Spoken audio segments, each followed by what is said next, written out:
Hello everyone, ndewo, my people, ndioma, happy new month to everyone. Good morning, good afternoon, good evening to all lovers of freedom, great Biafrans, wherever you are. We are live in the propagation of our gospel, which is our freedom. Ndewonu, nke onye eji ya zere. Eke orie afọ nkwọ, ọ ga-adịrị anyị na mma. Ụkwụ ama mkpa onye ọwụna. Nke onye na-emewuwezi ihe, Jehova gọzie ya, nọnyere ya n'ime ọnwa nke anyị batara n'ime ya. Ire ọma. Ndewonu. Ekpere ya dịrị ndị isi anyị niile, Maazị Nnamdi Kanu, Maazị Simon Ekpa, ebe ọbụla ha nọ. Chukwu na-agba ahụ ume, nye ha amamihe pụrụ iche, ka mmụọ ya dakwasị ha, na-ahapụghị ha aka maka njem nnwere onwe. Na-ekenekwa onye isi anyị nke ugbu a, nwụ Maazị Ogechukwu Nkere, onye Chukwu jikwa wee werekwara ngwa ọrụ, standing on the same protocol that has been laid, not deviating, na-eme ihe ekwuru. So anyị na-asị Chineke na gaa n'iru chewe ya, kpuchite ya, ndị iro ma mfụ ya. Naijiria agaghị ahụta ya, aka ndị iro agaghị eru n'ebe ọ nọ. Ihe mere na mbụ mee na ịbụọ, ọ gaghị emekwa ọzọ. Ihe a wee ekpere anyị na-ekpe n'elu isi ya. Amasị Naijiria, ha ga-mee ihe niile ha ga-eme, mee lọbi niile ha ga-eme, ha agaghị enweta ya. As far as ọ na-eme ezi ihe, kwụrụ n'ebe right from Ujukwu, ebe ha kwụ maka nnwere onwe anyị. Chukwu okike gbaa ya ume, amamihe pụrụ iche, na ndị ya na ya si eji ozi, ọkarịcha our lobbyists. You people are doing great. Maazị Elias and your company, may God Almighty continue to use you greatly, continue to guide you in whatever thing you're doing. Ndewo. Hey, my brother Shas, ndewo. Unu ewenara m iwe o, n'ihe ji m n'onu karịrị akarị, mana Jehova wee eze. Okay, just not squeeze this particular time to do this. Thank you for joining. God bless you, Nwachukwu. Ndewonu. Easy coding, ndewo. God bless you for joining. Thank you all. Ihe anyị na-achọ, anyị ga-enweta ya. Anyị ga-enweta ihe anyị na-achọ. Anyị na-aga speedily. Yes, Nigeria na-ebe, anyị na-achị. Nigeria na-ebe, Biafrans a na-aṅụrị, maka na taa awụghị echi. Amamihe na-amụbakwa. Okay, wisdom anaghị ego ya n'afịa. Ha chee na taa awụ nke ụnyaa, mba nọ egwu echenjigo. Anyị nwere government, which is the legal entity. I keep on saying it. It is a legal entity. Mbụwa niile, n'agbanyeghị na ha anaghị ekwu, ọwụwa ha niile, ha ga-ekwukwa, because this is the only entity they will listen to. This is the only institution they will call if there is anything like negotiation. That is the only thing they will call, wejụese, and not individual. So individual nke ọbụla ị na-emekwa ya abụdezi ihe, gaa n'iru mewe ya. But as far as this struggle is concerned, we have a government, and that government is our representatives, is our tool, is our weapon. The government is our weapon. All right? There is no two way about it. Anaghị agbaghị ya agbaga. Yọsọ gị wete, ma ọsọ gị hapụ. Anyị enweela gọọmenti bụ na anyị enweela gọọmenti. na-ekwukwa ọ bụrụ na ị hụrụ Maazị Nnamdi Kanu n'anya, Maazị Nnamdi Kanu cried for government in exile. So ọ bụrụ na ị hụrụ ya n'anya, ị ga-eso n'ebe o so ebe ihe o kwuru okwu ya, which is the right thing. Eso na mmadụ because na ị hụrụ mmadụ n'anya, onye ahụ na-adanye n'ọkụ mbanụnụ. As far as onye ahụ na-emezi ihe, gaa ahụ the reason, you have to follow suit. But ị gaghị asị na ị hụrụ Maazị Nnamdi Kanu na anyị na-ekwuchitarị ya, anyị na-eme nke anyị na-eme nke a, mana gaa ahụ the same procedure which he cried for, gaa ahụzie n'ọkụ ahụ na-amụke from another source. Isi na ị ga-abịanye ide ọkụ mbanụnụ, ọwa ọkụ ha ọnụ na ọwa ọkụ ha ọbaghị uru. Okay, so thank you, Charles. Thank you, God bless you. So onye mere eme. On this note, we must make sure we defend our government because it's our government. Mgbara adịghị ya, anaghị agbara ya okwu. Ma ikwetere ma ikwete hụ, the truth is always there. Eziokwu na-enu inu. Eziokwu na-akụ inu. But ma ino ya, ọtọ ọgụ ụtọ n'ime ọnụ. That is the only thing. Even those that does not believe because they want to destroy it based on the whosoever, you hate somebody, I don't hate anybody. What I will hate is somebody's action. When you take an action that does not go well, that is what I will hate, and not somebody. That is why every time I keep calling, let us reason together. Because we are fighting one cause. We are not our enemies. We have a greater enemy. Nigeria is our enemy. Oh, Nigeria wundi ranyi. Na-achọghị ka anyị dị ndụ. Na-achọghị ka anyị kuru ume. Okay? That is our greatest enemy. And the ihe ọbụla onye ọbụla ga na-emewu, channeling your Venus, channeling your everything in nwere as a weapon on Nigeria. To see that Nigeria comes to an end, for you to breathe. And not to see somebody that is doing the needful and ị na-atado onye ahụ ọ dịghọ mma otu ahụ. Mụ anaghị like ihe na-adịghọ mma. When you go astray, I don't keep evil. I said it, I don't follow people, I follow what you do which is right. Because if I say I follow people, I'm going to gide gị, nwere ike nga danye n'ọkụ, soro go danye n'ọkụ, mba no. That's why Maazị Nnamdi Kanu see that we have to have faculty thinking. Faculty thinking, that is the reasoning. Reasoning is very, very important. Okay? So, aga ino nkuba wagu ushe. Aga eji ushe alo. Alright? Aga eji ushe alo. So, Briga piala Nigeria gwogwo. Pia ha gwogwo. Pia ha gwogwo. To the extent, Hamas ya nwere ike ime. They don't know what else to do. People share this broadcast, share. I saw 6 people, they dropped down. So it shouldn't be dropping, it should be going up. Please share this broadcast. Just not squeeze a time that is needful for me to do this. Okay? Okay? Oh, Kodraima. They won't. Because just click the like button, show love, show us love. Show us love. That's why I say show us love by clicking the like button and share. All right? Onye anyị na-emere onwe anyị. Okay? Ndị Yoruba wụ ha gbakọ, even if na onye ahụ na-ekwu ezi ihe, as far as ha na-ekwu imegide ndị Igbo, ihu ka ha ga-agbakọ ka arụrụ with their bigotry. Alright? Ndị Fulani the same thing. So gịnị ka anyị ga-eji wee na-agba onwe anyị egbe n'ụkwụ instead of ị na-akwado onwe anyị? Chai, Igbo makwa na ihe anyị karịrị ihe anyị na-eme ugbu a. Biko nunu. Igbo bụ Igbo, ọwụkwa Igbo bụ Igbo nke Nneka Chimezie. Igbo bụ Igbo, ezi Igbo.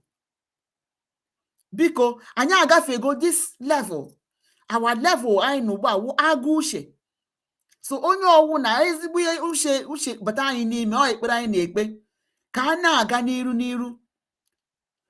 Nigeria is crying. They don't sleep. Nigeria anaghị ehi ụra. ọkwa na ihe ahụ asị na onye si na nne ya agaghị arahụ ụra ya na onwe ya agaghị arahụ ụra ebe Nigeria sị na ya agaghị aṅụta mmiri tọgbọ iko. They will not sleep. We are now their nightmare. Biafra struggle, Biafra Republic government in exile is a big nightmare to Nigeria. Is a nightmare to Nigeria. They don't sleep. They don't sleep to tell you the gospel truth. All they are thinking, all they are planning, all they are spending is how to do whatever they will do to see that Biafra is not mentioned. But the more they do it, the more Biafra is being escalated. The more the news is escalated. They went to United States to go and bribe, and the woman came and exposed them. So it makes the world to still know how these people are evil. Now, this monetary, okay, what did they call this unit? Monetary whatever that they want to question our prime minister raising fund. Have you questioned the government that are looting money day by day? Have you questioned the government for paying a terrorist ransom? Have you questioned the government for keeping terrorists in their government houses, feeding them, paying them monthly, paying them even what they don't pay their workers as minimum wage? Minimum wage in Nigeria is 30,000 and it's difficult to pay, but they have now increased it to 70,000. Are they paying the 70,000? Check very well. You see that they are not paying it. You see that they are not paying it. If they are paying, it's only federal. It's federal that will be paying it. The state does not. Talk about private, and you know that Nigeria, it is more work is private, and that is schools. So, have they questioned all these parastatals for using the money they're supposed to pay workers? I say that workers don't get what the terrorists are getting. So they cannot see that to go and question them.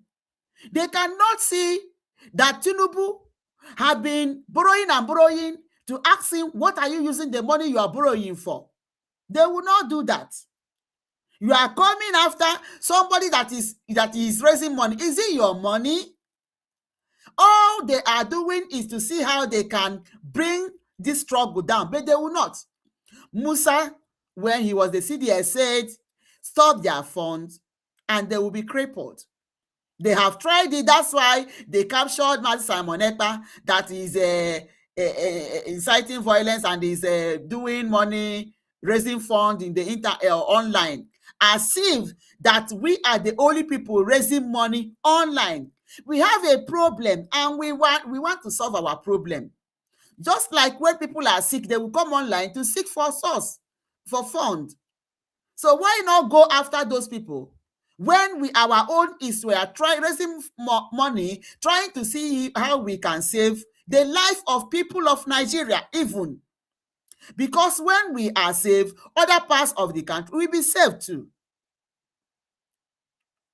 But all to no avail. Unu mara afọ na ana, because unu agaghị enweta ya. Ebe ekwensu nọ wee kpoo unu ọkụ nnọọ na nọọ Trump onye nji ike US nke ugbu a. And I thank God na ndị ya na ya na-arụkọ ọrụ nwere the same like mind. They have the same like mind. Asịrị nọ Kamala, what is this woman's name? Kamala Harris. Asị nọ ya nwa winiri presidency. Hey, akwa ka ịkara na-ebe. Mana Chukwu nna nkagoro ya aka. That Biafra, Mazi Nnamdi Kanu said that our march is very, very near. He said, our march is very, very near. Those of you who are born for this struggle should be resolute, strong. The hard course, because our march is very, very near. That they will buy you over, promise you everything. Is it not happening? The march is very, very near because it is unveiling itself day by day in a different dimension. Ọ na-eme onwe ya unveil. Ihe a sịrị gị na ahịa dị mma na-ere onwe ya. Biafra na-ere onwe ya maka Maazị Nnamdi Kanu si o na ya agaghị akwụ ha ụgwọ to carry our news. That they will not pay them to carry our news. Arise anyị akwụrụ ha ụgwọ. Ha wee kpọta Patrick Smith. Patrick Smith wee nnọọ nye anyị glory. Or say that the lobbies Biafra Republic government in exile is doing extremely well. He said that are extremely effective. That they are extremely effective. Telling you that the government is doing well, yet some people are not seeing it. Yet some people are there sabotaging. IPOB, this and that. All of us are IPOB. If you know what IPOB means, it means indigenous people of Biafra. We are no more organization. We are a government. And we must protect our government. Protecting our government means funding the government with anyhow you are able, with whatever you can. The website is streaming here, okay? So for you to do your donation, as na you come mamiro on ogboro anyi ofufu. Oto owu ni iji ndị na-ekwu si atọ na in was. Ihugonu that the IFN whatever hapụrụ onwe ha. I don't even want to go into seeing the name. Because they saw what they can do and they are not doing it. They are coming after an individual that did not do them anything. Somebody who is trying to, I have been asking, why is it that you people want to quench Biafra? Any leader that come up, unu legide, unu hunonya ahu di genu. Okune ebola Maazị Simon Ekpa no narangala n'aka Nigeria. Yet you went after him because you were using that to see whether he's genuine, and you saw that he's genuine. You went after him. Una ahula that Maazị Ogechukwu Nkere is genuine because he's standing on the same protocol, doing the needful, and you want to go after him. Why do you want to go after him? Have you gone after the people that are looting your money?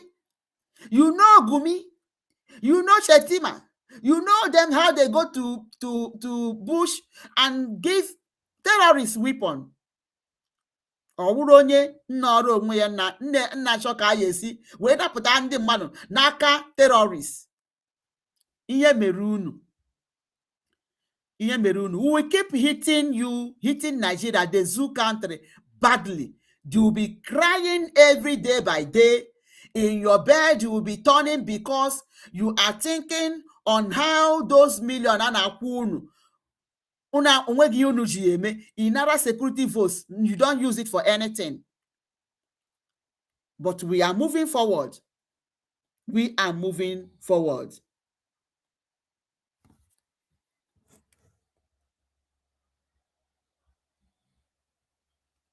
All right. So look at it. As you look at the screen, I know a lot of voices. It's not a new news. It was unveiled on 30th May. It is still fresh, yeah, because today is just 2nd. The day of Biafra Day, 30th May. Our Prime Minister unveiled this great achievement. This great achievement that is giving Nigeria gospel. Another breaking. Another big blow on Nigeria. Biafra Defense Forces announces the formal establishment activation of Biafra Defense Intelligence Agency, BDIA, and Biafra Special Operation Command, BDSOC. You can see it. Is it not wonderful?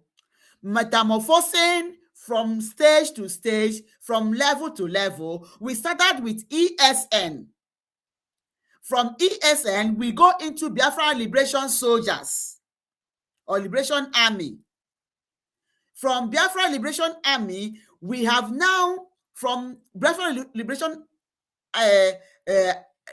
Army or Defense, we have now gotten another super intelligence unit, which is the BDIA, Biafra Defense Intelligence Agency, and Biafra Special Operations Command, BDSOC. Our Prime Minister told us that these are the units that will be working with foreign agencies. They will be working with foreign agencies to see that our,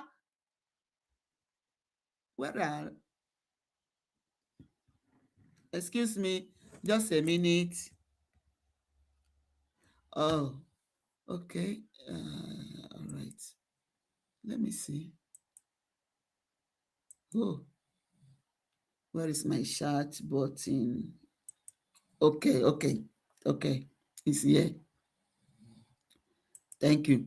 So, our Prime Minister told us that these are the units that will be working with foreign agencies, foreign security bodies. All right? So, anyị agafego internal. Anyị nọkwa again foreign international level. And the first batch have been sent for training. Ka ọ na-afịọ ndị Nigeria. Ka ọ na-apịa ha gwugwu. They have been sent for training. Okay? So, we are coming. Greater things are coming. Or not until you let Biafra go, you will not have peace. You will not have peace. You will not have peace. One of our allies have said it, that the peace of Nigeria is to let Biafrans go, so that you also will rest. Other people that want to go, will go. If they don't want, they will remain and be shouting, terrorists. See how Yoruba people, they are crying. Redeem took to street to protest, and Oga Patapata told them not to carry out that protest. The Oga Patapata of Redeem, which is Adoboye, told them not to carry the protest because the president is his in-law. That is what he said. That the Oga on top is his in-law. You see how they are joking with your life, those of you that still believe in Nigeria. They are joking with your life, telling you that because Tinubu is his in-law, how is this his in-law that he's marrying a pastor in his church? Because he's marrying a pastor in his church, they should not go for protest. Whereas the children are there in the bush, being tortured, innocent children. Adeboye is not saying anything. That is a country you want to defend. We are not part of this mess. We are not Nigeria. We have never been Nigeria, and we cannot be. We were Nigerians by force.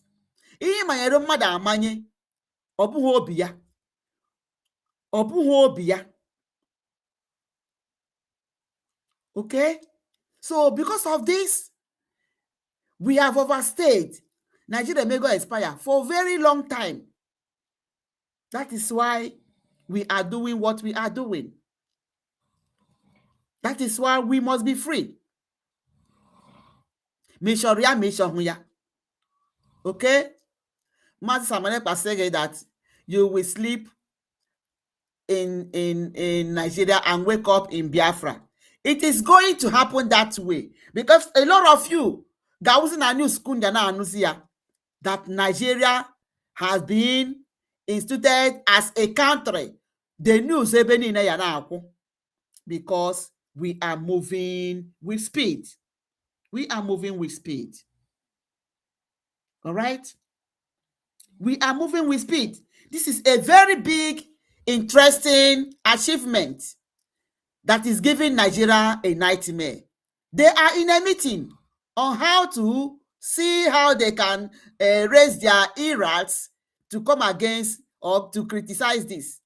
You have done it with Biafra Liberation Army. Did it stop them from operating? No. So onwegi ihe unu mere ngachita aja. Unu na-eti aka na tipa bụ aja. All right? We are moving ahead. We are moving ahead. Go and solve the insecurity you have in your country and leave us alone. We are not asking you for anything. Mazo Gekere did not call Nigeria and tell Nigeria, give me money. So why are you after an innocent man? Eh? And those of you that jubilated when Mazi Simon Ekpa was in prison, you never saw this coming. You never saw it coming that one day, we will have an intelligence unit that will be working with foreign agencies. Is it not wonderful? Is it not amazing? Is it not great? We are going somewhere. We are going somewhere.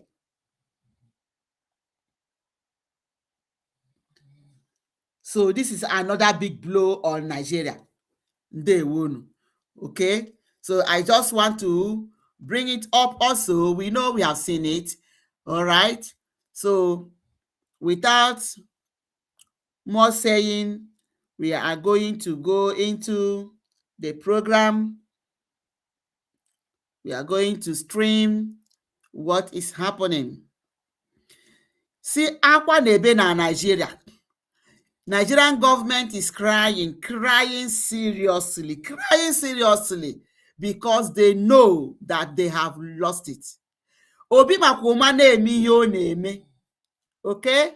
Obi muma na-eme ihe ọ na-eme. I saw the NAS president, Moya Makawukwa NAS president, or former Kokawu Atiku. So Atiku, also now NAS president, or was the politics corners. Unahulandi Fulani. He is now talking about politics. And Kwankwaso no Obi. And Obi as Atiku say gene. Now how Obi that Obi is loyal and that the northerners like somebody who is loyal. He said it in the interview name article that the northerners have though that Obi has gotten more popularity more than Kwankwaso, but they want Obi and Kwankwaso because the northerners have seen that Obi is loyal, and when they have seen that Obi is loyal, they are saying it. What do you think? They have seen that he's loyal, that whatever thing they tell him to do, he will do it. They will be na-apịa ka baby rubber. Ndewo Aderelelekon. God bless you for joining. So Atiku said it in the interview na-eme ya. Now I see that Obi will not win because of Kwankwaso. And he was trying to prove to you that they have not dropped them because they have seen that they not have seen that Obi is loyal. That was why he went to the mosque to sit down on the floor and be eating with them. Has Obi gone to the church to sit down on the floor and eat with Sunday school children? Has Obi done that? So Obi is trying everything he's doing, telling you that your vote does not even count.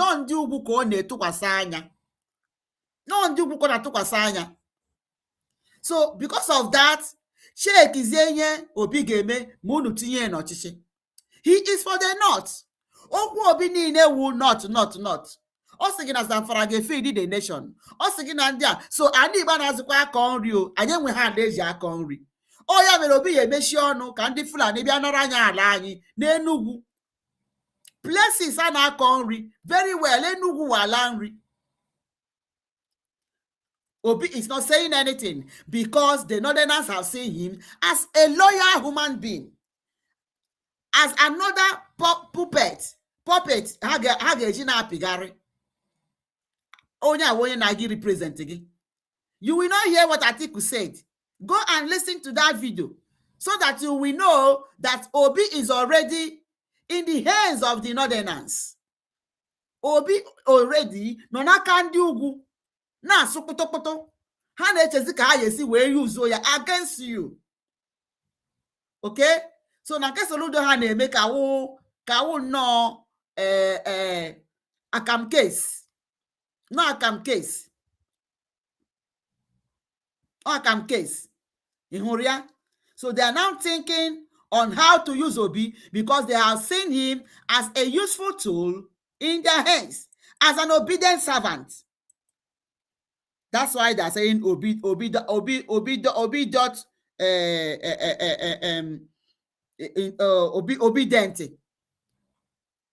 Have you seen where this slogan came from? Why is this thing not pasting? Oh God, did not copy. Excuse me, please. Where is it? Okay. So they not have seen Obi as their useful tools. Come on, what is it? As their useful tools. So in na Obi ga-emere gị anything ị na-arọ nri ịba ka ị na-arọ. All right? Please share.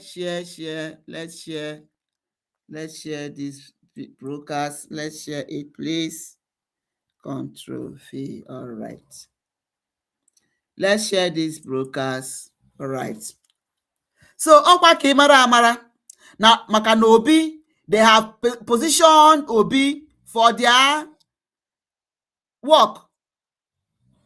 They have no wonder Obi chọrọ ịpụta. Okwu is also that Biafra has died 50 years, or not how many years ago, or not 50 years ago. Biafra has died. Okay? And we have they want to see how they can use him to make sure that you don't breathe as a human being as far as you came out from that particular region and southeast. They want to use Obi to subdue you the more and more. They have said it.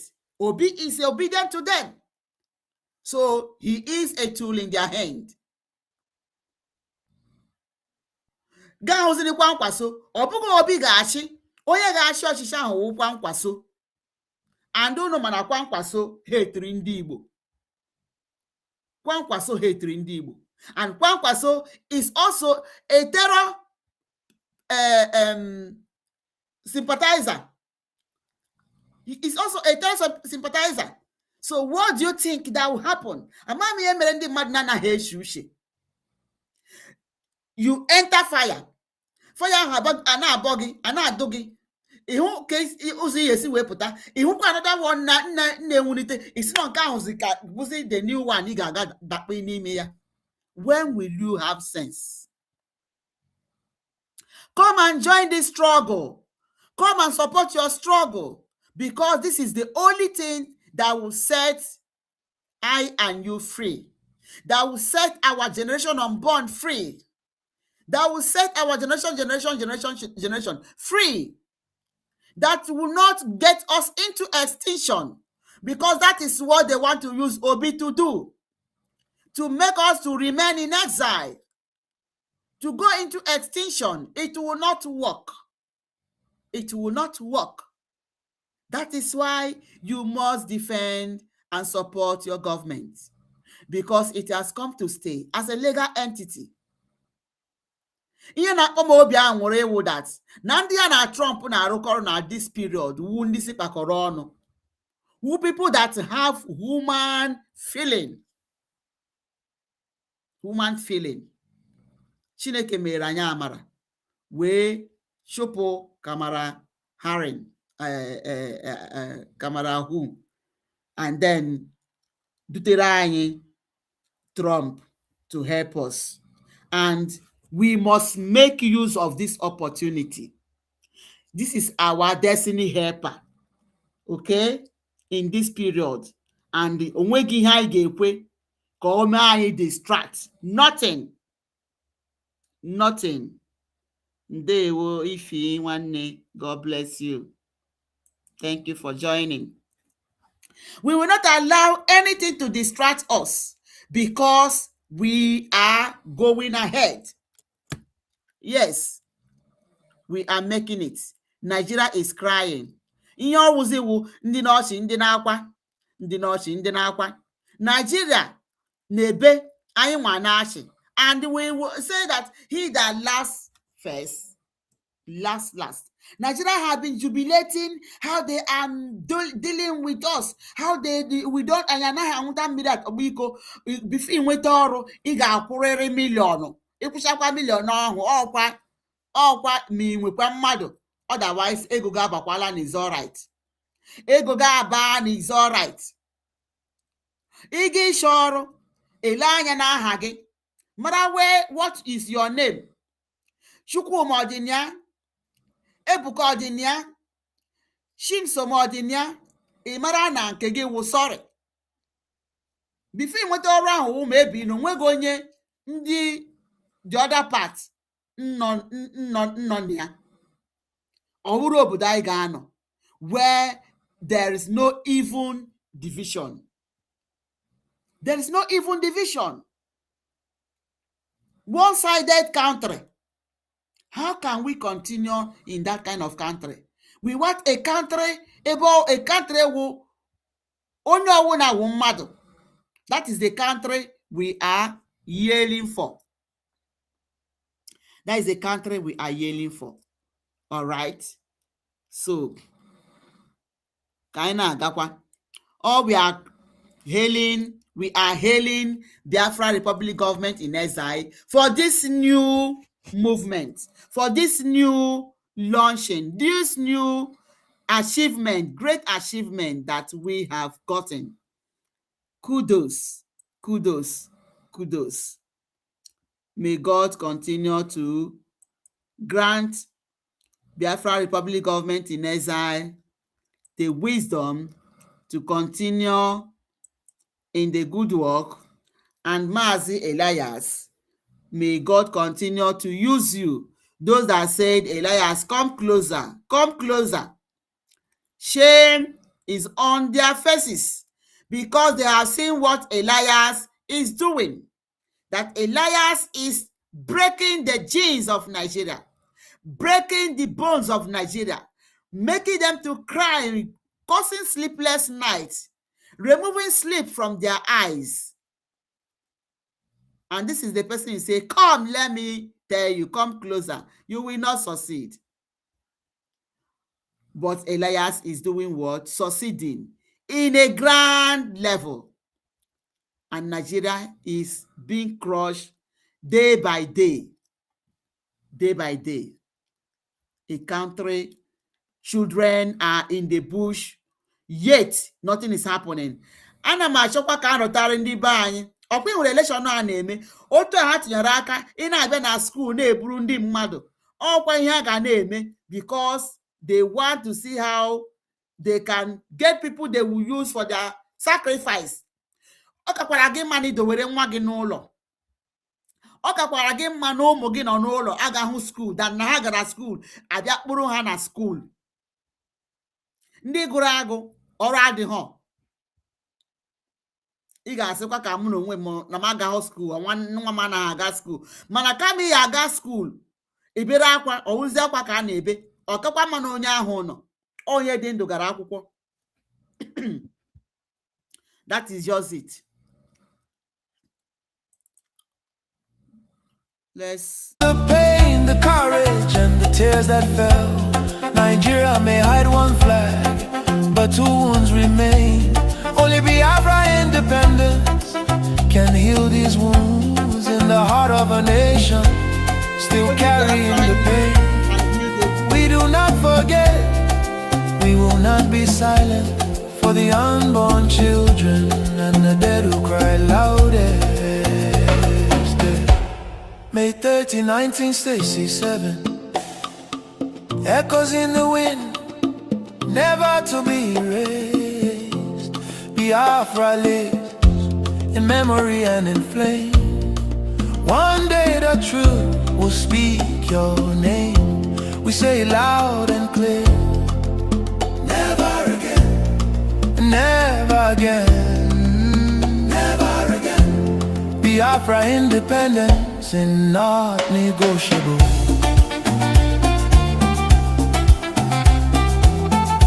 Biafra independence is not negotiable. It's not negotiable. Biafra independence is not negotiable. At all. Never negotiable.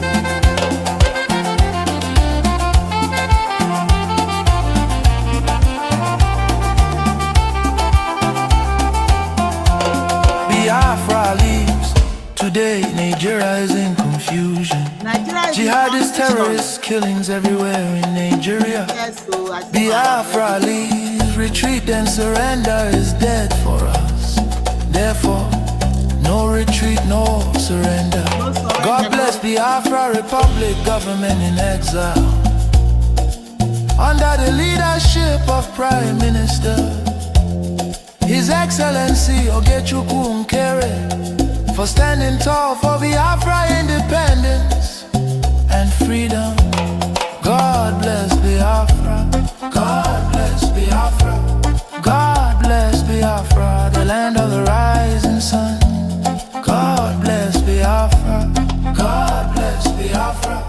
God bless Biafra, the land of the rising sun. You want I have never, said it has to be independence. My own campaign has always been for justice and equality and fairness for all of the people, and that's what I absolutely believe in, and that's the points that you should be making. Thank you very much. Thank you. Thank you very much, Ambassador. And that justice, that's where we are. Because when you mention of Sharia law, we are Christians, 100% Christians. From we Biafrans, that's who we are as Christians. Sharia. What is it? Islamic jihadist terrorists, with their own ideology, they said we must be converted to Islam, of which they want to Islamize us. So automatically the division is there. It's just we need justice because it's not going to work. And justice have to play its own role, its own part here, since we are not going to accept that Sharia law. And it's part of the reason why all feeling the middle belt and even a minority in the north, and they are actually pushing it towards the Biafran territory to try to, see how they can penetrate with this so-called Sharia law and whatever they call it. Elias, I just want to quickly, I just want to quickly add to this. This is not.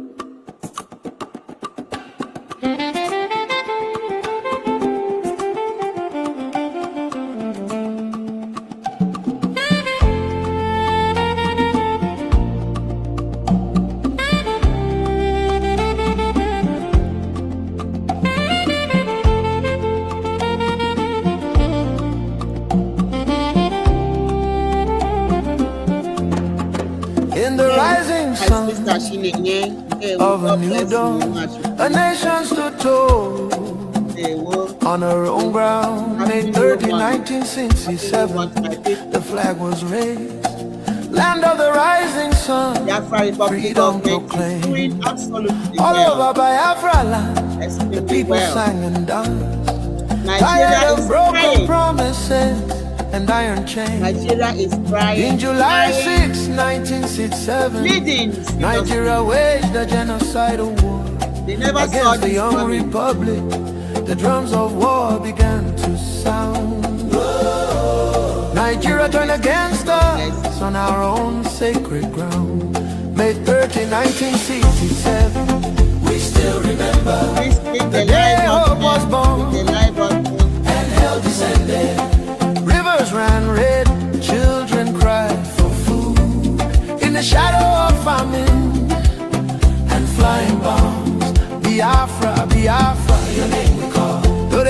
bury you behind the wall. Your spirit lives in every soul that knows the price of freedom and the blood that flows. Hey.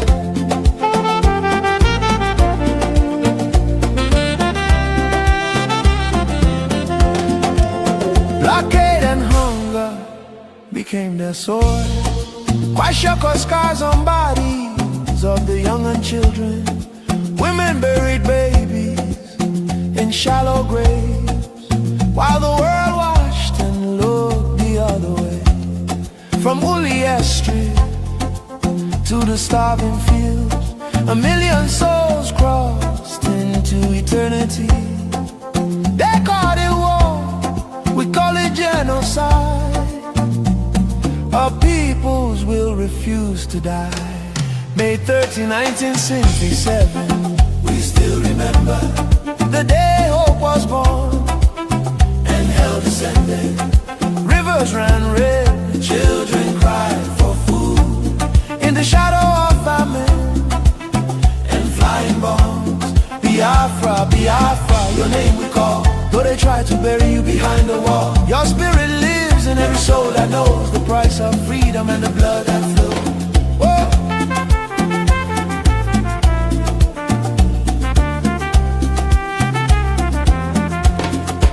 No victors, only survivors left to tell of the pain, the courage, and the tears that fell.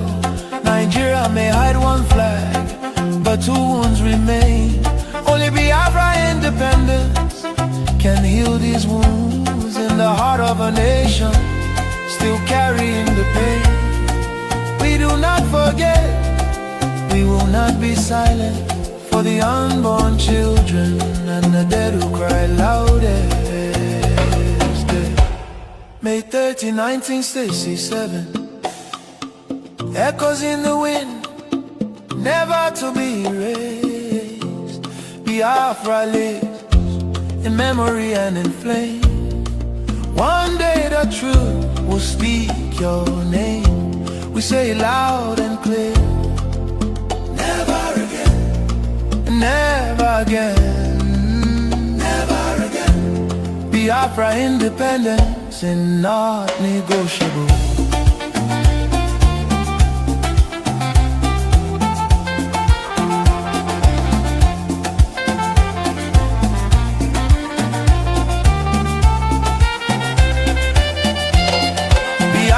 Independence is not negotiable.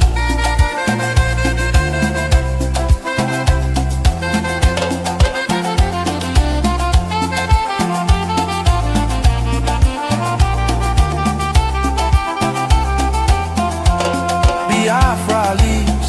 Today Nigeria is in confusion. Jihadist terrorist killings everywhere in Nigeria. Biafra leaves, retreat and surrender is dead for us. Therefore, no retreat, no surrender. God bless Biafra Republic, government in exile.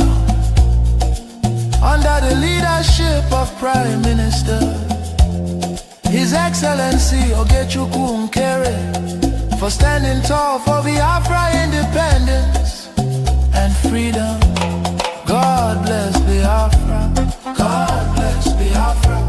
God bless Biafra, the land of the rising sun. God bless Biafra. God bless Biafra. God bless Biafra, the land of the rising sun.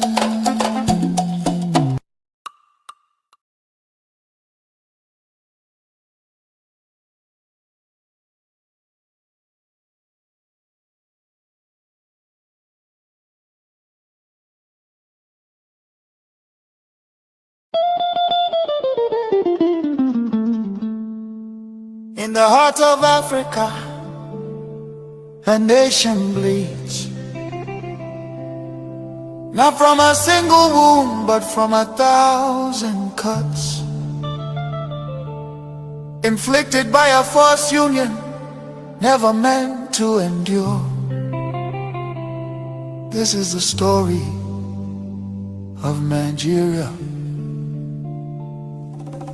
A giant built on false foundations, now straining beneath the weight of its own contradictions. And at the center of that storm stands the unbroken spirit of Biafra, crying out for freedom from a nightmare that has consumed millions.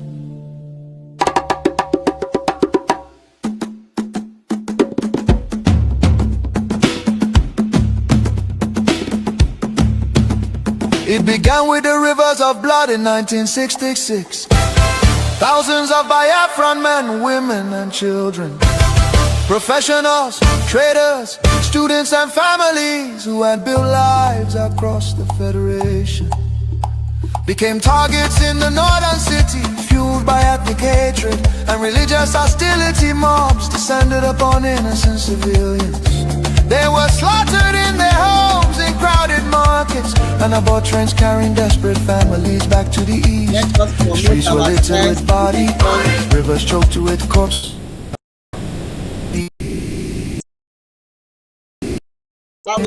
Realization that they were noted in the Nigerian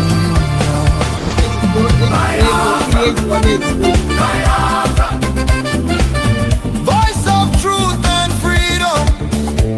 Biafra, Biafra. The rising sun will rise again. This is our government. Then came 1967, a desperate act of survival. What followed were 30 months of unimaginable devastation. The Nigerian military, armed and backed by foreign powers, including Britain, Russia and Egypt, surrounded the young republic. A total blockade was imposed. No food, no medicine, no escape. Starvation became a weapon of war. 5 million, mostly civilians, many of them children, perished during what was not just a conflict but genocide against Biafra. Bombs fell on markets, hospitals and villages. Communities were razed. The world watched in silence while famine hollowed the faces of innocent children. Some nations spoke out, but many turned away. The war officially ended in paper in 1970 under the declaration. No victor, no vanquished, yet for Biafrans the suffering did not end. Their properties were confiscated, courage destroyed. Biafrans were given only 20 pounds regardless of how much they had. Yet we survived. Entire families struggled to rebuild shattered lives. The promise of reintegration faded into disappointment. Marginalization deepened in Nigerian government appointments. Infrastructure and control of resources from Biafran land. Oil flowing from the Biafra land enriched the center, while much of the east remained neglected. Roads deteriorated, industries collapsed. Biafra, Biafra. Voice of truth and freedom. The rising sun will rise again. We will keep rising. Nigeria has The nightmare did not disappear, rather it evolved. but they will not. Across Nigeria today, violence and insecurity The continue only to thing in the devastate I communities. cannot rule will be because of Armed attacks by Fulani herdsmen, terrorists have left villages destroyed, farmers killed, women violated, children orphaned and churches burned. Boko Haram and its offshoots have unleashed terror across multiple regions in the southeast. Demands for Biafra and self-determination are often met with military crackdowns, arrests and bloodshed. Protesters have been killed, fear and tension continue to rise. These tragedies reflect the deadly consequences of forcing vastly different peoples into one political structure. Through the 1914 British amalgamation, distinct ethnic nations, religion, traditions, ideologies, and systems of governance were merged without consent and without a shared national vision. The North feudal and religious conservatism can never blend with the South entrepreneurial drive, and the East Republican individualism attempts to hold the Union together continue to be at the cost of innocent blood. Why does Biafra matter?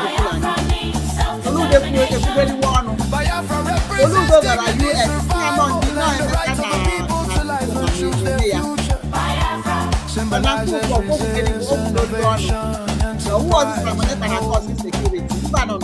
the vision is of a nation with secure borders, focused development, protection of its citizens, and economic engagement with the world of future, free from oppression, fear, long as and perpetual freedom conflict.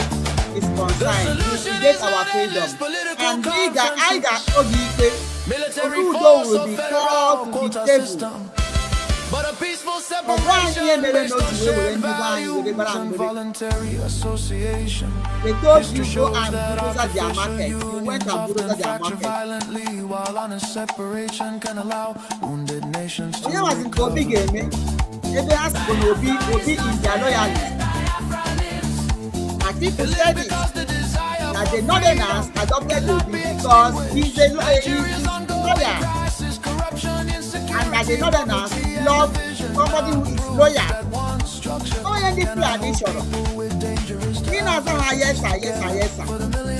And all the nations are bagu. Hey, in the Merendi by Biafra independence is Harum. non-negotiable. On our 20 Igbo. Unity cannot be Looking at what happened in the airport before 1960.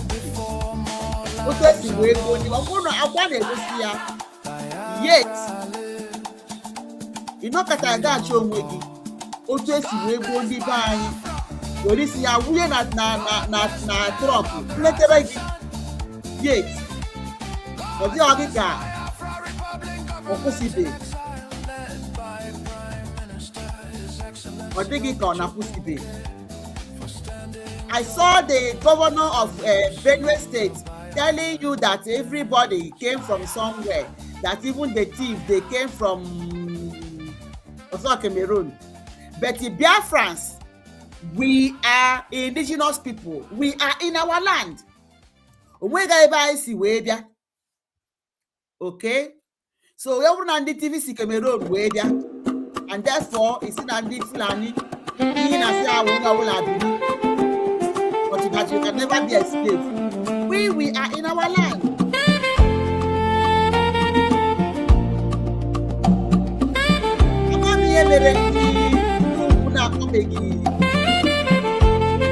This one to one. They would have gone to one and tell him, expect them in the rising sun problem of a new dawn. A nation stood there is no tall punishment that does not go unpunished. on her own ground. May 30, 1967, the flag was raised. Land of the rising sun, freedom proclaimed.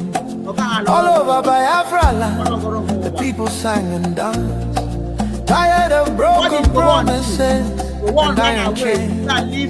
In July 6, 1967, Nigeria waged a genocidal war against the young republic.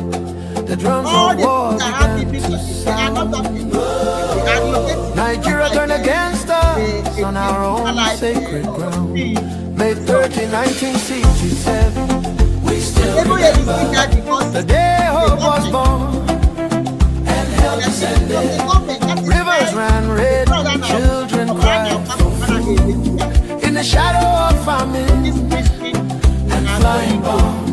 Biafra, Biafra, your name we call. Though they tried to bury you behind the wall, your spirit lives in every soul that knows the price of freedom and the blood that flows.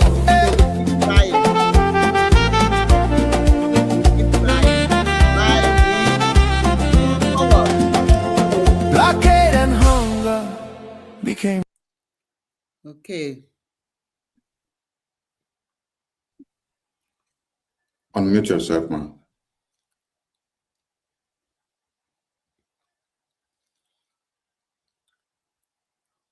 Opportunity given to me to pray and recognize the heroes and heroines. Before I do that, I want to So this was on the 30th, Biafra Republic in Exile, how they honored our heroes. They honored our heroes with their speeches.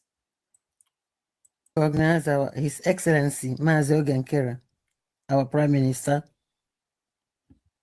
all the BRGIE members represented here, the homeland elders from the facto government, our Biafra Defense Forces,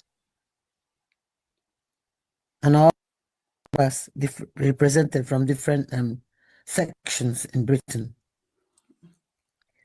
Today we are celebrating a very, very important, memorable, touchy occasion. I humbly surrender and commit this memorable day to Chukwu Okike Abiyama, the Alpha and Omega, the beginning and the end, to preside on this memorable day, which is the 30th of May, that is observed every year in solidarity of our heroes and heroines. It was 3 days ago. Lord, in you do we trust. Elohim, on this special day, we remember your sons and daughters and children that perished so that we may live. Those who sacrificed their lives to protect the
There were many reasons why we had to act.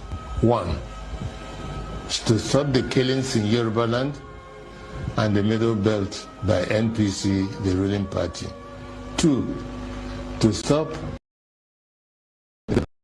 on January 1966. Three, to correct the massive rigging of the 1964 elections. To free Awolowo from prison and make him the Prime Minister.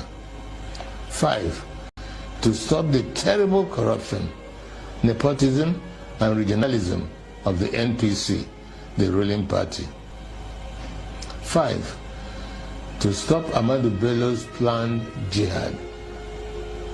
It was good that we acted to save the Yoruba and the Middle Belt people, and we thought that was enough to stop the jihad. We could not foresee that they will massively attack innocent Igbos. Blame those who decided to massacre our people for their evil. Today, we are fighting Buhari. He is killing Shiite Muslims and IPOB members. With the benefit of hindsight, we can see other ways of dealing with such evil. But for us in 1966, we just wanted to save the people from massacre. I wish to congratulate Nnamdi Kanu and IPOB for the good work they are doing to free our people from Nigeria and radical Islamism. You see it? That this our hero, he has said it, that the intention of what happened was for us to even save the Yorubas who are now against Igbos, as if that Igbos are the worst problem they have ever had. As if it's the problem. Chineke na that is a Chineke na-adịkwa n'iberibe. Hey, okike. Onye ukwu. Chi na-achụrụ nwa ijiji na-enweghị ọrụ, chi ya na-achụrụ ijiji. Chi ụmụ ogbenye. Because anyị dịbụ ka ndị na-enweghị nne na nna. Gburugburu niile wee kpaa anya asị. Even our brothers in the coastal, ha kpọkwa anya asị because of isi asara ha. The fight was to save Nigerians, to save the Yorubas against this jihadism na-eme nke ugbu a. Have you seen it? And I will near plan which has already been in them, and they have been looking for opportunity to carry out these jihadists. How that they conquer the north and part of the Yorubas. And Igbo will say have problem. But in Cuba, they have found useful idiots. Like ndị dịka Jovika ha na ndị dịka Nneka Chimezie na ndị dịka Udele ha. Were ha and Chesa Nworu dem and co. Were ha kwara ngwa ọrụ. The fight was to save Nigeria. So ebe ka onye Igbo si wee mejọ Nigeria. Instead, una sị na ya agaghị anwụta mmiri tọgbọ iko. Hapụ anyị ka ha la. Pharaoh, let my people go. Pharaoh, let my people go. Gịnị ka Gowon na-eme na UK? Mana o nwebeghị nchegharị o. Ọ ka na-atụkwa asị. Ọ ka na-atụ asị na-aga n'iru. Ọ ka na-atụ asị. They are all denying that there is nothing like genocide apart from Keha committee against us even before the war. How can I deny ya? But it is in the archive of what they did. Although all these things have been covering, they have been hindering. Why is it that nobody has been talking about this? America said, no. Trump was not under my watch. We must see what to do. And now Biafra is on their table. Ara we na agba ndị ara. Ha na-efezi si kpakakpaka ma ọkwa Simon Ekpa na-ekpisi kpakakpaka. Mazi Nnamdi Kanu was the first to go on protest for this Christian genocide in London. Owe hapụ business ya. Mazi Nnamdi Kanu nwere firm. He had a firm. He has his business.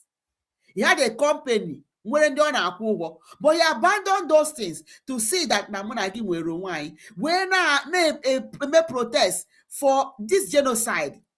Hanga hunting. Mananku Bale, one miri na ngazonyo wona. Miri na ngazonyo wona. Mbadono. That lecturer, I said, I joined Yandi Biafra struggle. Or sige, who is that? Or sige, what do you mean?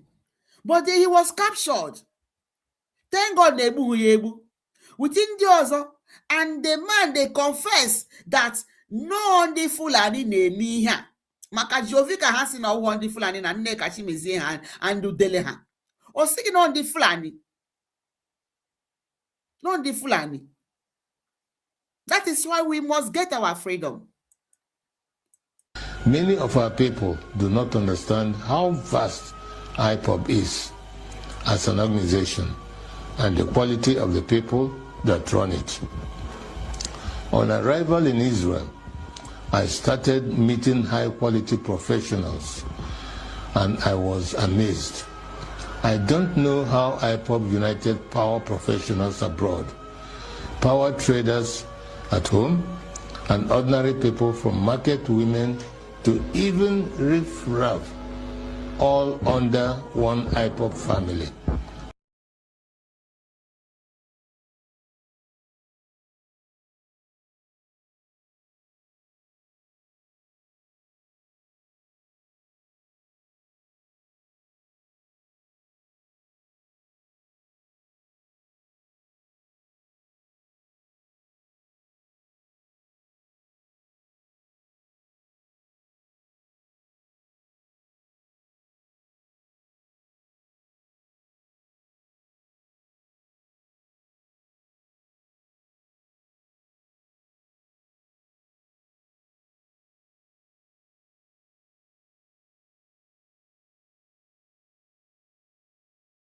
with worldwide radio and television. Every Igbo and Biafran should be proud of them.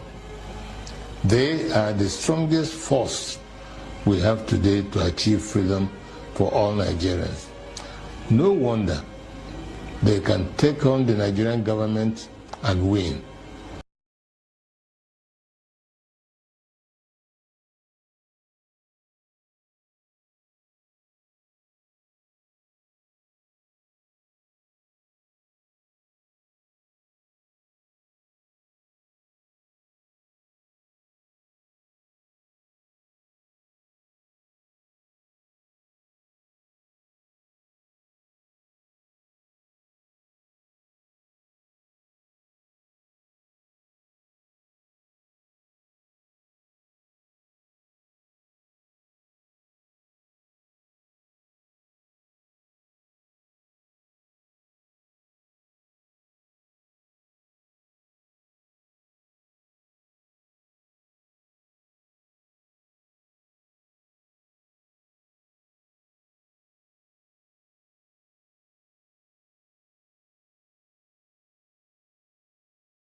However, it is money that makes things work.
The program that is massacre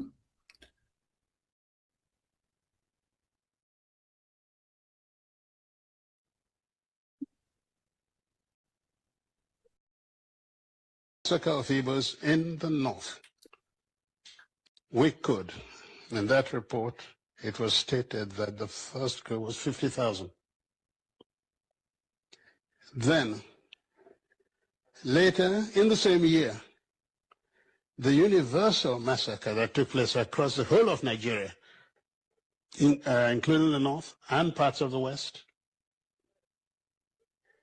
We're talking in terms of 700,000 killed. So if it's figures we're looking into, certainly they were very heavy. But when we're talking of genocide, it's intent that really matters. What was the aim of that? And it was very simple, and the language might make people shudder or remember. It was... Again, I will do precisely what I have done. Young trooper, a very young trooper in the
80 years old. It is time to be bold. I am too old to lie. I am not afraid to die. Manual, which we confuse as history, truth, and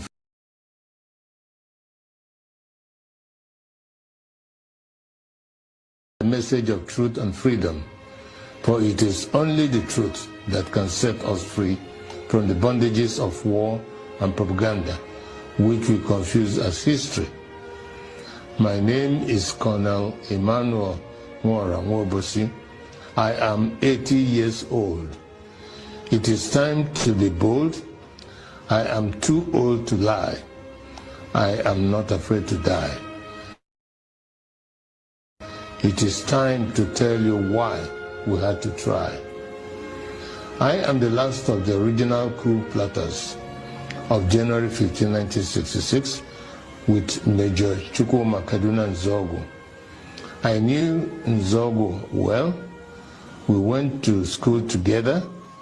We trained together. We trained at Sandhurst Military Academy, UK. We lived together. Nzogu was our first head of military intelligence and uncovered terrible plans to wreak havoc across the country. We organized a group of progressive military officers to carry out a coup on 15 January 1966 to stop a jihad and bring sanity to Nigeria, steeped in nepotism, corruption, and mass murders. The government of Tafawa Balewa, controlled by the Premier of Northern Nigeria, Ahmadu Bello, were using us in the army to repress the Middle Belt and Western Nigeria. Houses and cars were burnt, thousands were killed. There were 9 of us that planned the January 15th revolution. Majors Nzogu, Anuforo, Ifajuna, Ademoyega, Chukwuka, Okafo, Onwatuegu, and Obienu, and myself. However, 4 of us started it.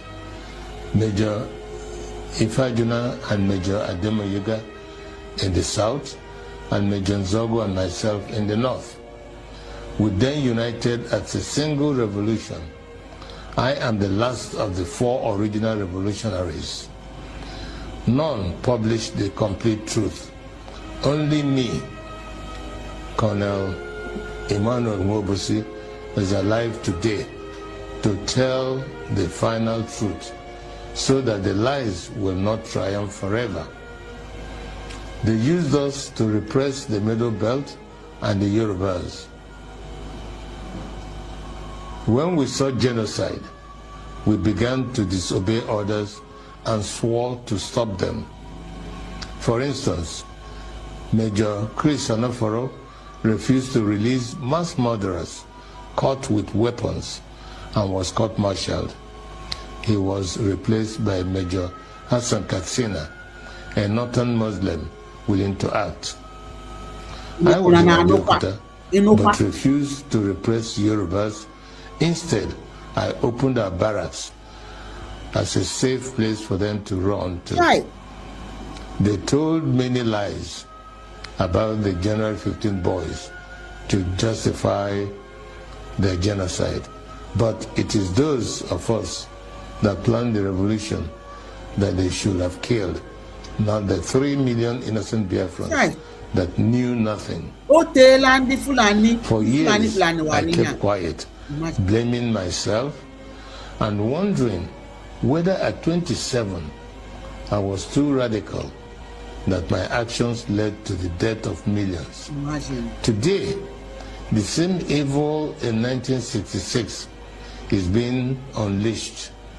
As I watch, my sense of guilt has vanished because we were not the evil.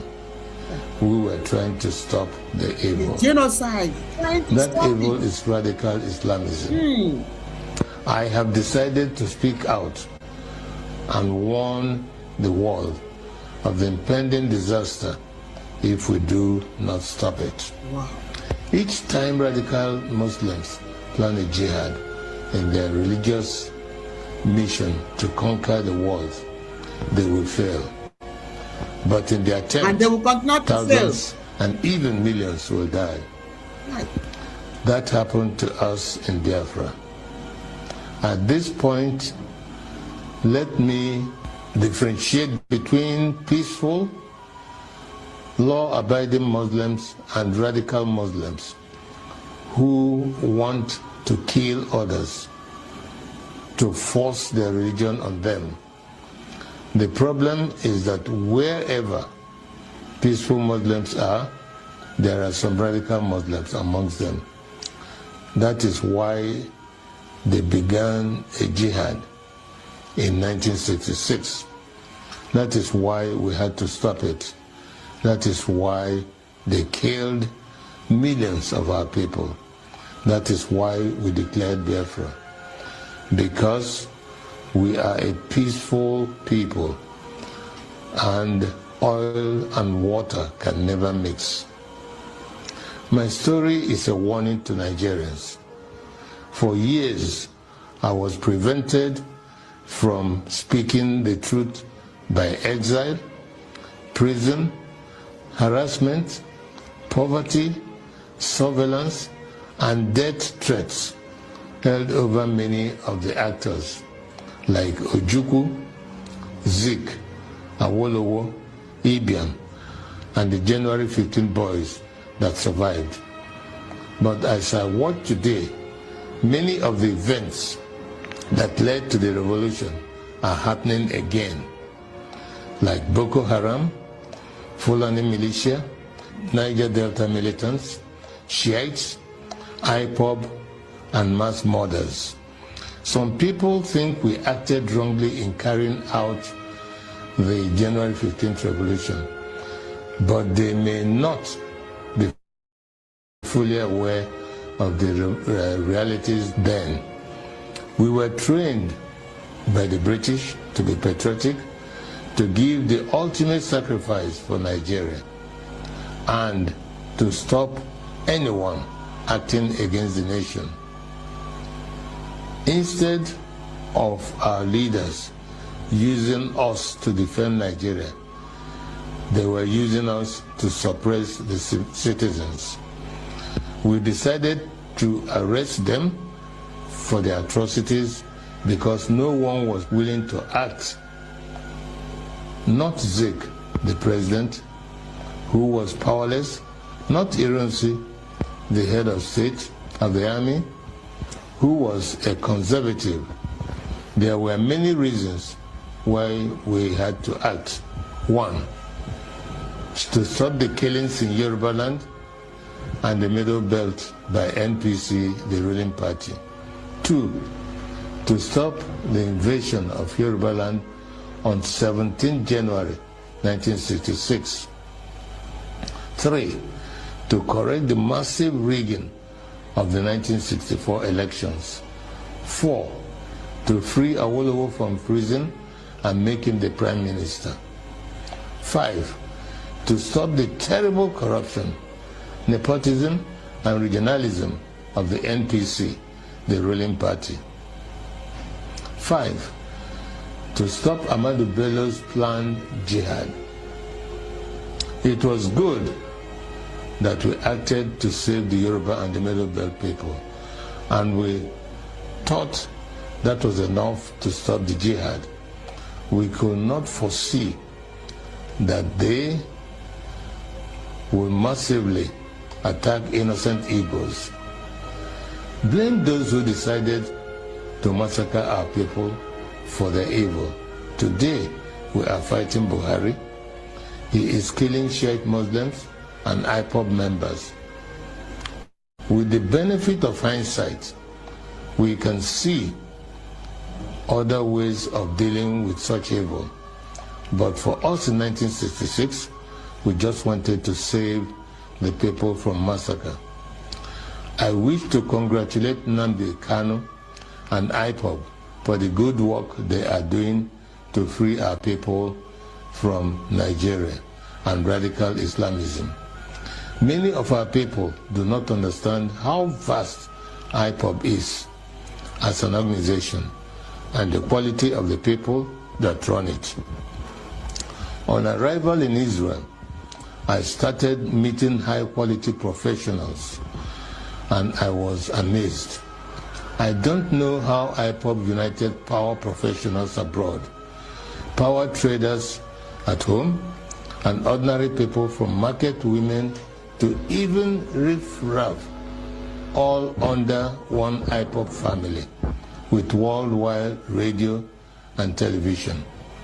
Every Igbo and Biafran should be proud of them. They are the strongest force we have today to achieve freedom for all Nigerians. No wonder they can take on the Nigerian government and win. However, it is money that makes things work. I shall donate 10% of all the profits of my new book to IPOB. It is my tithe to freedom. Tithing is God's tax to raise money for the government of the children of God. I urge you all to regularly do the same so we can have the resources to achieve our objectives. On this day of 15th January 2019, the anniversary of our revolution, I want to hand over to Nnamdi Kanu and IPOB the baton of the January 15 boys. To you, to complete the revolution we started. I am Ogene Obosi, a chief and elder of the Obosi people. I bring to you the blessings of the ancients. I fought for Biafra. I was wounded for Biafra. I shall die for Biafra. He said, Yakasai and northern commentators keep having an about.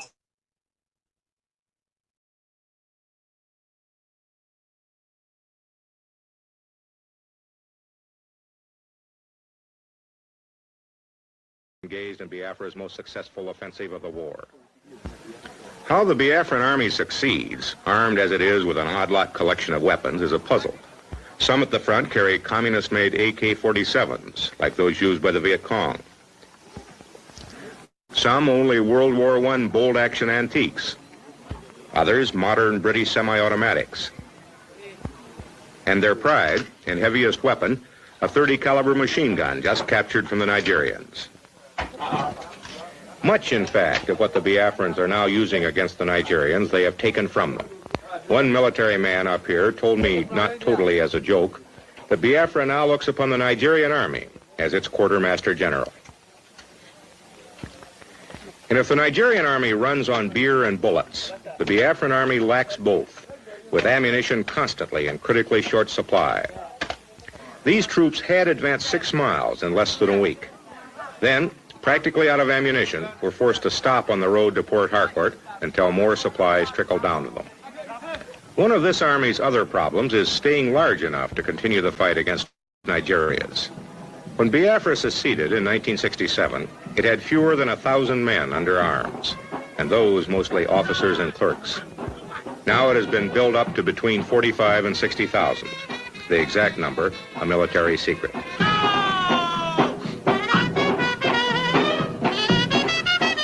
Volunteers made the original army build-up easy. Now conscription of virtually all able-bodied young men is underway. And in a former school compound, we found recruits drilling, marching in the mud to the improbable tune of BRGIE.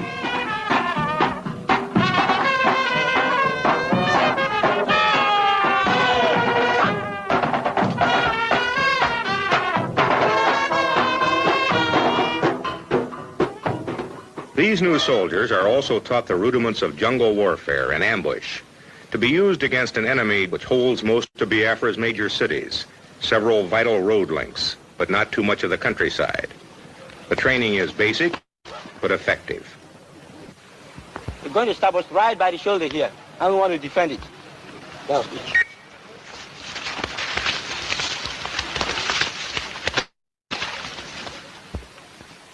And here I met a young trooper, a very young trooper in the Biafran Army. How old are you? I'm 10 years. 10 years old. Yes. Do you know why Biafra is fighting? Biafra is fighting for survival, sir. Is it going to win? Yes, sir.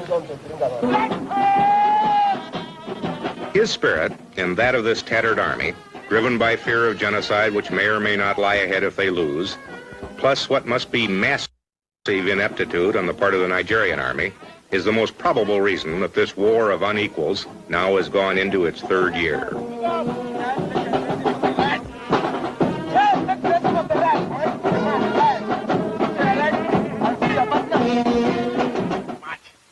Nigeria before the war had an army of just 6,000, and they were professionals, their officers trained by the British. They served with distinction as part of the UN force in the Congo. But then Biafra declared its secession, and all of the Igbo officers and men, some of the best, left to become the nucleus of Biafra's army.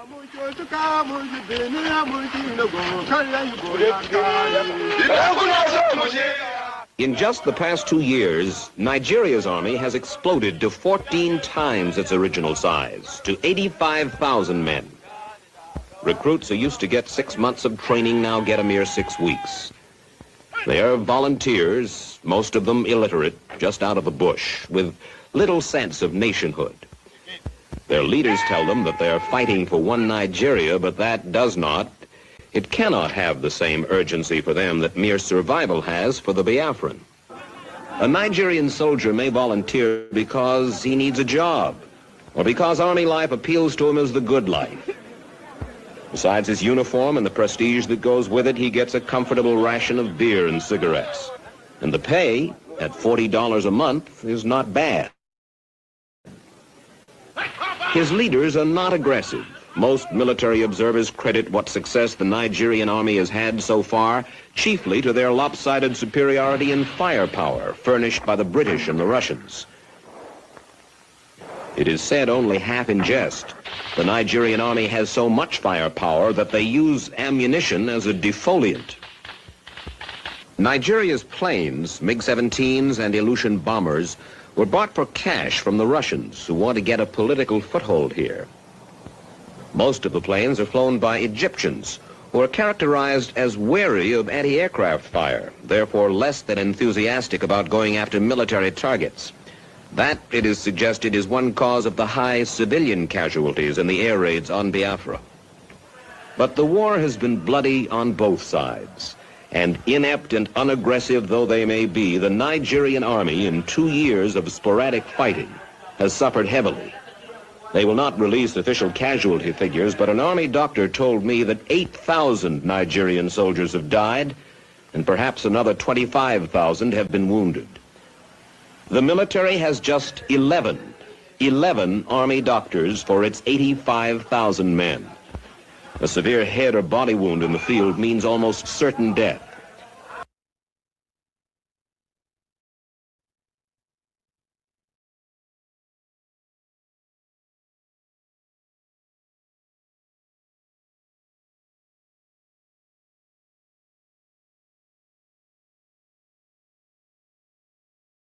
War story, and now they can't. If we want to teach the Biafra story in schools, I tell you, one of the reasons they stopped teaching history was that they couldn't tell our war story, and now they can't tell the Biafra story, and we cannot tell the story of the coups properly.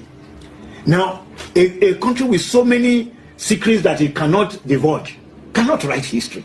It is wrong to talk about ignoring the Biafra story, but the injustices and the oppression that led to Biafra are still very much present and with us.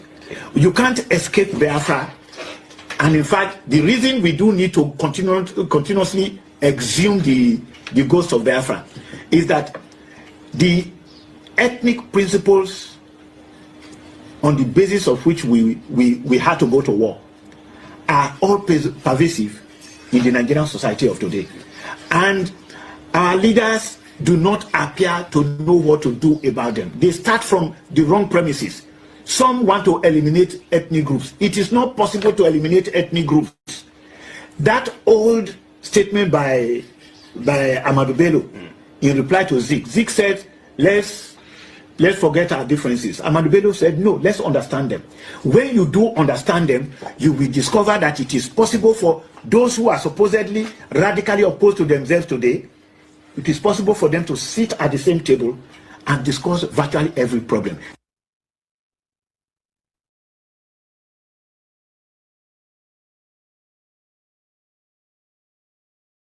Biafra had a military-industrial complex. They had no money. They were fighting Nigeria at the time from 67 to 1970. They made their bombs. They made their propelled grenade. They had their tanks. They had, what's that again? Now, when the war ended, this was dismantled. I was a kid. I went to the vice president of Nigeria, Vice Admiral. I said, why did you disband the military-industrial complex of Biafra? We could have been integrated into Nigeria, and by now we could have had the nuclear bomb. And he said to me, the reason was they felt Biafra would rise again. And so as a child, I went to Uli Airstrip. And I saw Uli Airstrip had every 10 meters they dug a hole because they did not want the planes to land in Uli. And I saw the governor the other day and he said, till today, they cannot surface that road properly because of the damage caused by Nigerian forces because they felt Biafra would rise one day. We are the cause of our problem. Biafra had a military-industrial complex. They had no money. They were fighting Nigeria at the time from 67 to 1970. They made their bombs, they made their propelled grenade, they had their tanks, they had, what's that again? Now, when the war ended, this was dismantled. I was a kid, I went to the vice president of Nigeria, Vice Admiral. I said, why did you disband the military-industrial complex of Biafra? We could have been integrated into Nigeria, and by now we could have had the nuclear bomb.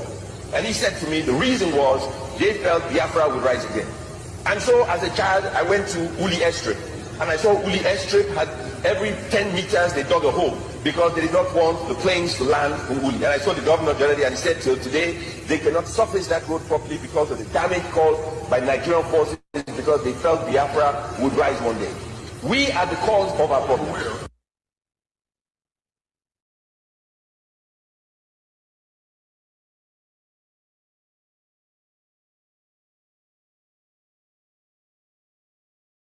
These children are the lucky ones. For them, the future holds some hope. For those who stay behind, hope is something that grows dimmer every day. In a few more weeks, the local yams and cassavas will all have been eaten, and the next harvest will be 6 months away. The supplies brought in by the relief planes will no longer be a supplement to the native food. They will be all the food there is. When that day comes, it will bring starvation more widespread and terrible than anything that has gone before.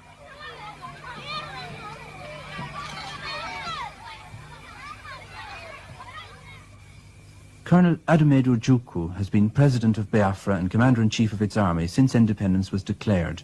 He, more than any other man, is aware of the famine threatening his people and grateful for any help that reaches them from outside. Your Excellency, one of the greatest relief campaigns ever mounted by the Irish people has been mounted in the past few months on behalf of Biafra through Caritas. What effect have these airlifts had on the Biafran people? I think it has been a tremendous work, and may I, if you permit me, take this opportunity to thank the Irish people, particularly as this is intended for them, for their generosity, for their deep understanding and humanity, for their practical help in a time of such great travail. It is gestures and help of this kind that builds lasting friendship. We are very grateful today, tomorrow, and forever our people will be grateful. Irish missionaries were recently accused by members of the federal government of gun running and more recently of organising mercenaries. Would you like to comment on these charges? Quite idiotic. Absolutely. I don't know whether in fact anybody takes such an accusation seriously. It is the fluster of a frustrated people, and one can understand their frustration after all the massive support they're getting and finding they cannot conduct their quick kill. It is an accusation just made because they are not advancing. in the battlefield. No reverend father, no missionary serves in Biafra as a mercenary or organizing one, or indeed doing anything directly to aid our war effort. All the Irish missionaries have done, and indeed the missionaries on this side have done, is their Christian duty of bringing hope, of bringing solicitude, of bringing relief to the afflicted people. That's all. Since the War of Independence began, most of the Irish missionaries have in fact remained here in Biafra. How do you feel about this? To me, it's natural. A missionary comes in. It's like a wedding, for better or for worse. Right now, it's worse. They stay with us. I never thought for one moment that they would leave, and I am happy that they have not left. Our entire people are happy. The Irish government, however, have not recognised officially the state of Biafra. How do you interpret this?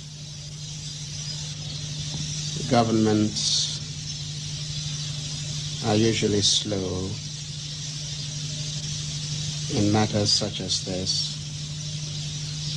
I interpret the reticence of the Irish government as arising from a lack of conviction that a recognition of Biafra at this stage is to her own interest.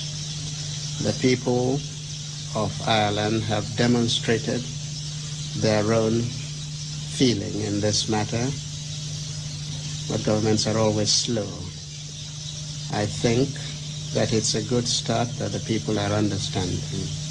This understanding by the people, I hope, soon will be transmitted to their accredited representatives and the government. We would very much, of course, like to see a more positive action, diplomatically and politically, from the Irish government. Your Excellency, it's now over 18 months since this war began. Do you have any regrets now about the secession of Biafra? Give me 1,000 opportunities again, I will do precisely what I have done. You have only to look at my people, go out to the streets and look at them and see exactly what they feel about the situation. I am today in a happy position of knowing that I have acted absolutely throughout according to the wishes of my people. Now I have no regrets.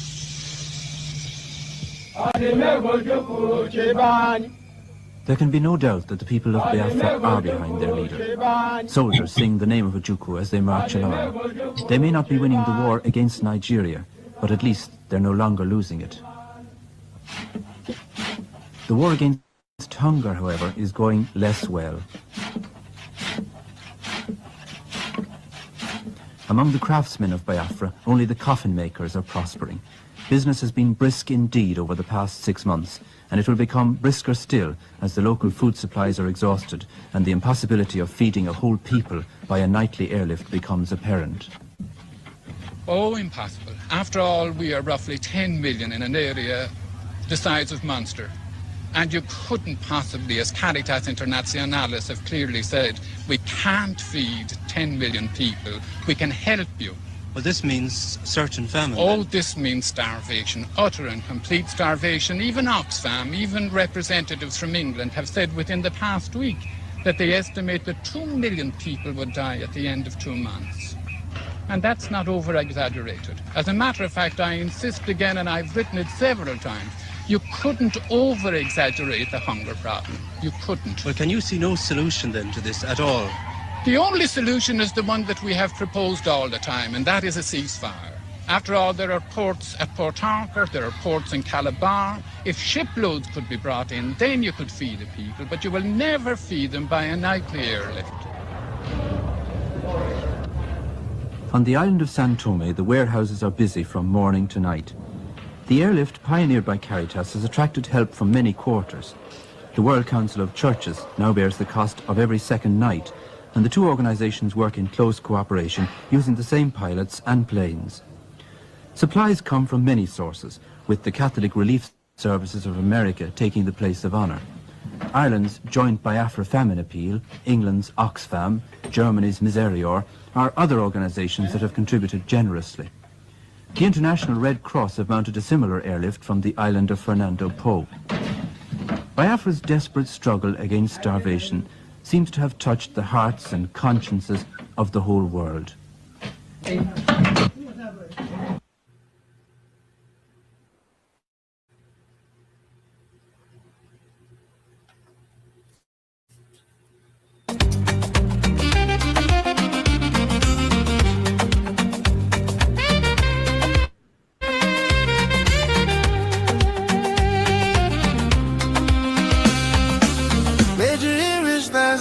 I'm loud. Go Georgia, for all our heroes we make us proud. Go Georgia, Biafra blood, Biafra spirit strong. Go Georgia, their story they live now they make us holy. Go Georgia, dance with joy even if I they cry. Yeah. Go Georgia, honor our people we pay the price. Go Georgia, make that we no go ever forget. Go Georgia. Forever bright, forever we go praise. Go Georgia. Go Georgia. Go Georgia. Back for 1967, call come out, Georgia. When trouble show face, hope still stands tall. Them stand ground well to protect their own. Past fire, hunger, rain and heavy stone. Oju coolie dust with hearts way true. Mama them fight, papa them too. Picking them brave as them walk at the road. Every sacrifice where them sow, na good see them soldiers. Them buildings with hand and sense way bright. Obuni go shine like morning light. Pulia strip they touch the sky. Them say we no go die, we go still try. No, we no go let their name just fade away. Their strength now, our strength to this very day. Lift your voice, lift your leg, make the rhythm flow. For heroes of old, for heroes of old. Make that we go stand and sing. I'm loud. For all our heroes, we make us proud. Biafra blood, Biafra spirit strong. Their story they live now, they make us so. Dance with joy, even if I they cry. On our people, we pay the price. May 30 we no go ever forget you. Forever bright, forever we go pray.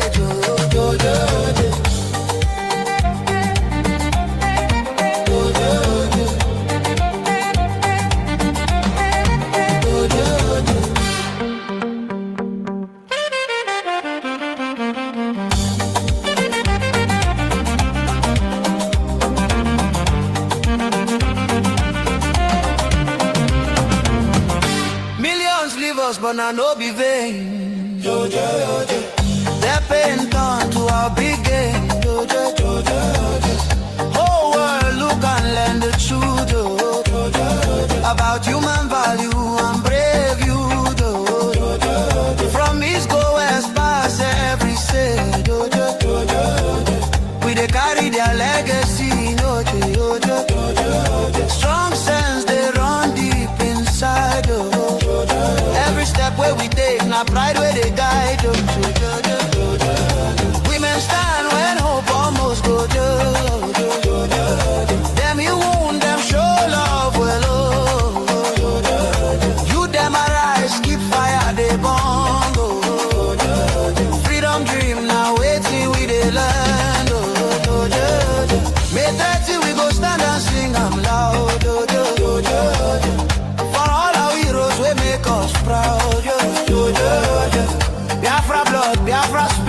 stronger.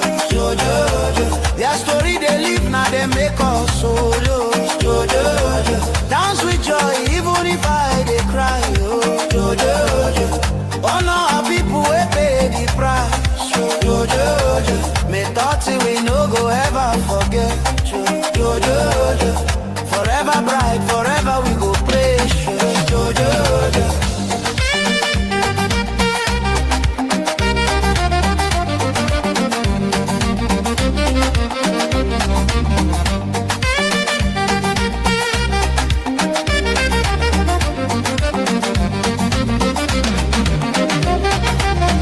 We remember the hunger, we remember the pain.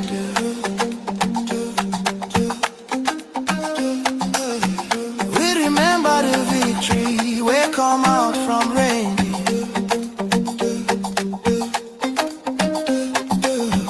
No winner, no loser, but spirit no breaking. Promise of peace where them talk, we no go take them for faking.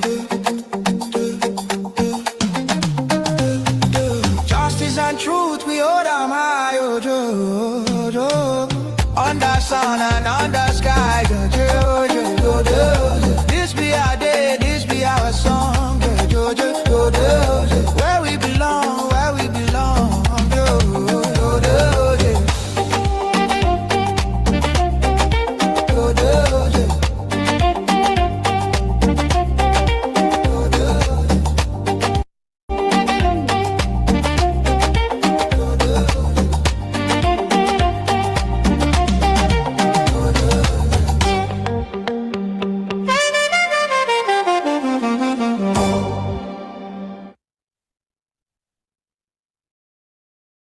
Thank you very much.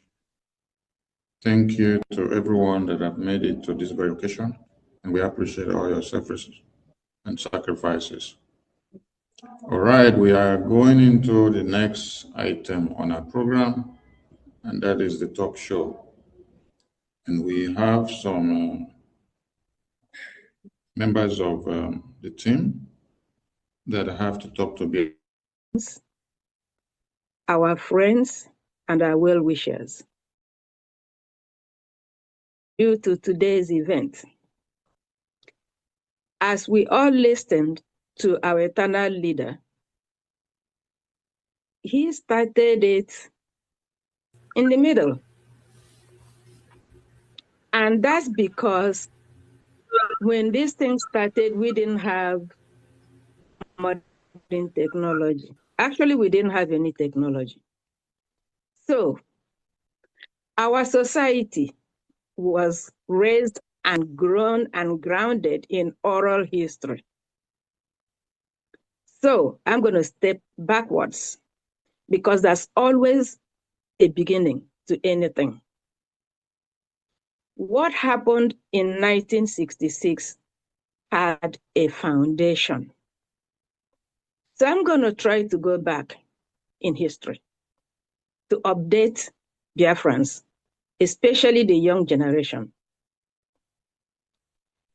I'll go back towards the end of 18th century, when Biafra was Biafra, existing as an independent, well-organized,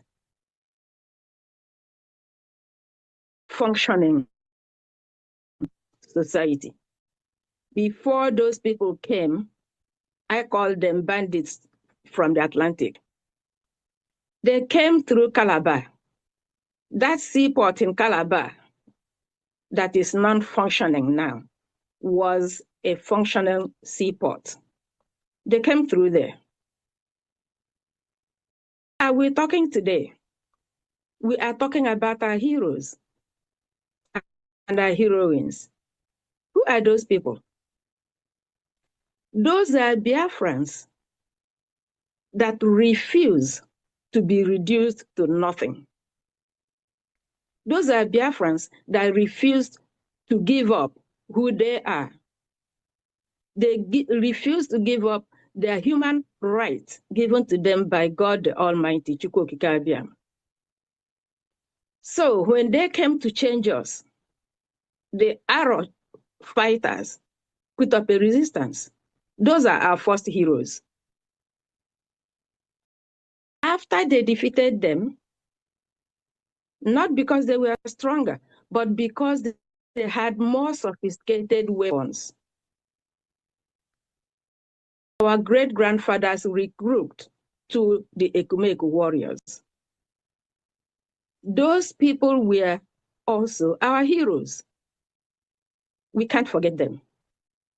Because of the weapon, it's difficult for you to defeat somebody with a machete when you just have a stick.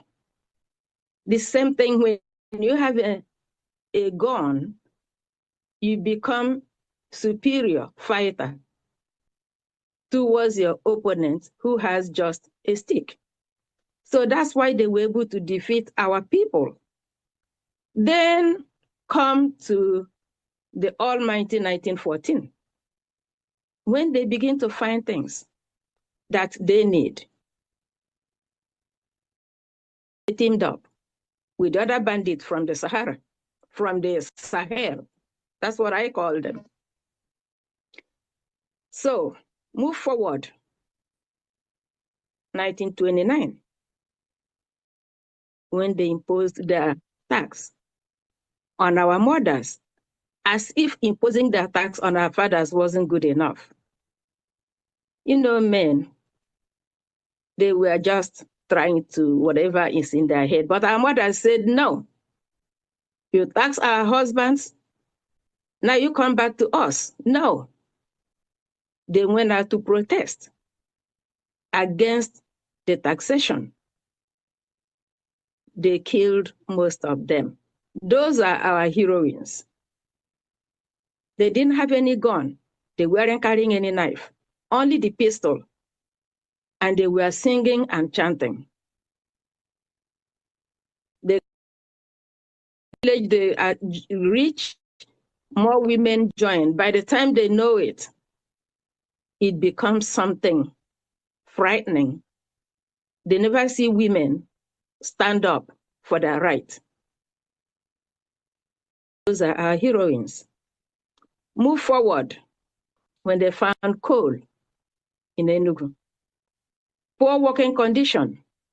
Our fathers, our uncles, our brothers, they protested. What did they get in return? They were killed because they refused to give up their God-given human right. Those are our heroes. Think it ended? No. They are getting used to the killing. So move forward to 1966.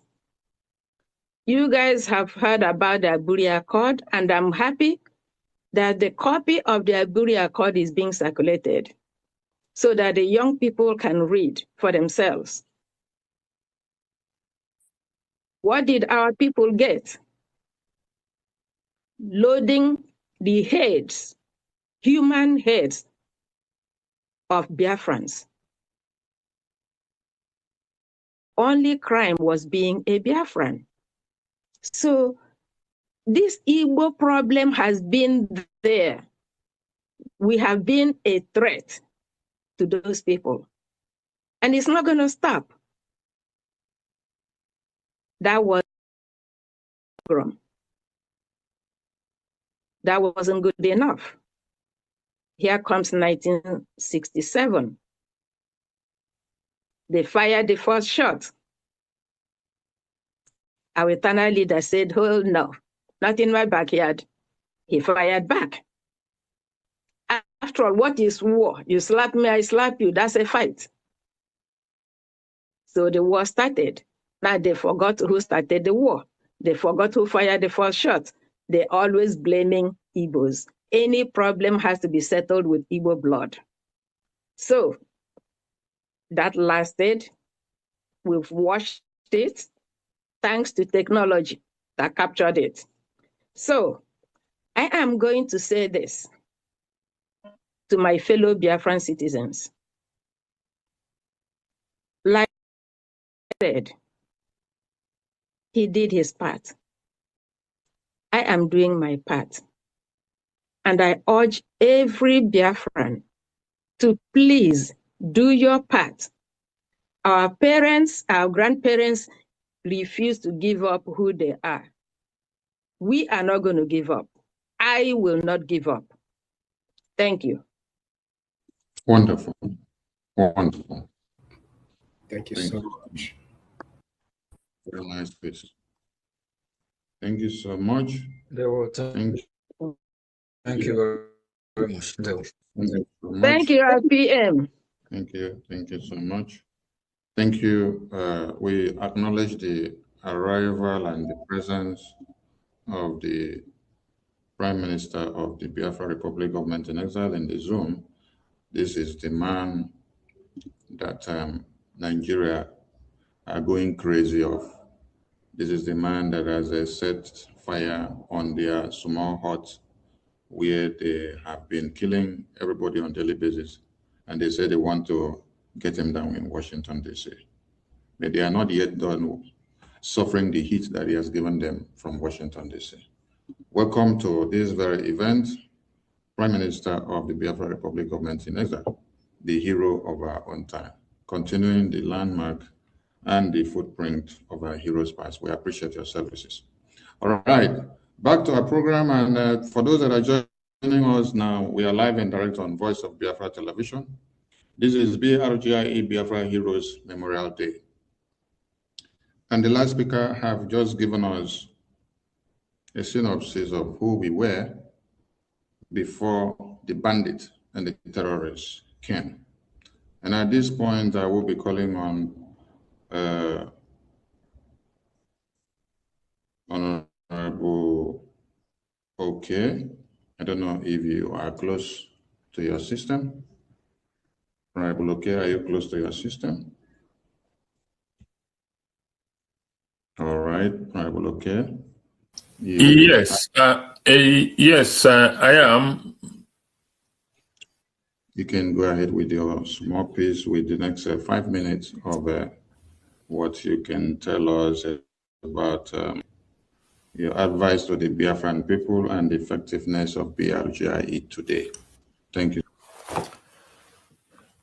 Thank you, thank you, thank you from the bottom of my heart, Honorable Minister. And our dear Prime Minister, good evening.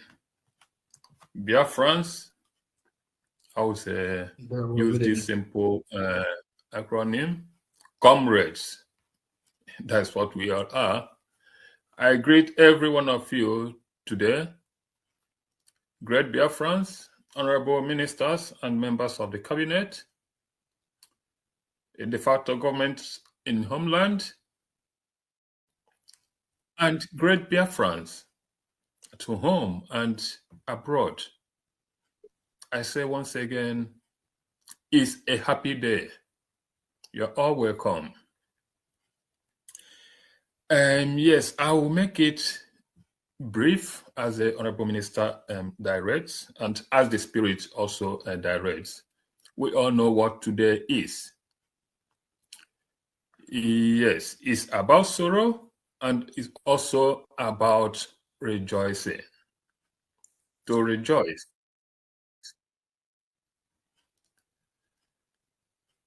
First, I would not like to go so deep into highlighting because we all know the story.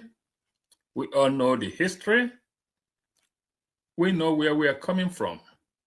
And we know what has led to this epicentric history that we are observing today.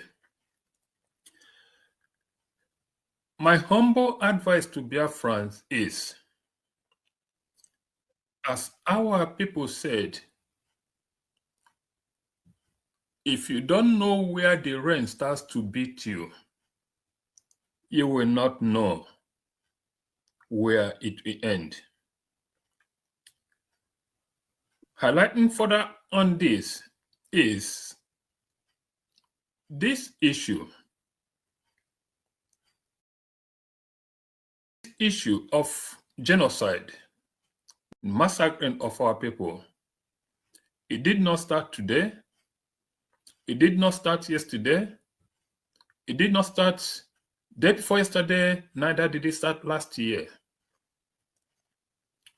It started the very day this enclave was brought together by our only known oppressors and antagonists, the Nigeria, which never was, and the British that made it due to their economic gains and nothing else. Not of what will benefit or how it will benefit us, the Biafrans. Knowing this, like I said, it did not start yesterday, neither did it start the day before. Ever since this plight of ours started, we've had men and women that have been fighting for us. Men and women who have ever, always stood, arose to say, no, we disagree with this. Unfortunately, their voices were not strong enough to stop us being in today's predicament. But they spoke. They rose up. They stood firm. Part of their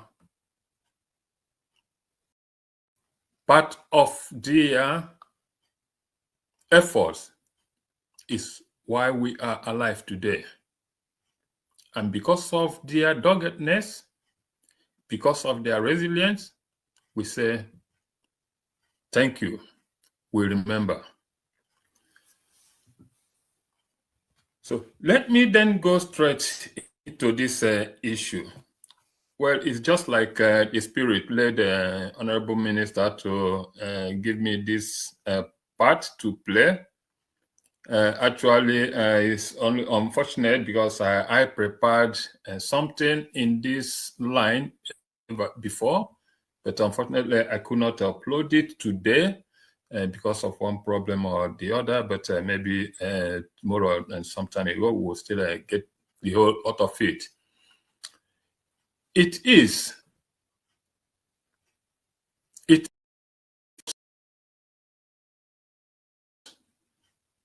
like I said, men have stood for us, men have risen for us, men fought for us. But then at the end of every tunnel, at the end of every dark tunnel, there is always light. That light that transcends to hope. At the end of every tunnel, Honorable Barrow, I don't know if you had that, what I sent you yesterday. Please, can you just flash it on the screen, just on the background? I don't know if it's possible to just get the message clearer. So, at the end of every tunnel is light. Gallant men and women rose in defense of us for our existence, that we may live. Because of their effort and doggedness, we remember we are all alive today. That doesn't mean that the fight ends where they started, nor had it ended. And because that fight has not ended, because their efforts has not yielded, because the life they shared, the blood they shared for us have not been reaped the way they anticipated, the way they wanted it to be. Because of it, we are still standing today. Because of their efforts, because of their sacrifice, we are alive today. That's why, for their efforts, for their sacrifice, and for everything they did for us to be alive today, we remember and we say thank you. There's something in life that I want to share with every one of us Biafran. Whether you are listening as a friend, whether you are listening as a Biafran, whether you are listening as a dedicated Biafran or not dedicated Biafran, or just a standby Biafran, or whether you are listening as a friend. In this life, no man is ever born and he rose to stardom. You must, one way or the other, one time in your life, need help, helping hand. Biafrans, we are not hated because we are who we are. We are hated. We are where we are today because we are all born Biafrans. We are all destined to be born where we were all born. That is why, if we are encountering difficulties in life, if we have passed through thorns and scourges in our lives, it is because we are Biafrans. Do we have to give in? Do we have to continue crying? Do we have to give up? Do we have to surrender because we've been beaten so hard? Because we've encountered so much stumbling blocks? Because we have seen hardships in our path on the ways? No. We must not give up. We must continue to fight to make sure that that fight which our ancestors, that fight which those who have risen up to defend us that we may live, we must continue standing and fighting until it is realized. Thank you. Thank you. Thank you, Honorable Minister. So, yes, please, the summary, the last summary. And why I said we need help is today, there is the government that has taken up every arsenal to make sure that we win this struggle and get us to that promised land. The Biafra Republic government in exile. This is a government. Former leaders, when they started, has not been able to go this far and be where we are today. But today, God has given us the government that will take us to that promised land. Whatever thing we do, we owe this government the utmost support and everything in us to make sure that they accomplish this goal that our ancestors and gallant men and women started. If we don't do that, that means we have failed them. We have failed those who have given, who have shed their blood for us to live.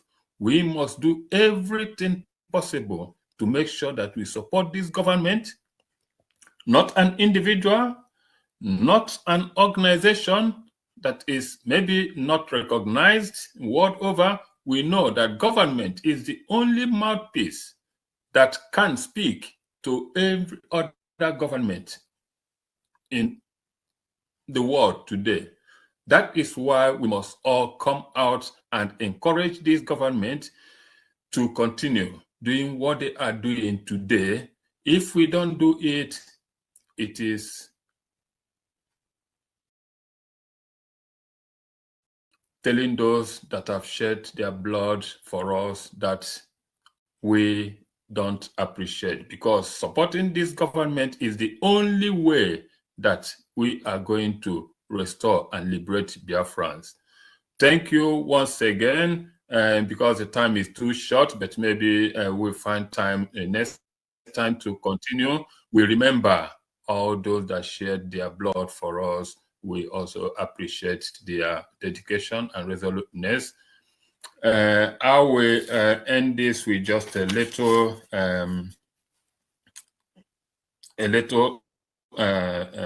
appreciation, and that is to say that yes, heroes die that others may live.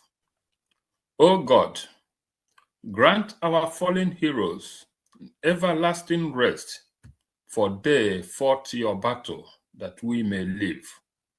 To our veterans, shower them with abundant blessings, joy, and goodwill, for they are our living heroes. May their efforts and resoluteness never be in vain. Thank you, Biafrans. Support this government. That is the only way out. Thank you so much, Honorable Oke. I appreciate your services for Biafra and the Biafran government. I appreciate you. Thank you so much. As I will call up Honorable Betty, I will then advise Honorable Emily to get ready. After Honorable Betty, you will take the stage. Okay, Honorable Betty, over to you. Let us know the real enemies of the Biafran people. Thank you. Thank you so much. Am I coming out? Yes, ma'am. Yes. Okay. I greet every Biafran, men and women, lovers of freedom. I thank all of you for giving me this opportunity today, which is 30th of May, 2026, when we remember our heroes, both the past and the present heroes. We pray to God Almighty that their souls will continue to rest in peace, and that God will give those who are still fighting on the ability to fight as one, and remember that we are fighting a just cause for freedom. Biafrans, based on what we are doing today, I just have to remind us that Nigeria Islamic jihadism remains Biafra's common enemy. I know that many people, like the children born after the war, Nigeria war against Biafrans in 1967 to 70, some of them have no knowledge or idea of what happened then. But however it is, we will always remind them. During the Nigeria-Biafra war, other Nigerians were not saying anything or doing anything. They just kept quiet. And they called us all sorts of names. They called us separatists. They called us terrorists.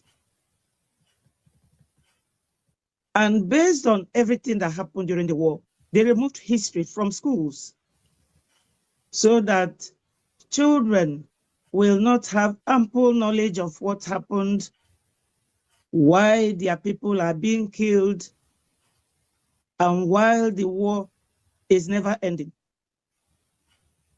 Now, my people, I have to start with Usman Dan Fodio, who migrated to that part of the world in West Africa, Sokoto to be precise, in 1804. He was an Islamic cleric, and he has followers fighting with him on jihadism. And my English dictionary here says that jihadism is a violent political ideology. Its practitioners seek to establish states governed exclusively by their strict interpretation of Islamic law, Sharia. This has been ongoing, my people. During that very war, other Nigerians never appreciated Biafrans, which they call Southeast. And Biafrans are these people who are very tolerant. We are very liberal. We welcome foreigners, we welcome visitors. Based on our religion, we do not discriminate against anyone. We don't fight religious wars. When these marauders came, we accommodated them. During the time of amalgamation, or before the amalgamation, we were Biafrans. But all these were removed from school so that our children will never know their origin. So we were all referred to as Nigerians. And the amalgamation took place and we continued going. After the death of Usman Danfodio, his children, Ahmadu Bello, Tafawa Balewa, and the rest, they continued fighting the jihad war. Because they could not penetrate Biafra land, they saw us as challenging, and they continued. During that 1966 that everybody was talking about was barely 6 years after Nigeria regained their independence from the British, and they started the jihad war. When Colonel Nwobosi was talking, he made mention of the reason why coup was taken to stop the jihadist war. Other Nigerians never knew that Biafrans were suffering because we are predominantly Christians. It is only in Biafra land that you will come and you will see everybody as Christians. We don't have Islamic groups. We don't. But these will never get to the history so that our children will know of it. So what am I trying to say? What I'm trying to say, in effect, is Nigeria is Islamic jihadist remains Biafra's common enemy simply because we are not giving up to their radical Islamic extremism. But only God knows that we Biafrans, what happened in 1967 to 1970, we will not allow that to repeat itself by being resilient, being focused. Today we have government in exile, and by the special grace of God, we have our Prime Minister, Mazi Ogekere, His Excellency, his cabinet ministers who are very resilient. We have Minister of Information and Communication that leads other media groups. During the war, it was only Okoko and them, and we have nobody to speak for us. And they lied against us, that we are separatists, that we want to leave Nigeria. Nigeria being an estate, Nigeria being a country that has expired in 2014, but they are still forcing us. If the oil that is deposited in the southeast is in either the southwest or in the north, they will not let us come close. But Biafrans, what are we going to do? We have gone so far and we can never go back. All we have to do is to come together and know that what we are going through is nothing but Islamic extremists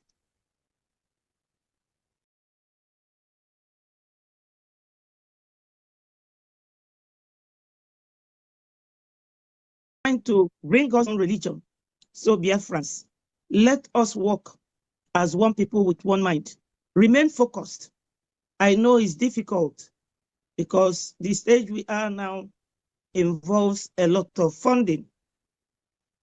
No matter how little, always endeavor to chip in and make your own donation and support your government. Thank you, fellow Biafrans. As we go on, we are not going to surrender. Biafra is our land, is our right. Thank you so much. Thank you. My greetings, special greetings to our Prime Minister. You are doing so well. It's not every time that we will be coming to thank you or greet you for what you are doing. Just know it that you are now the father. No matter what your children do to you, you beat them with the right hand and you bring them back with the left hand. All hail Biafra. All hail. Thank you so much. Thank you. Thank you so much. Thank you, Honorable Betty. I appreciate you and your services for Biafra and the Biafran government in Exile is super. You. Honorable Emilike, please. Pardon me of your time. The de facto government, because of their network issues and time differences. So, Minister of Interior and Minister of State and Chairman Joint Chiefs of Staff of the Biafra Defense Forces. We want you on the mic. Any of you that is available should indicate and come to the mic, please. Minister of State, Minister of Interior, and Chairman Joint Chiefs of Staffs of the Biafra Defense Forces. Okay. Minister, Joint Chief of Staffs of the Biafra Defense Forces, over to you, Minister. Success. You can unmute yourself, sir. You have 5 minutes. Go ahead. All right, fellow Biafrans. I greet all of you from my location. His Excellency Honorable Gachikonkere. Good evening, and good evening, fellow cabinet members of the Biafran Republic Government in Exile, and our indefatigable administrators of the Department of Government in Homeland, and to the frontliners, the Biafran Defense Forces. I greet all of you. To fellow Biafrans, I bring a fraternal greetings to you on this historic day of our Heroes' Day celebration. It is with an unbounded deep pleasure that I salute this very august gathering. Today, we stand united in solemn remembrance and a profound gratitude as we honor the memories of our fallen heroes. Those brave sons and daughters whose courage, sacrifice, and unwavering commitment for the cause of justice, liberty, and self-determination continue to inspire our collective resolve. Heroes Day is not just a mere date on our calendar. It is a sacred moment of reflection. It is a day when we pause to remember those who gave their lives so that the dream of our freedom, dignity, and the preservation of our identity may never perish. Their sacrifices remain the foundation upon which our hopes as Biafrans are built. And their memory serves as a guiding light for the present and future generations to come. As chairman of the Joint Chief of Staff, I stand before you today with a deep sense of responsibility and reverence.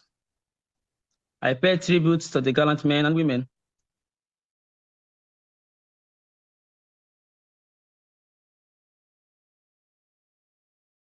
ideal of patriotism, honor, and the devotion. Their heroism reminds us that no struggle for truth and justice is ever in vain.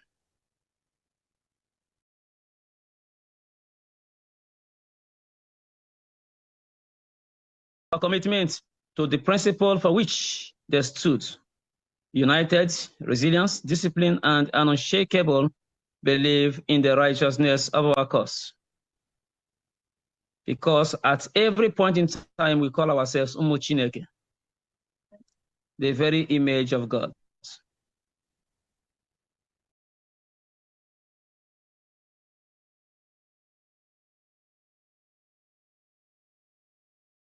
The greatest tribute we can offer is not mere words of remembrance, but steadfast actions that uphold the values that they defended.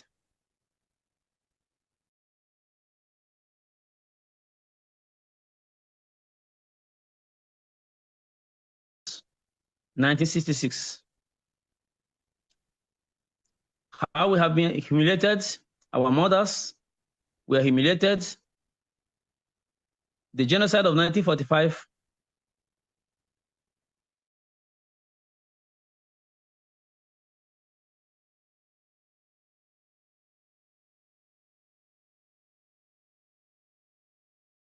animals, they are killing people. To our people at home and all of you in diaspora, let this day strengthen our bonds of brotherhood.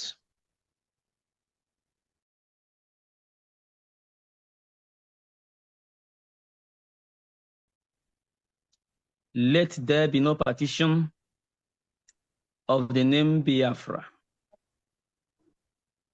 Biafra stood as one, and it means come and join. We are not despising anyone. We're not chasing anyone out of the government. But if you value the sacrifices of those who went before you, then you don't have to justice in this very struggle.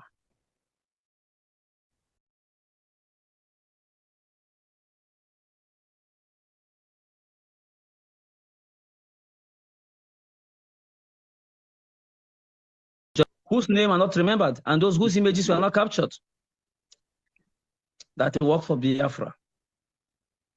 You that is here, make sure you build on the principle of the foundation at which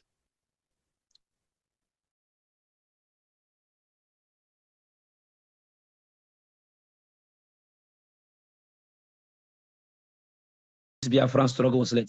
Fear and discouragement. Instead, embrace courage, wisdom, and determination as we continue to pursue peace, justice, and equity. To all families of our departed heroes, both present and the past,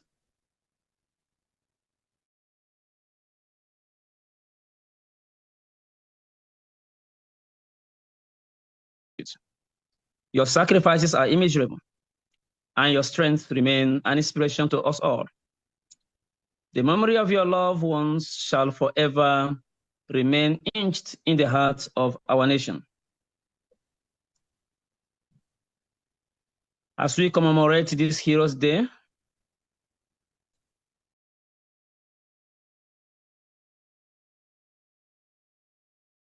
in defense of truth, let us draw strength from the resilience of our forebearers and move forward with faith, discipline, and hope.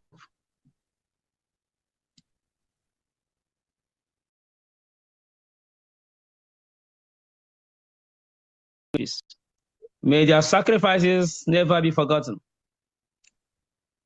and may their legacy continue to inspire our march towards justice and fulfillment. Long live the spirit of our departed heroes. Long live our people, the Republic of Biafra. Long live the enduring hope for a better tomorrow. And God bless you all.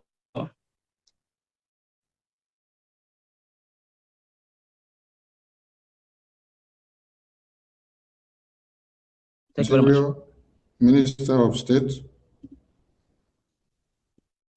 Minister of Interior, Minister of State.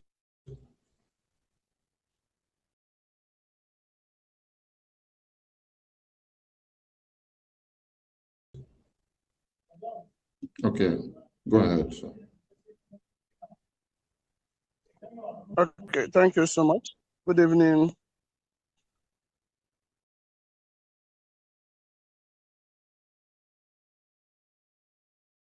Hand of fellowship to the government in exile and the federal government in homeland. Good evening, my PM, Ogechukwu Nkere, with the executive. Today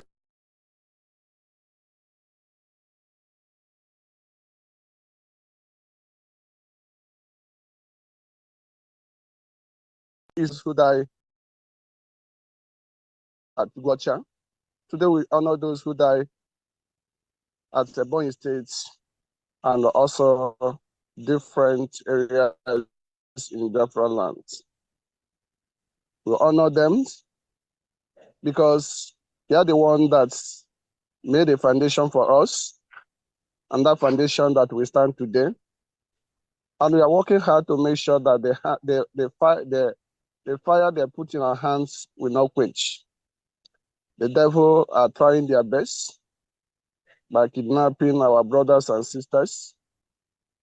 Some of them are in prisons today because of this journey. But we must continue. We'll make sure that the hope they place in us will not be in vain.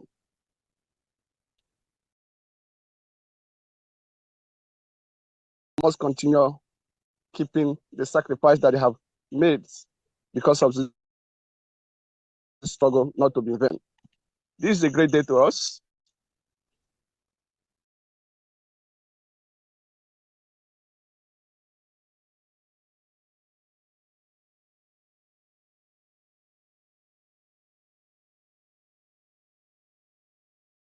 And we know that enemy, to remember that thousands have died because of this struggle. To remember some have died or leave their job, or some, their parents have lost their life because of this.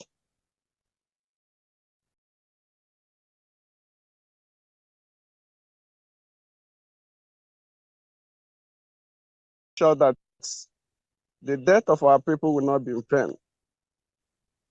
I must assure that Biafra de facto governments will try their best to make sure that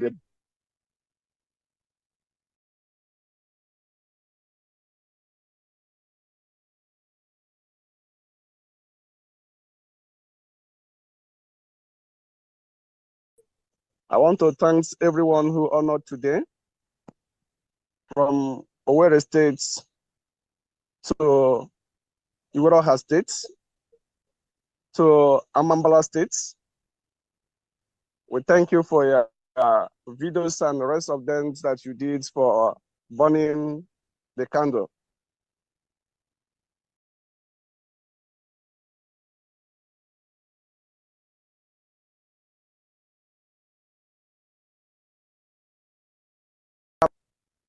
Who remember the souls that have died because of this struggle.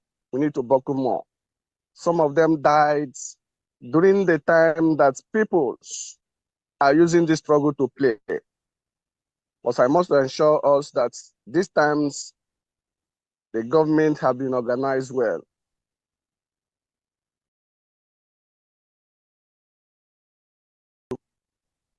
The death of our people will not be vain as long as we are concerned.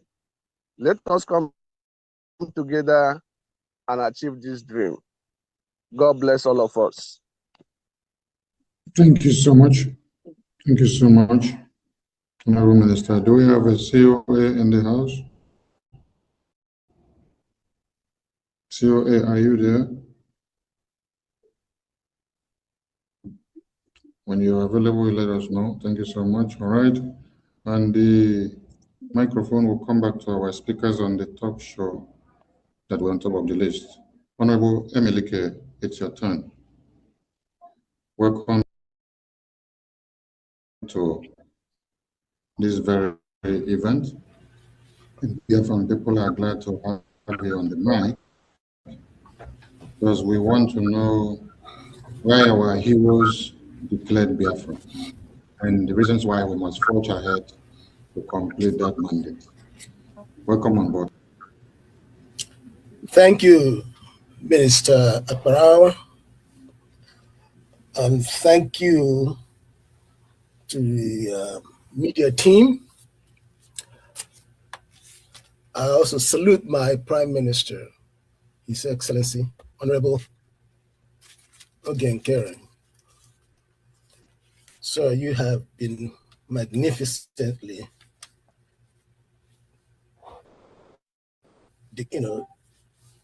following the events that have been developing lately. And I'm sure that you would continue to follow it in the best way you know of. And we are glad, we are happy that you are doing this. I greet Biafrans. Good morning, afternoon, evening, depending on your time zone. And why our heroes declared Biafra, I'm going to make it brief. Our heroes declared Biafra because we were facing an existential threat. In other words, we are people marked to be deleted, to be wiped off the face of the earth. And how do you define these people? Because every people have a way of life, their tradition, their culture, their language.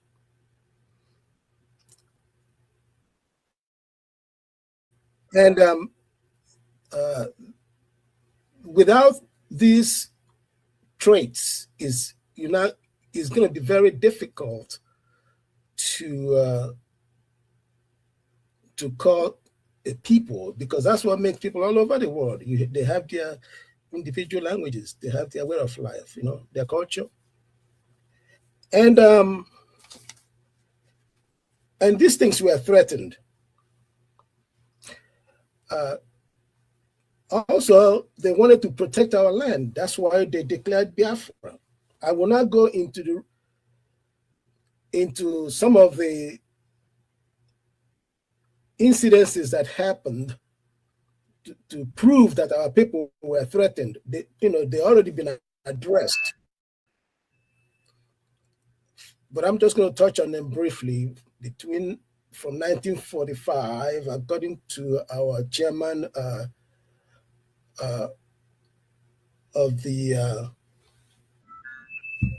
our defense forces, to 1966, those massacres, they were so abhorrible that you don't have to be told that you're not wanted. And it continued on to 1970. And so these things just touched on our heroes, and they decided, we cannot allow our people to be destroyed in the manner that they are being destroyed. And also, we have to protect our land. And that is why Biafrans living in the north and the west were encouraged to come back home. And they did. Very few didn't, though. And do we have a responsibility to complete this declaration that they did in 1967? Yes, we do. We must complete the declaration and the recognition and the restoration. We must complete the process. You see, the threat is still there. It hasn't gone away. The threat is there because all the promises that were made after 1970, like the 3 R's, none of those were, respected. And if you wonder why, I would just say, look back and see, are there any seaports in Biafra land? Are there any international airways or international airlines or whatever in Biafra land? Are there any federal presence in Biafra land in terms of major projects? The only area where you find the federal government is when it comes to exploiting our resources. That is where you see them. And even in the process of that, we have no share whatsoever from those resources. We are excluded from something that comes from our land. It doesn't stop there. Now they make rules and policies that take over our land as grazing routes or routes. They destroy our farms. They claim they own the land. As a matter of fact, that is the claim, that the land belongs to them. And so, are we going to sit aside while this happens? No, I don't think so. Only a fool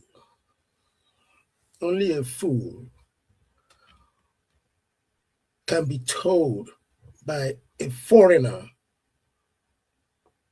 that the foreigner has their best interest at heart.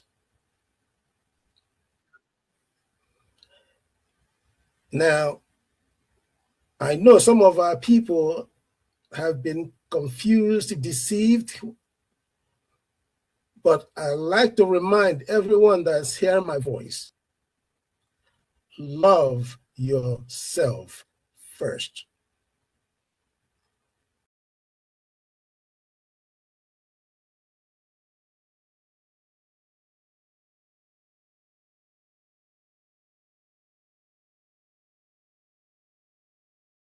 Tradition, you love your way of life, you love your land, because that is what made you who you are.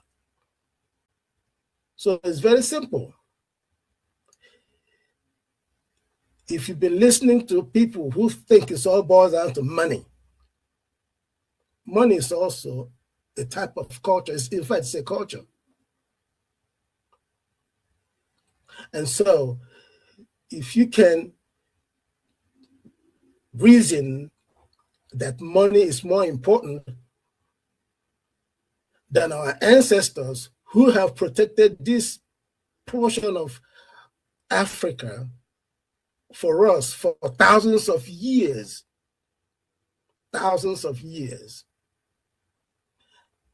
then you do not deserve to be one of us. So I ask you again,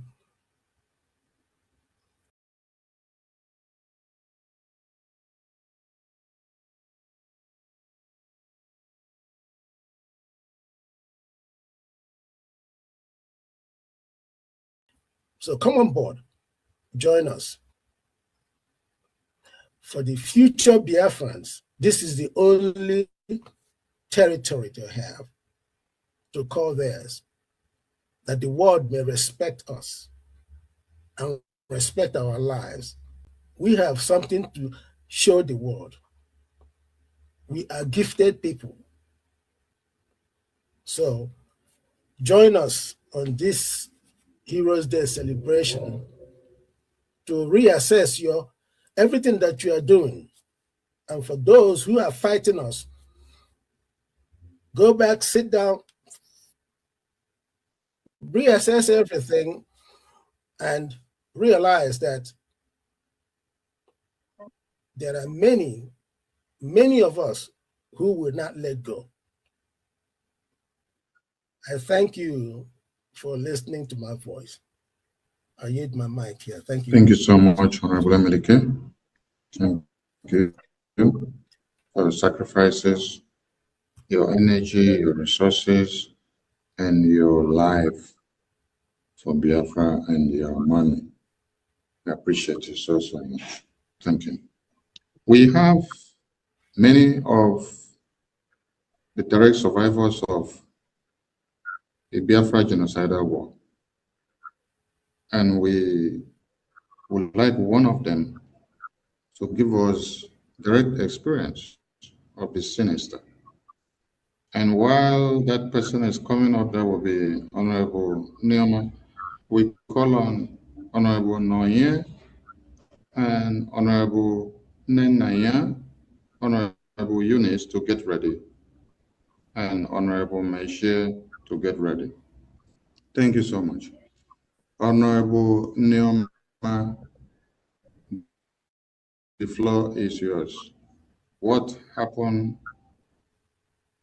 to the babies, women, and children to whom you were one of them? Hello, everyone. Am I coming out? Yes, we can hear you very well. Okay. Greetings from here. Greetings, everyone. Greetings, my PM, His Excellency Ogenkere, Honorable Minister of Information. Greetings. Thank you for this opportunity. Sorry for that. Thank you for this opportunity. God bless you all. Greetings. Hey, hey, hey, let me just go forward without wasting much time. Thank you for the opportunity. That war was a very brutal one. Very, very brutal. Of which, by the grace of Chukwu Okike Abiama pụrụ ime ihe niile, I'm one of the survivors. Yeah. And thank you, Minister of Information, for that video you showed again about my age mate. Before I go to that, many of you have watched those children that were crying of hunger. They were starved. You know, the most terrible thing you can do in this life is to starve an innocent child, a child that needed to eat, a child, you deprive him or her, his or her infancy, and he will cry brutally and die. I'm one of those 5 million children starved.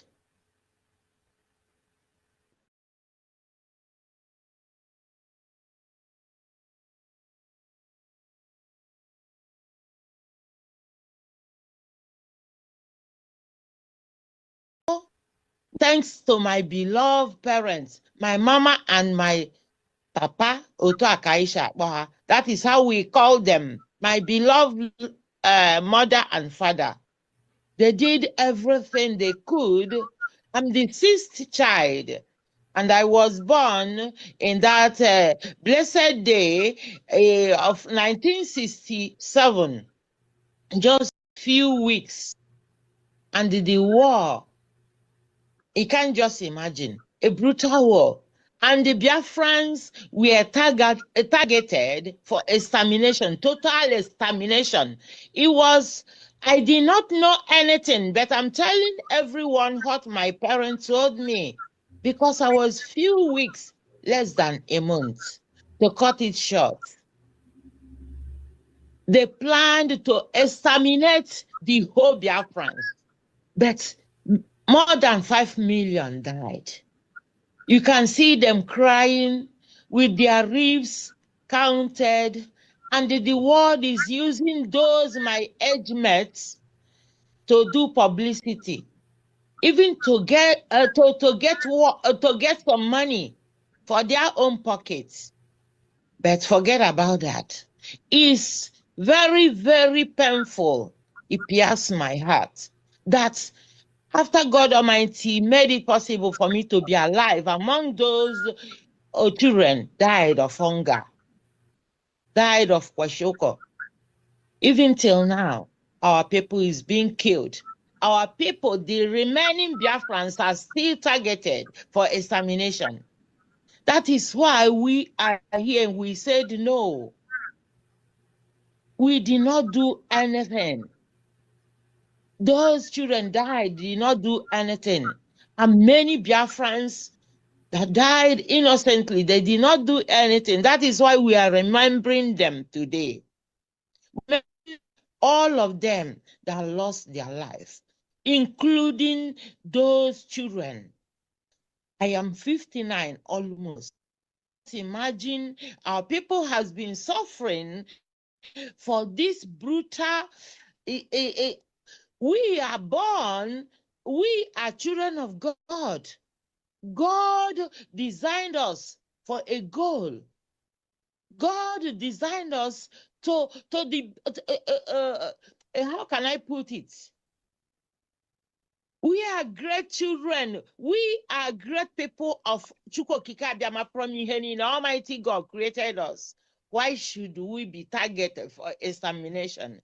Because we are children of God, because we believe in God Almighty, God Chukwokika Abiyama Promihe. Because our people love their culture, love their food, love their heritage, because we are blessed. And we are talented because God Almighty endowed a lot of minerals in our own region. Will that be the reason for extermination of children of Elohim? Please, please, I want to cut everything short because I don't have long time. That brutal experience. I cannot, everything my mother and my daddy told me from childhood, and from that 67, they carried us and we run from one place to another. I cannot repeat how the bomb nearly cut off my head, and I survived by miracle. How I survived, I don't know. Only that Almighty God, want me to be alive today. That is why we cannot stop. To cut it short, Biafra war, you cannot explain it in 5 minutes. You cannot explain that brutal war in 10 minutes, not even in 1 hour.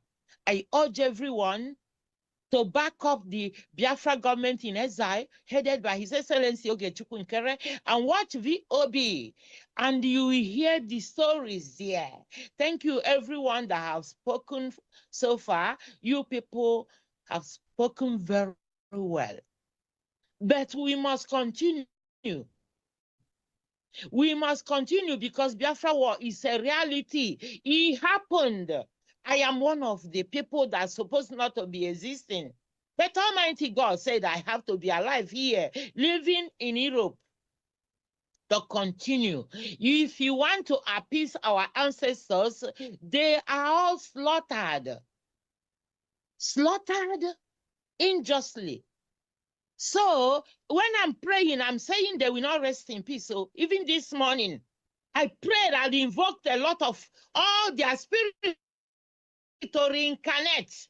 They have to reincarnate and back up the BRGIE, back up our PM, back up Biafra government in Azai, back up the homeland forces, all our resistance forces, back up the Biafra Liberation Army. We are the one to bring peace when Biafra is fully recognized internationally.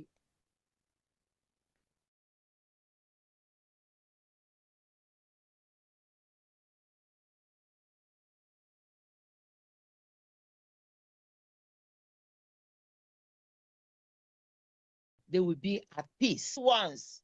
I'm not talking of, you know it all, you know them. They sacrifice their life. Therefore, I urge everyone to come together.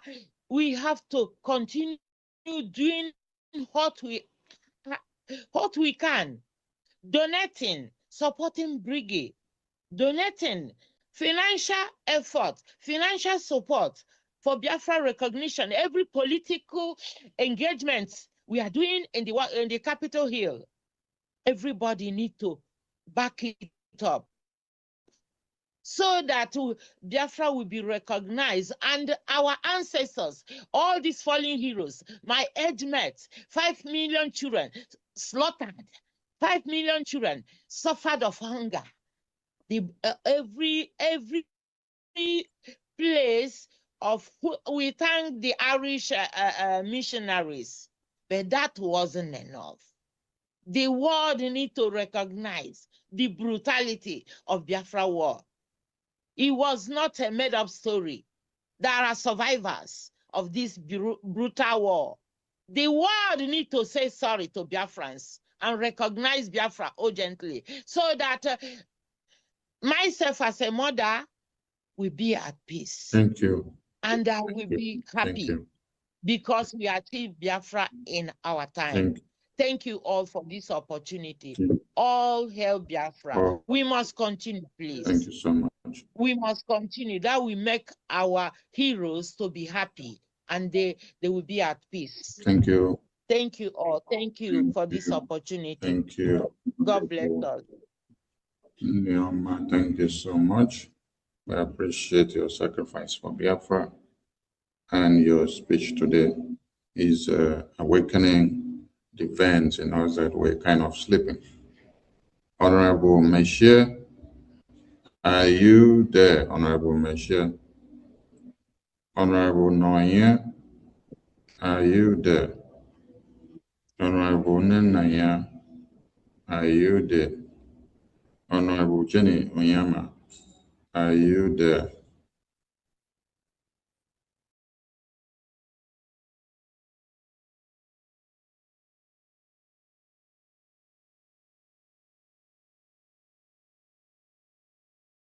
There?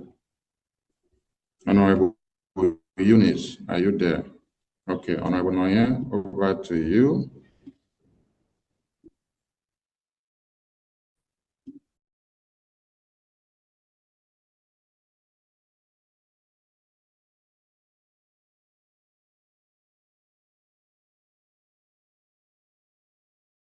Biafra Memorial Heroes Day, and Biafran people will want to know what is happening today, if there has been any difference compared to what had happened before.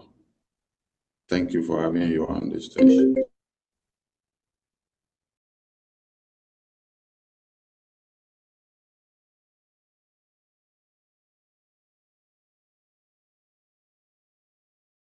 Use this opportunity to thank our past leaders, our heroes and our heroines for their sacrifices. Today, as we remember one of the most devastating tragedies in the African history, the Biafra conflict, and the suffering of millions of Biafrans during the Biafran War between 1967 to 1970. I would like to let the world know today that as we speak, hundreds of Biafrans are being killed.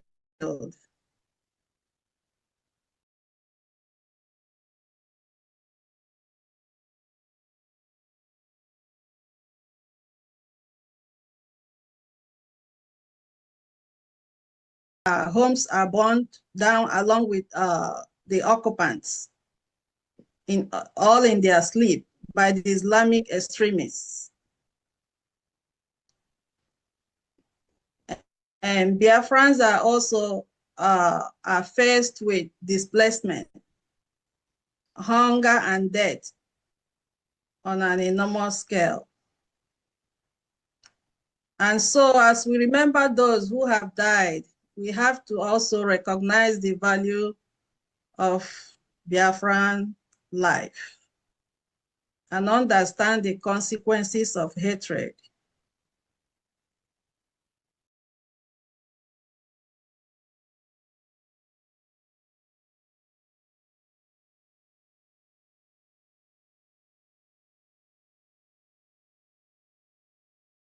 to keep their children alive every day.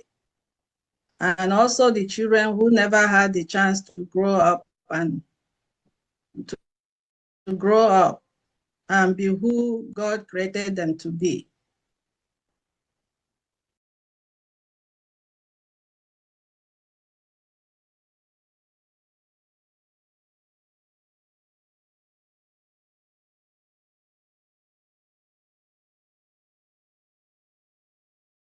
Asked is, why haven't anybody been apprehended?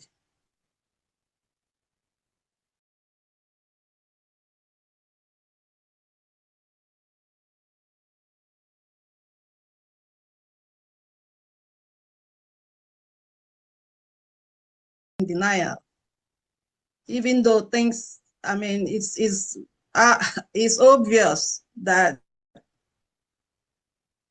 the Nigerian military are killing Biafrans every blessed day.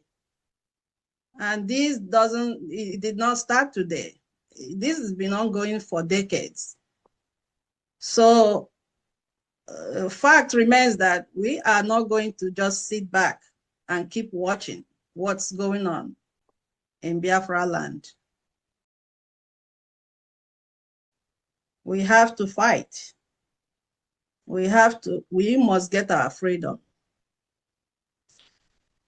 So Biafrans, let me close by saying that we must commit ourselves to protecting Biafran lives. And we must also defend freedom of religion. I thank all of you for being here. And Biafra we must get. We don't have any other choice. Thank you so much. Thank you so much. Thank you, Honorable Noye, for your speech. I appreciate your sacrifices for Biafra. Thank you so much. Thank you. Honorable Nenaya, over to you. You can pick the mic. You can unmute yourself. Thank you. Thank you, Honorable Minister of Information. Thank you. Great Biafrans, greetings from my end here from Italy. There is no need to tell you people how happy I am this evening to be in your midst and the opportunity given to me as well. Today is a memorable day, that is 30th of May, the day we remember our hero and heroines, and why we must not ignore, why we Biafra must not ignore today to remember them.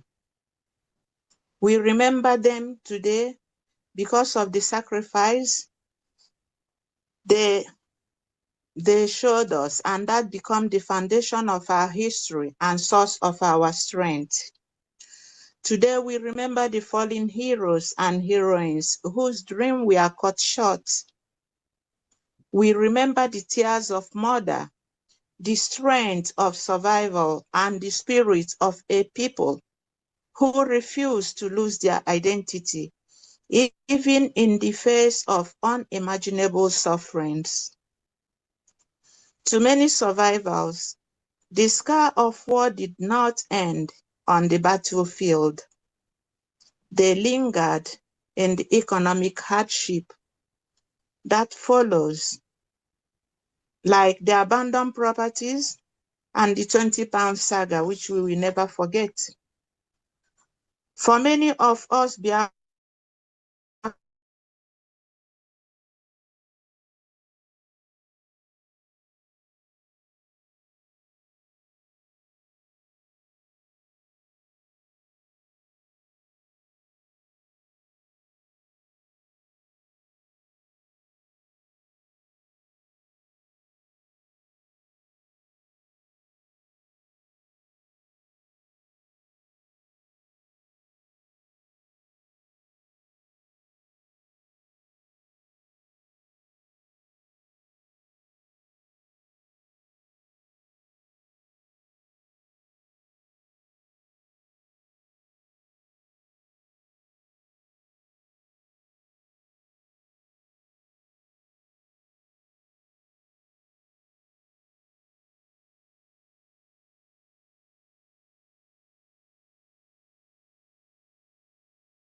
we are presenting our Prime Minister, Mazi Ogenkere, our Information Minister, Mazi Sonia Barawa, and all the good cabinet members that are fighting assiduously to promote our cause. For that, I am asking all the good Biafrans to rise up and fight to defend our land for our freedom. And to those who are sabotaging what we are doing, should please desist. They should stop. And I'm asking Biafrans, please donate to fund our freedom. Because we've seen so many lives has been lost, so many sacrifices has been made. And we are still looking forward that God will grant our quest. So I am saying, may the spirit of our departed heroes and heroines continue to rest in peace in God's bosom. All hail Biafra, and God bless Biafra and Biafrans. Thank you, my people. Thank you. All hail Biafra. Thank you so much, Honorable Nenanya. Thank you so much for your sacrifices. I appreciate it. All right. We've been able to know why we must not forget this day, why we must not ignore this day, and we must continue. Thank you so much. Honorable Meshe, over to you, sir. What we need to make Biafra a reality. Oh, wow. Hello? Yes, we can hear you, sir. Can you hear me? Okay. Yes, you can maneuver your device. Okay. All right, good. Honorable Eunice, please get ready. Honorable Eunice, get ready. Am I able to turn my camera on? Yes, you have your device. Go ahead, sir. Okay, yes. All right, thank you very much. I greet the house. I thank everyone. And I thank our PM, our Information Minister, our COS, all the cabinet members. And I'm just going to make it quick because I know we are running out of time. So let me just begin by saying that General Philip Effiong was right. It's like he knew that a day like this would come when he said that if you don't treat their parents right, the children will rise up again. And we are those children that he talked about. And we have risen up and we will never come back down. We must remain focused, resilient until this Biafra is accomplished. Yes, we have to do what is right. There's no going back again. We have crossed the Rubicon. So I urge each and every one of you, do not become weary. Yes, do not become weary. For if we continue to fight and don't give up, if we faint not, we shall reap. Yes, and Paul said that. So Biafrans, please let us work hard. We cannot go back again. I want to encourage our brothers and sisters that are at home, the ones that's in the homeland. I know that it is difficult, but think of what you can do to help Biafra. Yes, think of what you can do to help Biafra. If you are not able to support financially, think of other ways that you can do, or other things that you can do to help Biafra. You can, spread the information about VOB. Because the Bible said that we shall know the truth, and the truth shall set us free. So spread the information, do the best that you can. Don't think of what Biafra will do for you, but what you can do for Biafra. President Kennedy said that. So it is time to double our efforts and do what is right. So And for our brothers in diaspora, I don't really know. I guess I can use, the Bible verse, like I can use Esther and Mordecai story to talk to our brothers and sisters in diaspora. I know we always make references to the Bible. We cannot help it. We are God's people. And we're not going to apologize about that. Yes, we always make references to the Bible. Esther became a queen, a Jewish girl who became a queen in modern day Iran. Yes, Persia. And the people of Israel, their lives were in danger. They were facing persecution. And her uncle Mordecai came to her and said, maybe the reason why you came to royalty was for such a time as this. But, she kept dragging her feet and not wanting to help. And Mordecai told her that even if you don't help, salvation will come through another method. And I want to use that to speak to our people in diaspora, because some of them think that, oh, I came to the diaspora because, God likes me more than the people that he left in contraption. No, you are wrong. God has no favor. There's a reason why you are here. Maybe the reason why you came to the diaspora is to help to restore this holy land of God called Biafra. But you have ignored this call of God, this purpose of God, and you are pursuing vain things. I urge you to make a U-turn and do what is right and do the right thing. So, because just like Mordecai told Esther, you find yourself in the diaspora and you have abandoned the call of God and you're not doing anything, you're just waiting. All you do is create chaos. You have gone into a fault-finding mission. All you're doing is waiting to find faults, to complain about everything. Even if you don't help, Biafra will still come. Whether with you or without you, Biafra will still come. But woe to you. Woe to you. If all these things happen when Biafra comes and you did not partake in this effort to restore this holy land of Biafra, you should go and weep for yourself. That's all I can tell you. You should go and weep for yourself. You don't understand. I mean, so many things are going to happen when Biafra comes. People will die. Hello? Yes, some people are wondering what happened. I heard that Chukuma is dead. What happened? What killed him? Oh, his blood pressure was high. No, there was nothing wrong with his blood pressure. The land of Biafra killed him because he didn't do what he's supposed to do. He made all that money in Germany, in America, in Spain.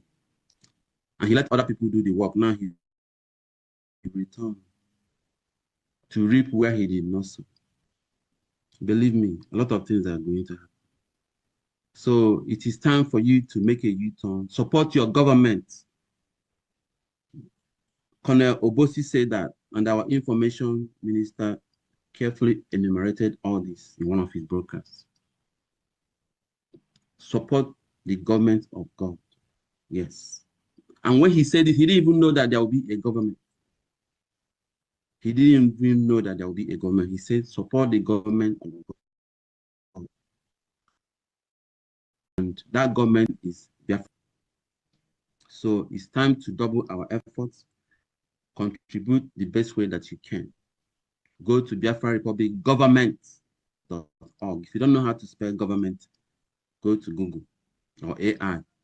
It's just write government. It will explain to you. It will show you how to write government and make your donations. We also have other means you can support this government. You can go to GoFundMe. You can also give us a loan and you get back to your loan 100% interest. So please, this is the time to do what is right. I know that we have been complaining when during Onyendu's time, we kept saying nobody is hearing us. United Nations is not hearing us. International Criminal Court, nobody is hearing us. But now everybody is talking about Biafra. Everybody is talking about Christians, persecution in Nigeria. So why are you dragging your feet? It's time to help. Do the right thing. Do not make other money and sit on it and wait for other people to pay for it. Then you come back to enjoy the land of Biafra. It's not going to happen like that. And I want to thank all of you. I want to thank all the cabinet members, our PM, our information minister, all the people that have been working hard. Our information minister, thank you so much. I don't know how you do it. You know, keeping DOB on 24 hours. My brother, thank you so much. May God bless you and bless your family. Thank you so much, great Biafrans. They will. Thank you. Thank you. Thank you so much. Honorable Michelle, I appreciate you. You all make it rock. It is a teamwork, and if you all are not there, we can have the success that we record today. And thank you all for standing very strong and giving strength to our Prime Minister. The load has not been easy. With all of you, it gives him the courage and the strength that he has, people that understands what he is fighting for. I appreciate you all. Honorable Eunice, are you there? Honorable Kello, Honorable Chima, are you there? If you're there, please raise your hand so that you can take a turn on the talk show.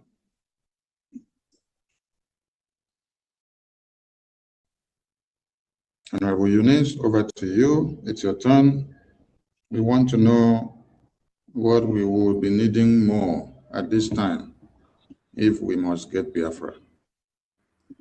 Welcome to the station. Hello, good afternoon, everyone, and welcome to the Heroes Memorial Day. Can I have my video on, please? Yes, you have your device. You can start your video.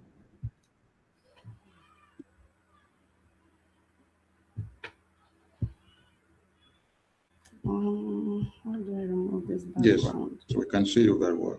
You are everywhere on the screen. Okay, you can see me. All right, thank you. Good afternoon, everyone, and I want to thank you for honoring this occasion. I don't want to go ahead to repeat what others have said. I just want to maintain every protocol, and yeah, thank you everyone for honoring this day. I want to start by saluting our heroes, both dead and living, and we honor their memories, and then we are here. Just like Senator Bruce said, that the history of Biafra was removed from our schools. And he asked, why did you remove the bite of Biafra from the map? You know, for the fear that this generation of Biafrans would stand again, they removed our history. They did not want us to come back again. But little did they know that they were wrong anyways. Here we are, standing, fighting to achieve that which our heroes past fought so hard to achieve. Unfortunately, they couldn't. I want to thank our eternal leader, Odumegwu Ojukwu, His Excellency. He fought so hard, even with his resources and the resources of his dear parent, and Biafra never emerged. It was short-lived. And when he was asked by the reporter, he said, if I'm given the opportunity to do this again, I will do it over and over again. I have no regrets. That was what he said. So if Ojukwu could say such at that point in time, what about us? I am made to understand that I have 5 minutes to speak. Unlike me, I don't speak for 5 minutes, but I will try to honor the wish of my minister and keep it to 5 minutes. Please time me so I don't go astray. Yeah, I penned down just a few things so that I will not have my words mixed up. We have gathered here today to honor our heroes who fought for our freedom. We remember the lives lost. People like Ikonso, Waka Waka. I saw their pictures on our poster. The young men and women who were thrown in Exil River. The Obi Igbo massacre. Men and women who died on Onitsha Bridge. We remember them today. And their fight will never be in vain. So today it's about memory, reflection, and telling our story so that the next generation will understand the price of freedom and the value of peace. Because freedom brings peace. May we honor their memories by working together for a future, a Biafra where rights and dignity will be respected. 1967 to 1970 will never be forgotten. We will never forget. Today I'll be talking about funding our freedom. A lot of people,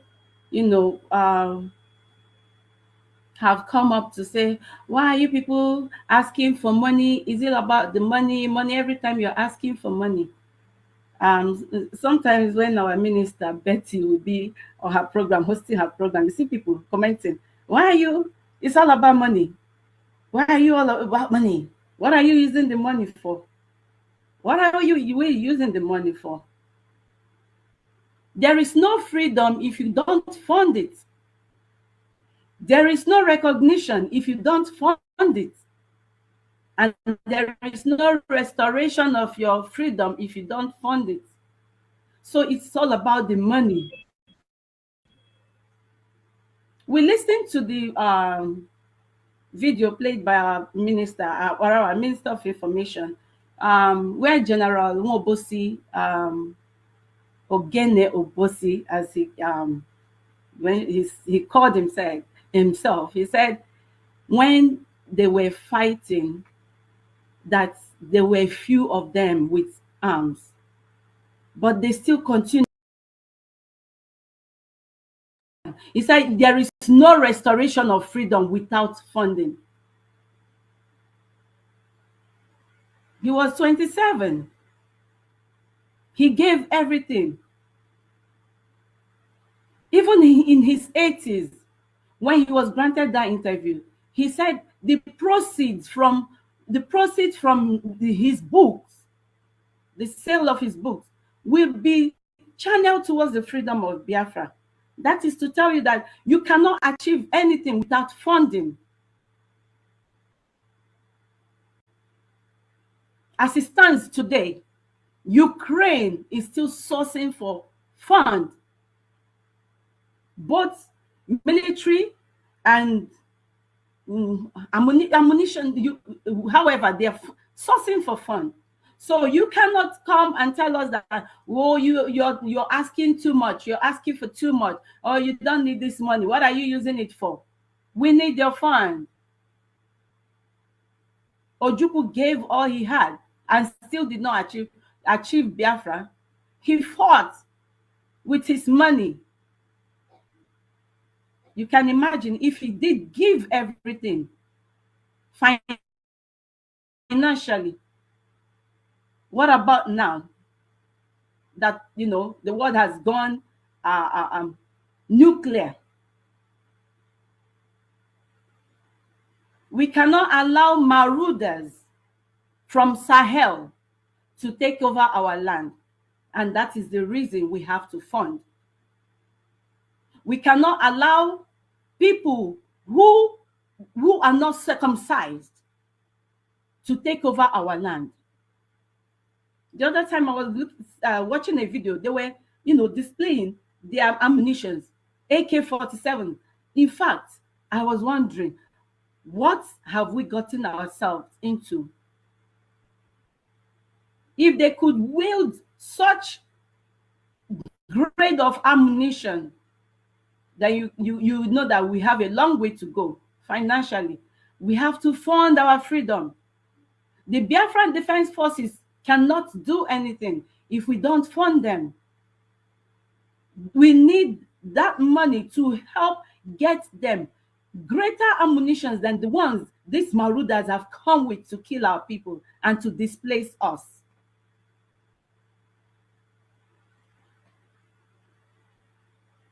I want to mention our website. For those who don't know, you're listening to me. Maybe this is the first time you're coming across our channel. You're listening through YouTube or Twitter, X. Please visit our website. It is www.biafrarepublicgovernment.org. When you go on Google, type that, click on it, and it will bring you to a very beautiful page where you will see different flags, beautiful flags displayed with a picture of our honorable men and women who went to the Capitol Hill on a briefing to talk about Biafra. If you click on that site and you are not seeing these pictures, please run away from that site. It is the wrong site. But once you see these two pictures, the flags with a podium and a picture of our honorable men and women of Biafra Republic Government in Exile, that is the right website. When you click on it, you go on your right side, you will see two bars, a sandwich, like a sandwich bar. Click on that. And it will take you down to our donation platform. When you click on that, you will see home engagements, BRGIE engagements, where you can read the news, our achievements. You see IOU. You can donate, giving us your IOU, and you will get a beautiful certificate for that. That will go a long way towards achieving our recognition. Then you come down a little bit further, you will see a black highlighted donate sign. Click on donate, and it will take you to the different segments of donation. Oh my God, I forgot my flag. Pardon me. I have my Biafran flag here. So when you click on that, you will see as low as $5, my dear people. $5, as low as that, up to $500. Don't tell me you cannot achieve $5 in a week, please. Those of you who are used to drinking coffee, you can sacrifice your cup of coffee. Those of you who are used to buying beers, bottles of beers every day, you can sacrifice $5. You can sacrifice your ejemma. That is how we call it, our ejemma. Even as low as 1,000 AJ. We have our COA solutions in the homeland who is ready to take your donations. My people, Ukraine is still sourcing for fund. Is even South Korea sourced for fund? So who are we not to source for your fund? Please, please. And one more thing, if you make a pledge and you do not redeem your pledge, it is as useless as making a pledge. Please try as much as possible when you make your pledge to redeem it. And there is blessing in redeeming your pledge. I know it's not easy, it's not easy, but this is a task that must be done. It is a task that must be done. General Wobosi went ahead to donate 10% of proceeds from his the sale of his book. And he said there's no recognition without funding. There is none. So please pardon me. There's this group of persons that gathered themselves a few days ago, and they were talking about how they have redeclared their nation. They are now a sovereign nation. They invited a white man to their platform, and they were trying to instigate, hate on this man. And this particular man, after these people must have, tried by all means to inflict the hate on him, try to speak against the people who are doing the right thing. He told them, he said, there is no redeclaration if you don't have your recognition. Your redeclaration is as useless as whatever. Yes, you have gone ahead. Oh, we have declared our nation. We declared on 29th of November 2024. Oh, we have our nation. We are a sovereign nation. What's a sovereign nation? How are you a sovereign nation? Where have you occupied as Biafran? Thank you. So, my people, we have to buckle up. In rounding up, I want to thank our Prime Minister, His Excellency Mazi Ogechukwu Nkere, who has been doing a tremendous job. And this is the man who took a leap of faith when our former Prime Minister was captured. And he did the needful. And what is the needful? He continued from where our former Prime Minister stopped. And what is it? After redeclaration, you need your restoration. Your recognition, then your restoration. These are the 3 R's: redeclaration, recognition, restoration. This is exactly what Mazi Ogechukwu Nkere and the Biafra Republic government in exile is doing. You can't beat that. All the briefings in Capitol Hill, the lobbying, it is a step. They are steps towards our recognition. And you cannot do without recognition. The man who was invited by those people, disgruntled elements, he told them, he said, you need to get 1 or 2 countries to recognize you. This is what BRGIE is doing. And your funds will go a long way towards achieving that, my people. Thank you for listening to me. And for those of you who are asking, oh, what is Ogechukwu Nkere carrying bags up and down to Capitol Hill to do? When is this recognition coming? When are we getting this recognition? My dear, Ojukwu was asked by the reporter, why is Ireland taking too long to recognize you? And he said, we cannot force these people. Governments, they take their time to watch, to see how they can step in. So Ogechukwu Nkere is going, and he is pursuing, and he's being tenacious, and he is being unwavering in his efforts. And we must support him. Thank you.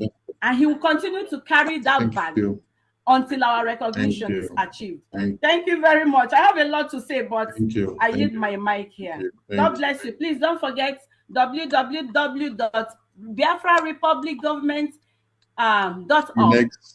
Thank you. Thank you. Thank you so much. Please, as we are continuing the program with the talk show, visit the website of the Biafran government in exile and make your donations, because we are soon going into the fundraising, and we will be off the air when we switch over to fundraising. So, COA, we called you up before on your slot on the program. It's like you're available now. So go ahead. After you the PM will take the stage because of the way time is going.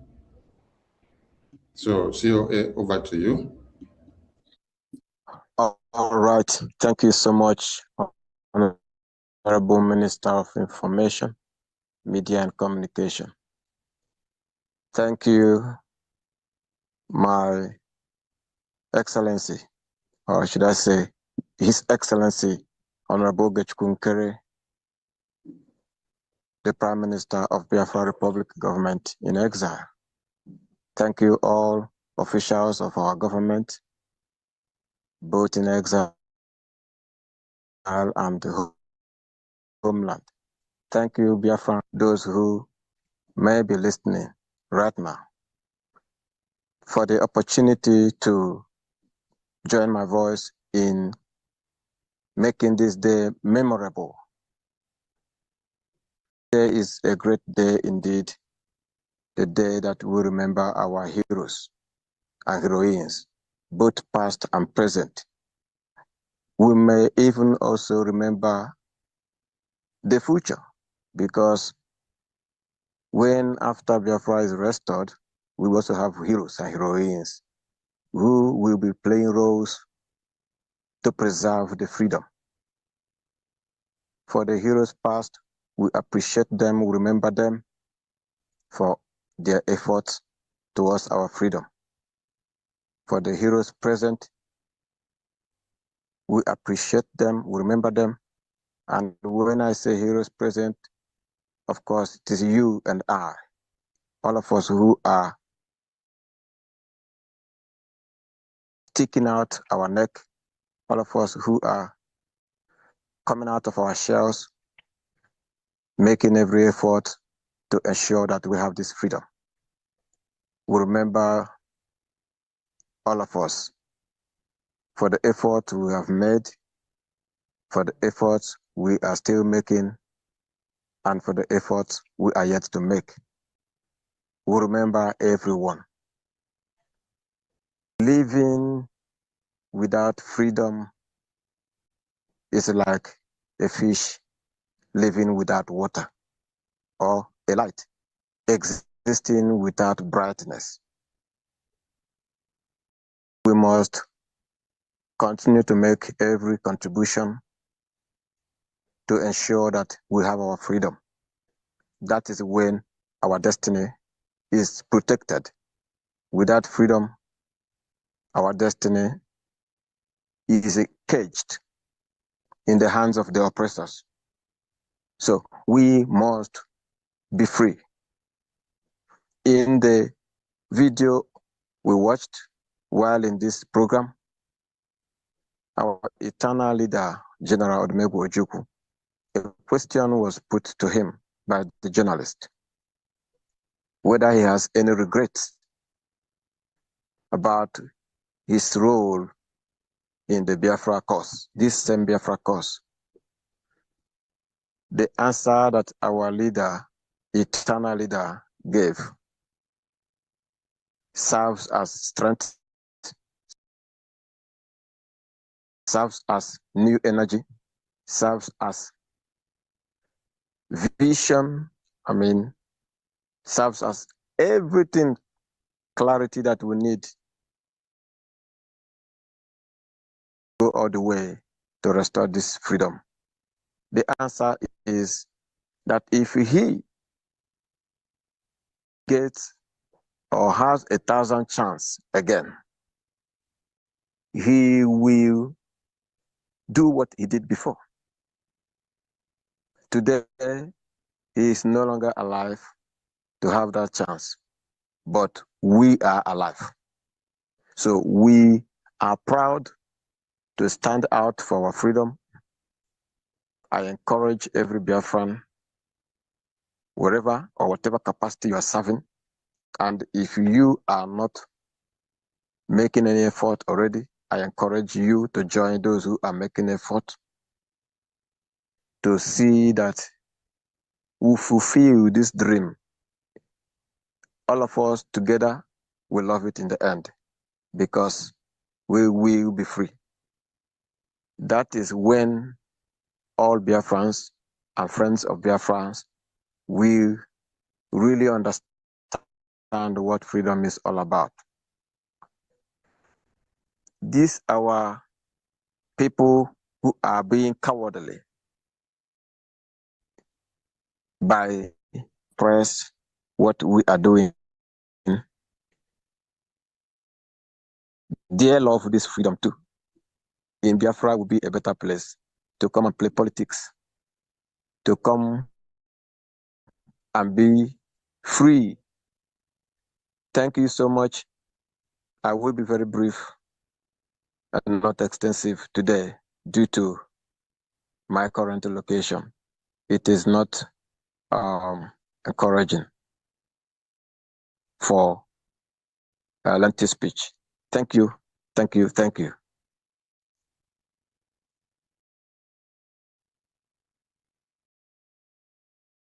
So much from the Homeland Interior and the State of Biafra. We salute all of you for your good works.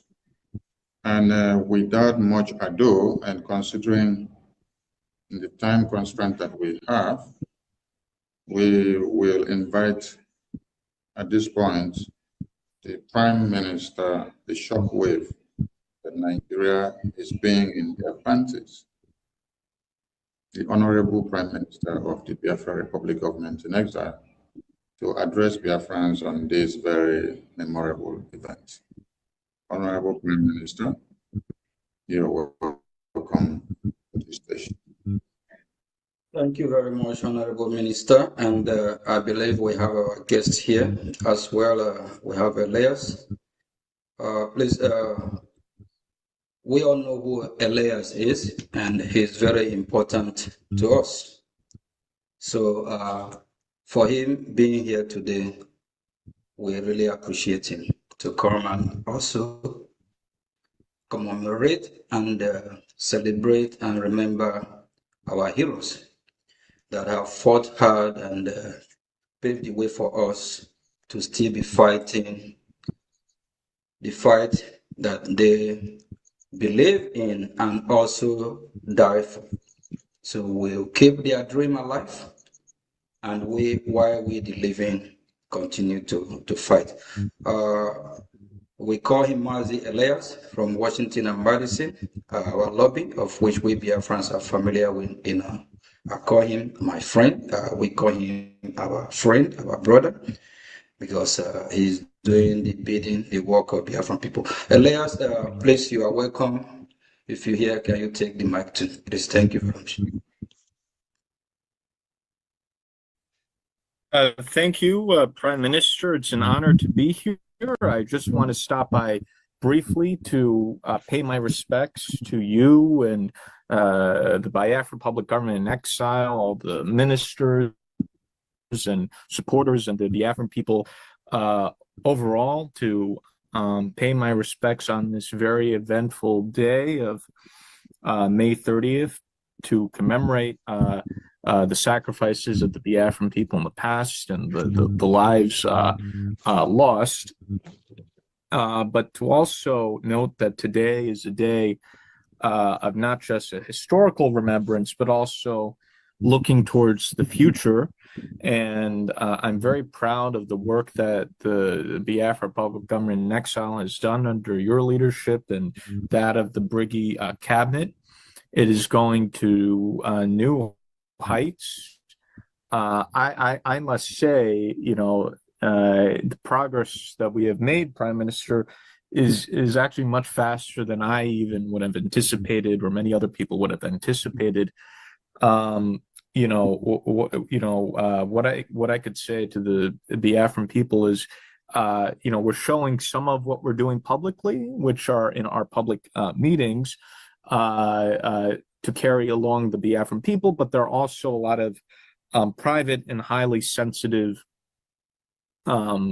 initiatives that are ongoing with both the U.S. governments as well as other governments. The U.S. government's not the only country that the Biafra government has relations with. The Biafra government also has relations with some other U.S. allied governments, which will not be named for the time being.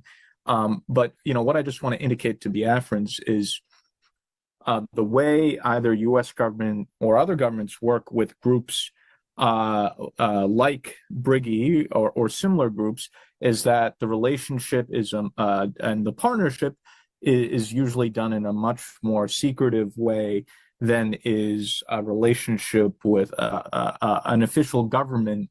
And the reason I want to clarify this is because sometimes our enthusiastic supporters put out, tweets saying, oh, when's the U.S. going to get involved? When is the U.S. going to support the Biafran forces? The way that U.S. and other governments work with groups like the Biafrans is they won't put out a statement saying, oh, we're doing this. These things are done in a very secretive manner. Over time, they may become more public. So we won't say specifically what is going on, but I can assure you that the Biafra public government in exile is working at the highest levels of the U.S. government, and there are a number of initiatives being taken which are now public information. So we could put it in that way. And, we already see the reaction of the Nigerian government. It was, leaked to the public that the Nigerian government is now going completely gaga. And they're so desperate and crazy now that they're trying to go after the prime minister and maybe even myself on U.S. soil. But I can assure you that the Nigerian government will fail very woefully. I don't care if they write 1,000 petitions to the U.S. government. This is, it's just not going to work out for them. And under no circumstance, I can assure you that anything will be agreed to by the U.S. government in terms of requests by the government of Nigeria. This is not a situation at all like Finland or the UK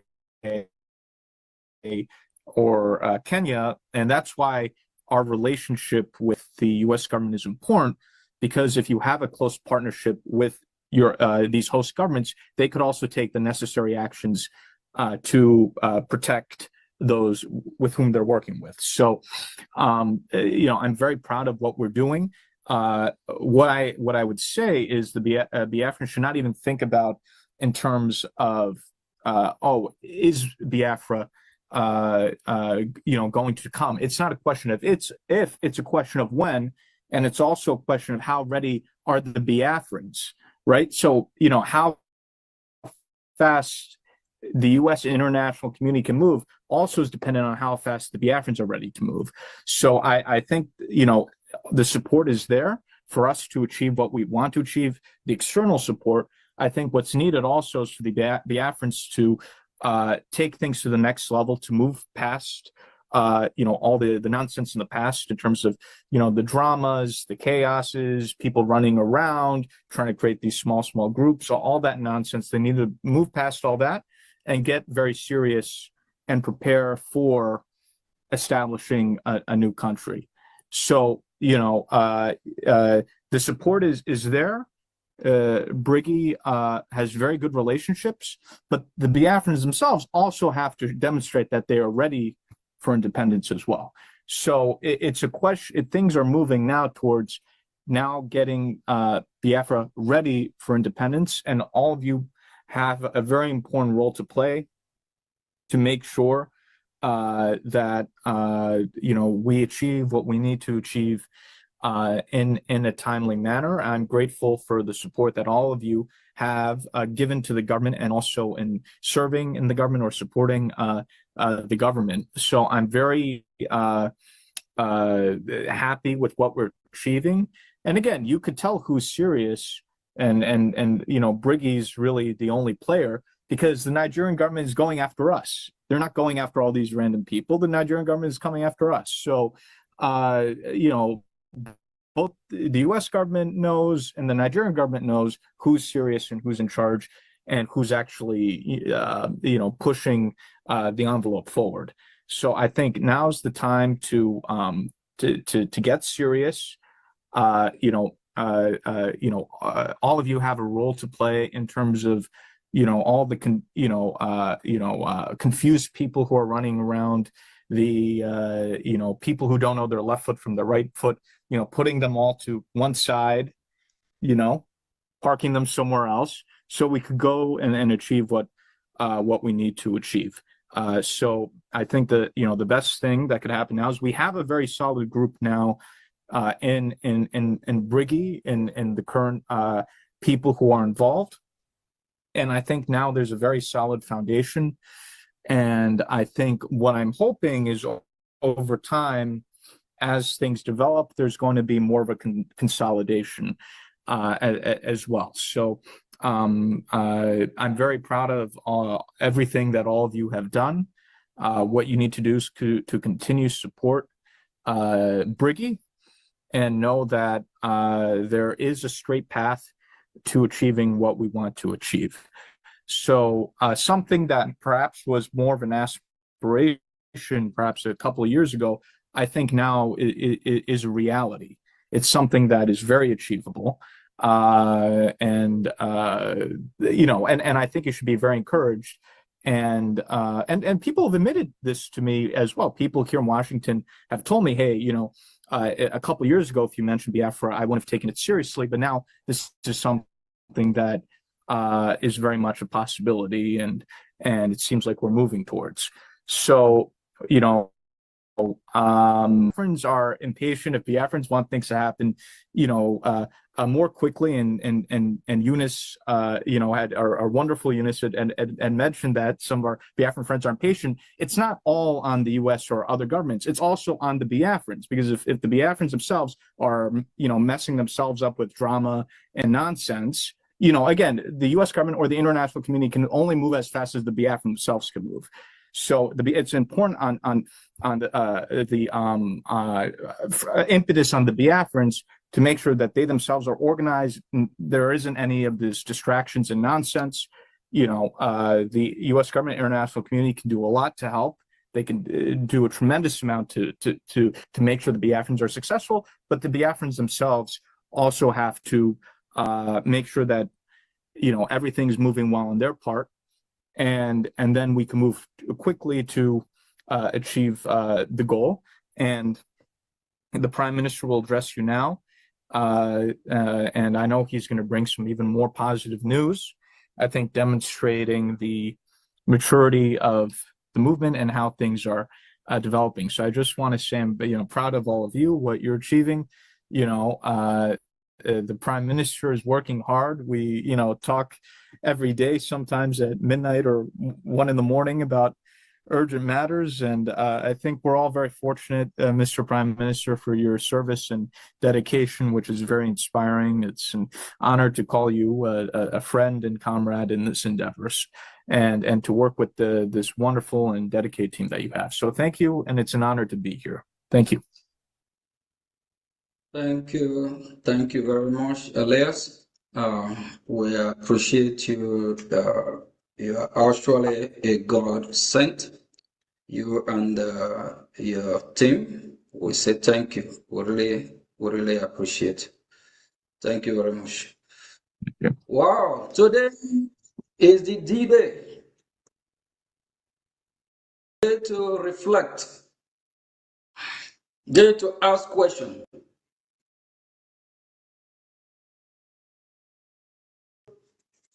Thoroughly think about what is happening in our land.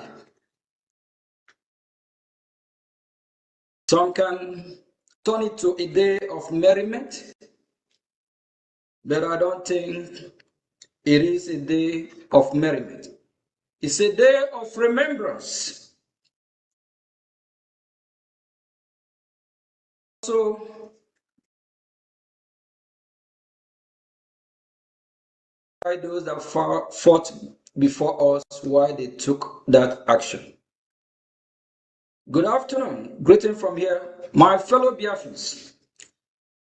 Today, May 30th, we gathered in solemn remembrance. We remember the millions who suffered, sacrificed, and gave their lives for the vision of Biafra self-determination. dignity, security, and a better future for generations yet unborn and born.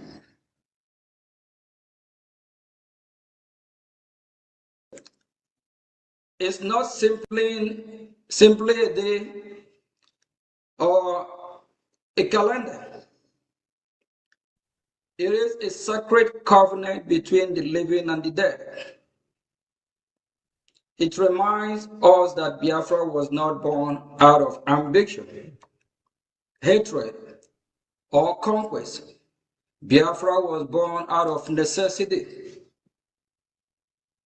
It reminds us that Biafra was not born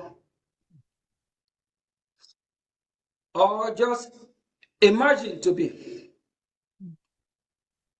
It was born out of the need of a people to live, to be protected, to preserve their identity, who they are, value of life, and to secure a future for their children.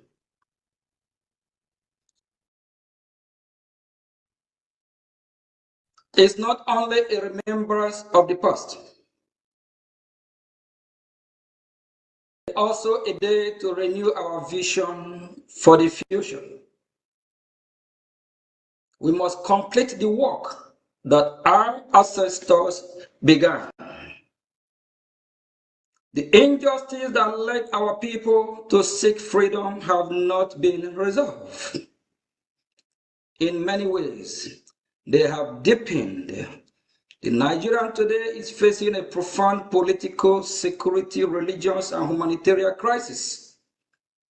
The same failures of governance,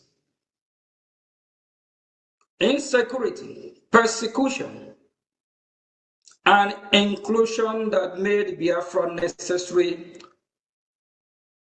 in 1967 remain present today. Indeed, the need for Biafra is even more urgent now than it was then.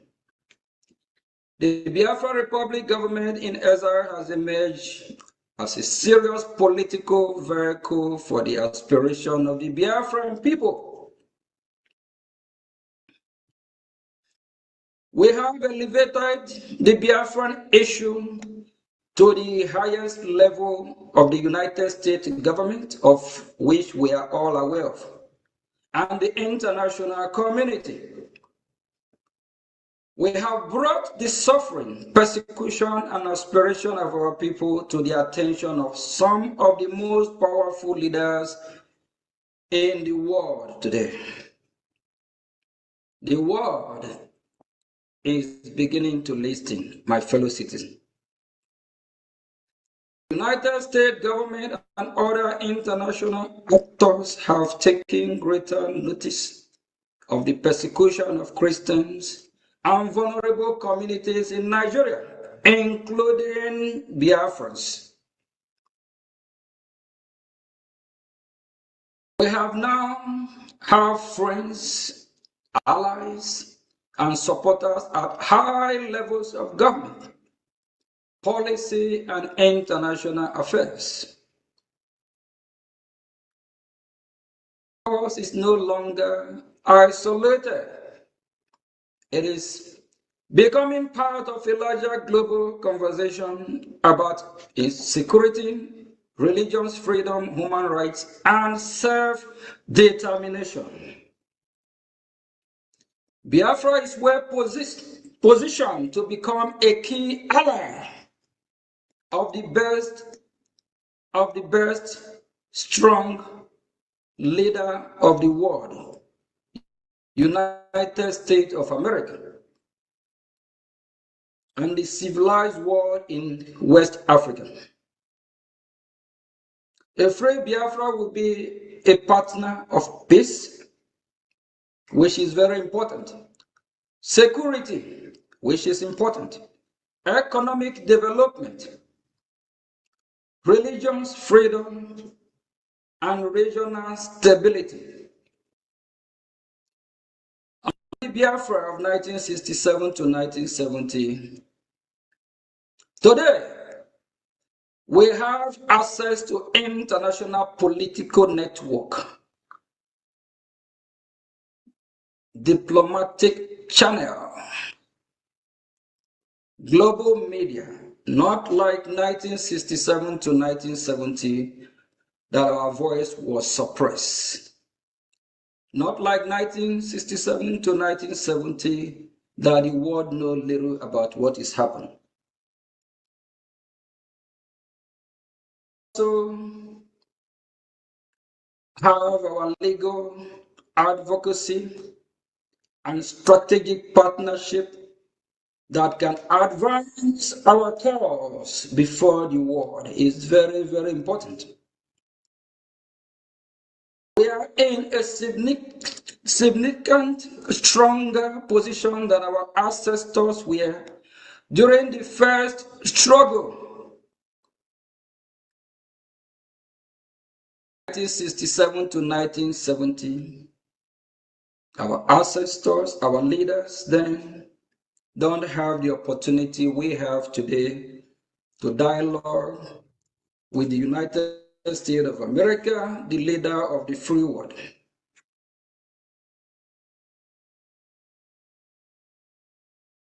Their courage, our ancestors, our heroes, their courage gave us a foundation. Their sacrifice gave us a duty that we must all carry on. Keep fighting, keep moving. We must not disappoint them. And for those that are making mockery of May 30th, if you're one of them that don't show to support this great cause, but today you decide to show up because it is May 30th, Remembrance Day of our hero and heroines, don't let this work against you. Today is a sacred day. If you're one of those that are making this day mockery day, desist from it.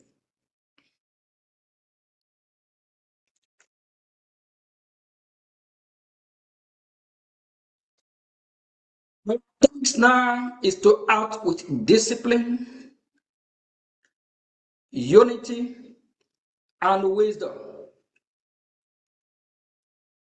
We must show the world that Biafra is not merely a memory of the past, but a responsible and necessary vision for the future. The Biafran people at home and in diaspora, I say, have hope. The sacrifice of our ancestors will not be in vain. We remember them today, not only with words, but with renewed commitment. You as a Biafra, how committed are you? Will you change from your evil way? Will you change from sabotaging our heroines? Will you repent? Will you be truthful to yourself? How committed are you? Heroes and heroines that you celebrating today, if you one of them that just mocking at them or making joke caricature of this special occasion, you will be disgraced, and the land of Biafra will not forgive you. Repent, be committed. I urge you, have a renewed mind today. Have a renewed spirit. May those before us that fought before us inspired you. May their sacrifice inspired you today, May 30th, for you to have a renewed mind and be committed. Respect their sacrifice.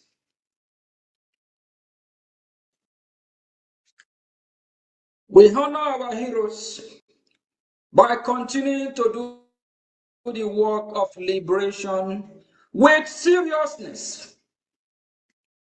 strategy, like what we are doing in Washington, D.C. that made the Nigerian government coming after BRGIE, me, and the entire team.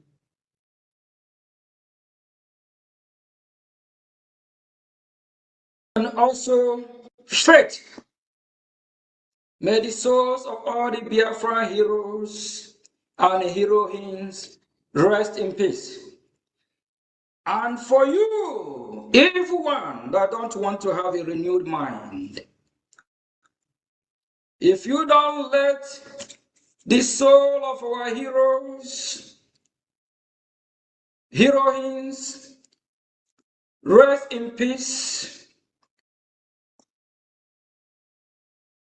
you will have a price to pay. Because you that decide not to have a renewed mind, you might be the one not to rest in pieces. May God strengthen the people of Biafra.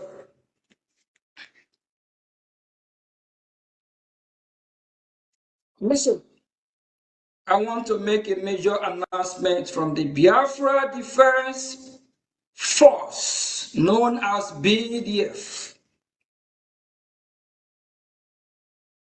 to commemorate May 30th and demonstrate a critical step towards our freedom. It is very important. Please pay attention to this announcement. And if you can recall back, in 1968, we have Biafra Special Task Force. On this day, May 30th, 2026, we are announcing the creation of the Biafra Special Operation Command. I repeat, on this day, May 30th, 2026, we announce the creation of Biafra Special Operation Command. When you work with the best, like country, like United States of America, our greatest ally, a country that if you ask Biafrans, will you like to be an American? They will 99.9 will say yes, because we love them so much. We love what they are doing. They have set example time without number that they are the leader of this free world. When the genocidal war, when the genocidal is going, actually it's war, that is what it is. What is going in Nigeria today is genocidal war against Biafran Christians and Nigerian Christians. The only country of America. Why can't we partner with them? Why can't we work with them? Why can't we emulate them? Why can't we follow their model? So this creation of the Biafra Special Operation Command This will be a small elite unit, unconventional war, and counter-terrorism. Don't you think it will be beautiful for this elite unit to work hand in hand with United States of America and great state of Israel? It is based on the model of United States Special Operation Command, called OSCOM or called SOCOM. The Biafra Special Operation Command will be only part of the Biafra Defense Forces authorized, I repeat, the Biafra Special Operations Command will be the only part of the Biafra Defense Forces authorized to collaborate with foreign intelligence or foreign forces. If you know, you know. The newly created Biafra Special Operations Command will counter malign foreign influence, such as from China. Have you heard China? China. Where in the world have you seen China help any minority, whether any religion group that have been persecuted? China never help. It's only their own interest. China don't care about you. If it is not China, it's not China. And also Iran. So these forces will work, collaborate with our ally to counter this influence of social China and Iran. And also Islamic terrorists. These forces will counter them. And we will be aligned again. How many times have I said align? Who are we aligning with? United States of America. This force, our special force, we align with US and also Western interest. And when we say Western interest, the countries that are going to fight and counter these terrorists will we all work together, hand in hand. In addition, my fellow citizens, the BDF, Biafra Defense Force, announces the creation of the Biafra Defense Intelligence Agency. That's BRGIE. If you know, you know we are getting there. We are pleased to announce the creation of BDIA, Biafra Defense Intelligence Agency, which is also after the US Defense Intelligence, the same model. When you work with the best, you imitate the best. If you want to win, not just that having a better team, you need a better coach. We are now the team. The only way we find a better coach is United States. They're the one that will coach us. They've been winning. They keep winning. We cannot go and get coach that will not train us properly to win. So we are aligning with the American system as well. So the BDIA will be led. We'll get there. So we're not gonna. The need for the creation of Biafra Intelligence Agency is long overdue.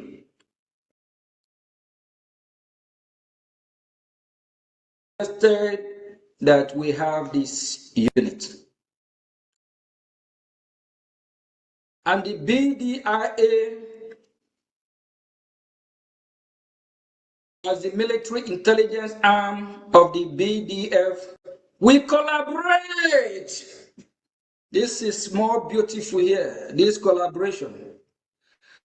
We collaborate with our allied foreign intelligence agencies. The BDIA, we work in collaboration with the Biafra Special Operation Command. We are getting there.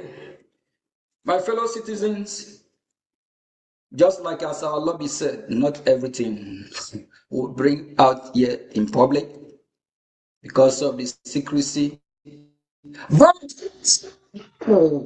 you know,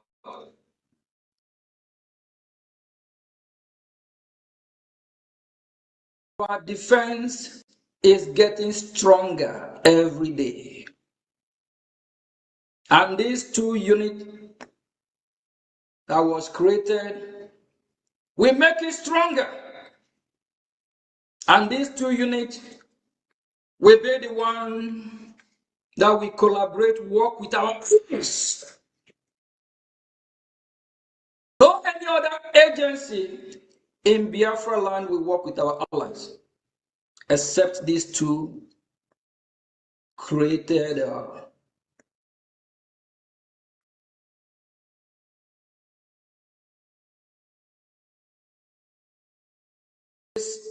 Biafra is here. We need to let our allies, the world, know how serious we are, that we are ready.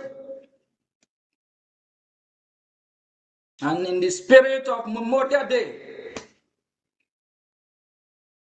I call on all Biafrans that are not committed. Please renew your commitment. Stop faking.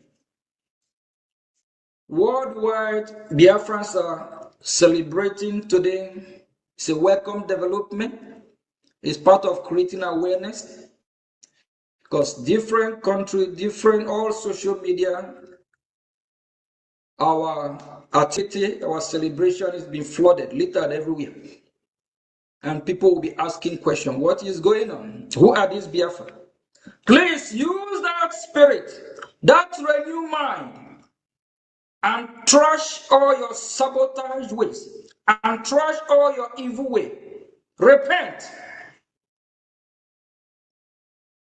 so that the soul of our heroes will rest in peace.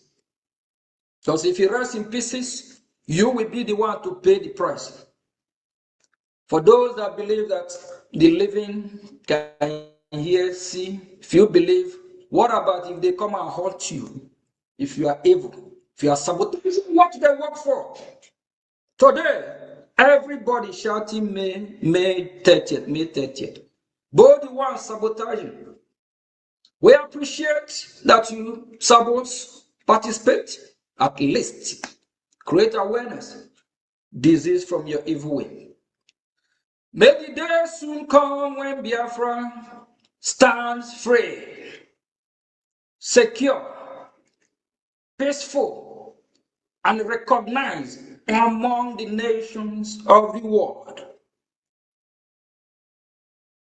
Hey, Biafra, we participate in the Olympic peacefully.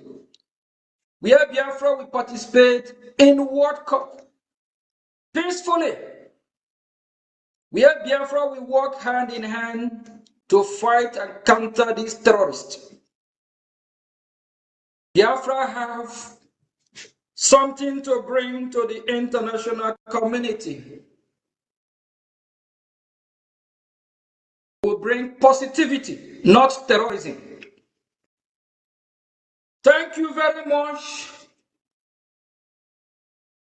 Renew your commitment. Disease from your evil way. May God bless you as you renew your commitment. Meditate, reflect in what May 30th mean. Before the program started today, or during the program, you saw a lot of video of those that have paid, sacrifice for our freedom, those that have worked very hard. Don't let their sacrifice be in vain.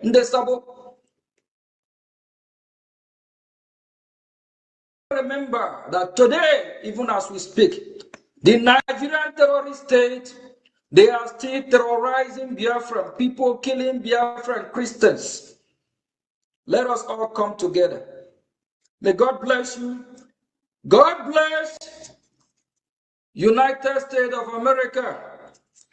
God bless Biafra Republic, known as Republic of Biafra.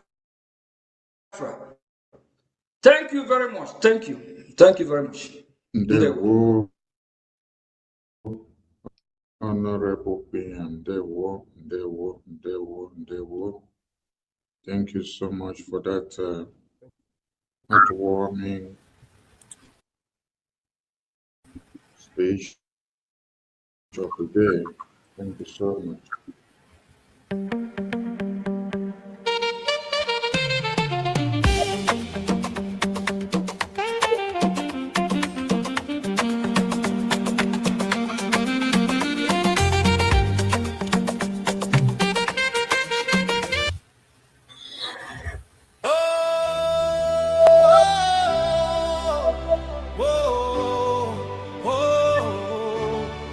Voice of the East, hey, hear our voices rise, hey, land of the rising sun, shining bright for everyone. We rise, we shine, we stand tall, from every town we answer the call. Voice of the East, hey, voice of the East, hey, voice of the East, hey, hear our voices rise, hey, land of the rising sun, shining bright for everyone. We rise, we shine, we stand tall, from every town we answer the call. Voice of the East, voice of the East, yeah. From the rivers and valleys to the hills so high, our dreams keep growing beneath the sky. No more fear, no looking behind. We're hope in our hearts and a future to find. Together we're building, together we're strong, united in purpose, moving along. The light keeps shining for all to see, a people of courage and dignity. Hear our voices rise, land of the rising sun, forever shining bright. We rise, we shine, a future filled with hope and light. Voice of the East, hey, forever shining bright. Voice of the East. Thank you so much, Prime Minister. And thank you to entire Biafran people. And because of time, and at this very time, at this very point, and according to our program, we will be jumping into the Voice of Biafra television. We are going off air and we continue inside the Zoom. Thank you all to have been available on the Voice of Biafra TV. Please come inside and continue with us in the Zoom as we do what we have to do to be able to fund Biafra. Thank you so much. Moumba, go ahead.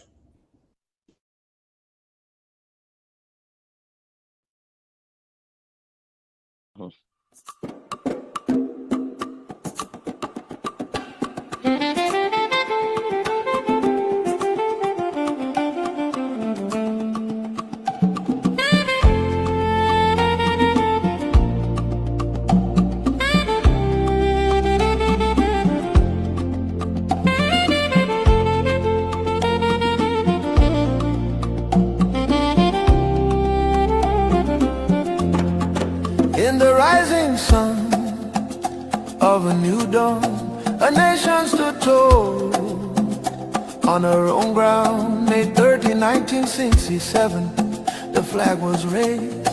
Land of the rising sun, freedom proclaimed. All over Biafra land, the people sang and danced. Tired of broken promises and iron chains. In July 6, 1967, Nigeria waged a genocidal war against the young republic. The drums of war began to sound. Nigeria turned against us on our own sacred ground. May 30, 1967, we still remember the day hope was born and hell descended. Rivers ran red, children cried for food in the shadow of famine and flying bombs. Biafra, Biafra, your name we call. Though they tried to bury you behind the wall, your spirit lives in every soul that knows the price of freedom and the blood that flows. Hey.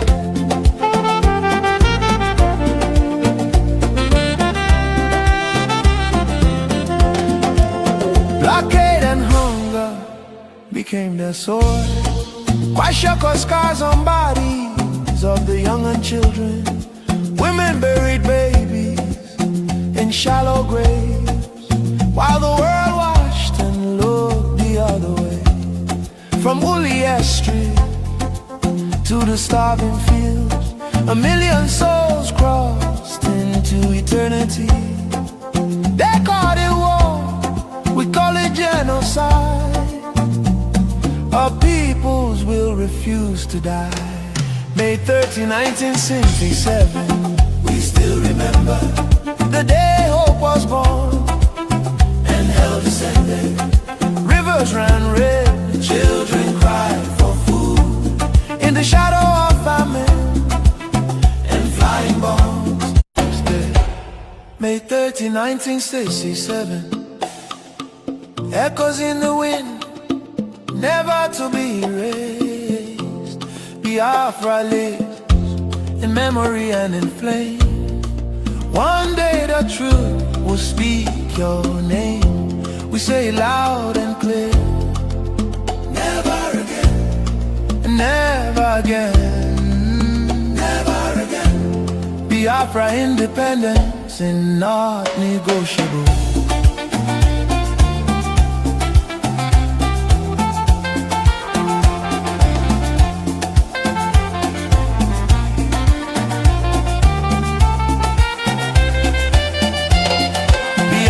Independence is not negotiable.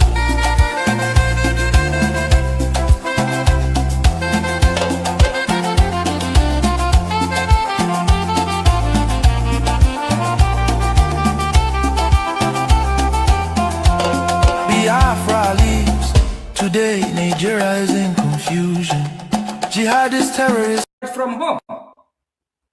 Though they are from they protest and ask for their freedom, what the Nigerian terrorist government do? They arrest them, kill them, shoot them. So for that reason, we have a government in exile, so we can fight from abroad. Thank you very much, Honorable Minister of Information. And we're also going to bring 1 or 2, 3 videos on the screen, those that Nigerian terrorist state need to go after, because they actually sponsor the insecurity. But is that the reason why the Nigerian terrorist state are not going after Sheikh Gumi? Minister of Information, please, can you bring the video of Sheikh Gumi to the screen? Thank you very much.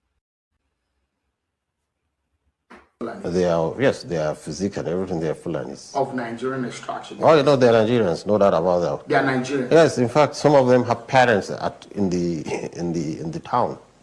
So why, for those who say some of these criminal elements are non-Nigerians who move through the ECOWAS territory yes, into Nigeria, is that true? What happened is, you see, as I've said, now we are having an ethnic war. The Fulani nomadic feels his existence is threatened. So what they do is, when they have a war, they call other Fulanis from other countries, irrespective of where they are. Fulani is Fulani. They go to defend their kinsmen. Then disperse, each one goes back to his roga. So that's why they what do you call it? They transit the borders just for an operation and go back. But if there is calm and there's peace, you will not see this kind of incursion of foreign elements into the nation. And that's why it's very important the government is very proactive in this issue. Let's go in, let's educate them, let's register them, let us do what we do to others.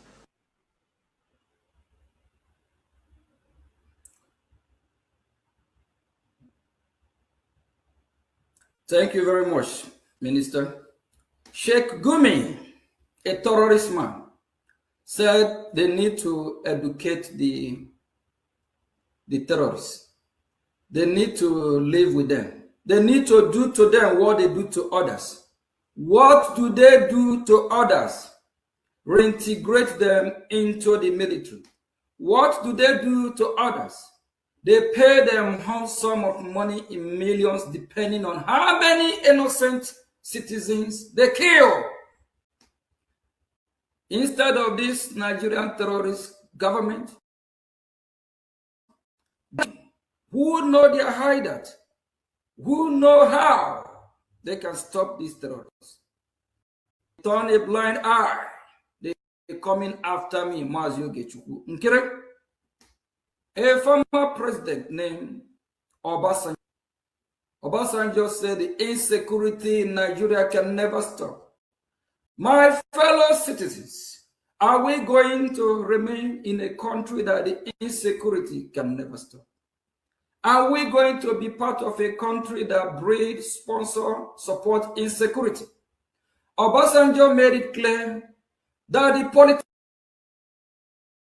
politicians, governors, they sponsor the insecurity. This disgraced country called Nigeria, they should go after the sponsors of the insecurity happening in Nigeria and leave me hell a fucking alone. Terrorist state of Nigeria, they sponsor the insecurity. Let them leave Mazio Gechukwu Nkere alone. Obasanjo made it clear the insecurity can never stop. That the government sponsor the insecurity. Then why are they coming after me here, United States of America? Thank God we have not turned United States of America to be the battlefield. Here in Washington, we will destroy Nigeria with truth. Here in Washington, we will expose Nigeria like never before, a shithole, disgraced country. A country that don't care about humanity. A country that care about citizens. Look at United States heroines.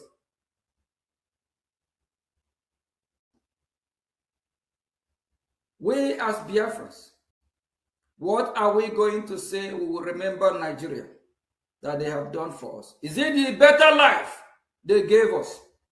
Is it the better opportunity? Is it the good life? Is it the school system, sewer system, the infrastructures in our land that they make better? Is it the road, hospital? Is it the economy that they provide for the citizens of Biafra? So that after our children graduate from their high school or college, they can acquire a good paying job of which they can start family with. None of the above. God punished the entity called Nigeria. Very disgrace. They are not ashamed of themselves. After United States of America, I advise this useless country what to do to stop the insecurity. America advised them to abolish this Sharia since Nigeria is supposed to be a secular country. What did they do in return? And this Sheikh Gumi here is telling the government of Nigeria, because he worked with the government of Nigeria. He's telling the government of Nigeria to pay the terrorists, to pump money to the terrorists, to integrate the terrorists to the military. And do you think the Biafran people will not defend? Information, I think we have some few to go through. Can you play the video with, the protest? Because a lot of people will be the first time tuning in Biafra. We will keep this country. If I have what it takes, I will save the people of Nigeria. I'm already saved Biafra. Attention, the Middle Belt and the Southwest, maybe rise up. Call Nigeria, I will burn it down. Thank you very much. Let me say that if the federal government have demonstrated capacity and can arrest Nnamdi Kanu, they should also exhibit the same zeal and will and decision to arrest these Fulani herdsmen that are terrorizing our state and our country. Let that be done. These ones are living here with us, but if Nnamdi Kanu can be arrested from a foreign land, I believe that if federal government will exhibit the same will, they will arrest Fulani herdsmen, especially Mayakiala, who have owned up to the killings in Benue State and have continued to terrorize our land. It is laughable and unfortunate when I heard that Mayakiala are calling Nnamdi Kanu a terrorist, someone who is fighting for the liberation of his people is being called a terrorist by a terrorist organization called Mayakiala and Fulani herdsmen. So federal government should rise up to its responsibility and arrest this one. I have no problem in trying Nnamdi Kanu. Due process should be followed and let there be justice. If he has committed any offense, let there be justice. But the federal government must also do justice by arresting Fulani herdsmen who have been terrorizing our land, who have created so much problems and pains and challenges to our economy, to our security, to our unity. If federal government doesn't do that, it means they are not serious. Thank you. Thank you very much, Minister of Information.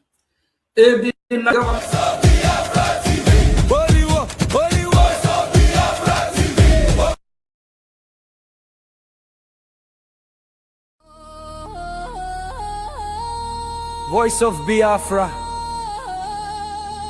TV, the voice of truth, the voice of the people. There is only one broadcasting network. Voice of Biafra TV, The first, the best, and the last. Voice of Biafra TV. We lead, we shine, we last. The first, the best, and the last. From the east to the world, hear the truth unfold. No other station does it better. Truth be told, real stories, real power, real Biafran soul.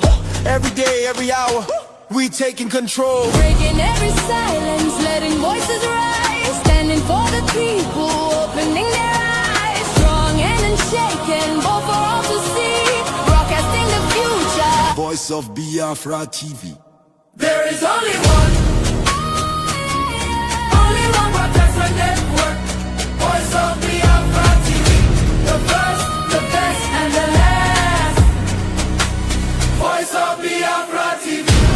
First to speak, best to watch, last to end. Voice of Biafra TV. Voice of Biafra TV. Voice of Biafra.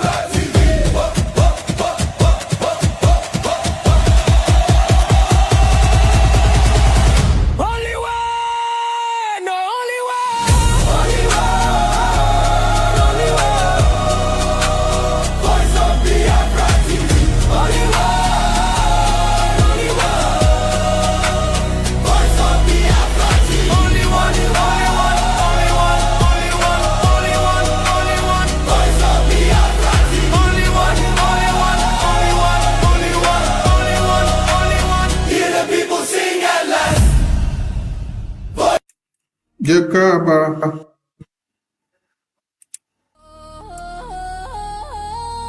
Voice of Biafra TV, the voice of truth, the voice of the people. There is only one broadcasting network. Voice of Biafra TV, The first, the best, and the last. voice of Biafra TV. We lead, we shine, we last. The first, the best, and the last. From the east to the world, hear the truth unfold. No other station does it better. Truth be told, real stories, real power, real Biafran soul. Every day, every hour, we taking control. Breaking every silence, letting voices rise, standing for the people, opening their eyes, strong and Welcome to Voice of Biafra TV. It's morning, it's afternoon, and it's night, depending on your time zone. I bring you warm greetings. This is Voice of Biafra Television. And we are coming out on a series of platforms. We are live and direct on live television channels all over Africa. We are live and direct on YouTube, Facebook, Twitter, and many other platforms. And we salute all of you for joining. You can call into the program with the number that will be displayed on the screen. Tomorrow is Heroes Remembrance Day, and we continue to remember our heroes, and we continue to fight and to give them what they need. Welcome to Voice of Biafra Television. broadcasting the future. Voice of Biafra TV. There is only one broadcasting network. Voice of Biafra TV. The first, the best, and the last. Voice of Biafra TV. First to speak, best to watch, last to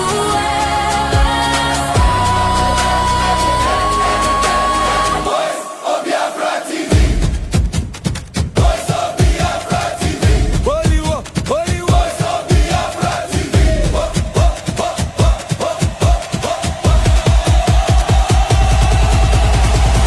Only one, no, only one. Only one. Only one. Voice of Biafra TV. Only one. Only one. Voice of Biafra TV. Only one, only one, only one, only one, only one, only one. Voice of Biafra TV. Only one, only one, only one, only one, only one, only one. Hear the people sing at last. Voice of Biafra TV.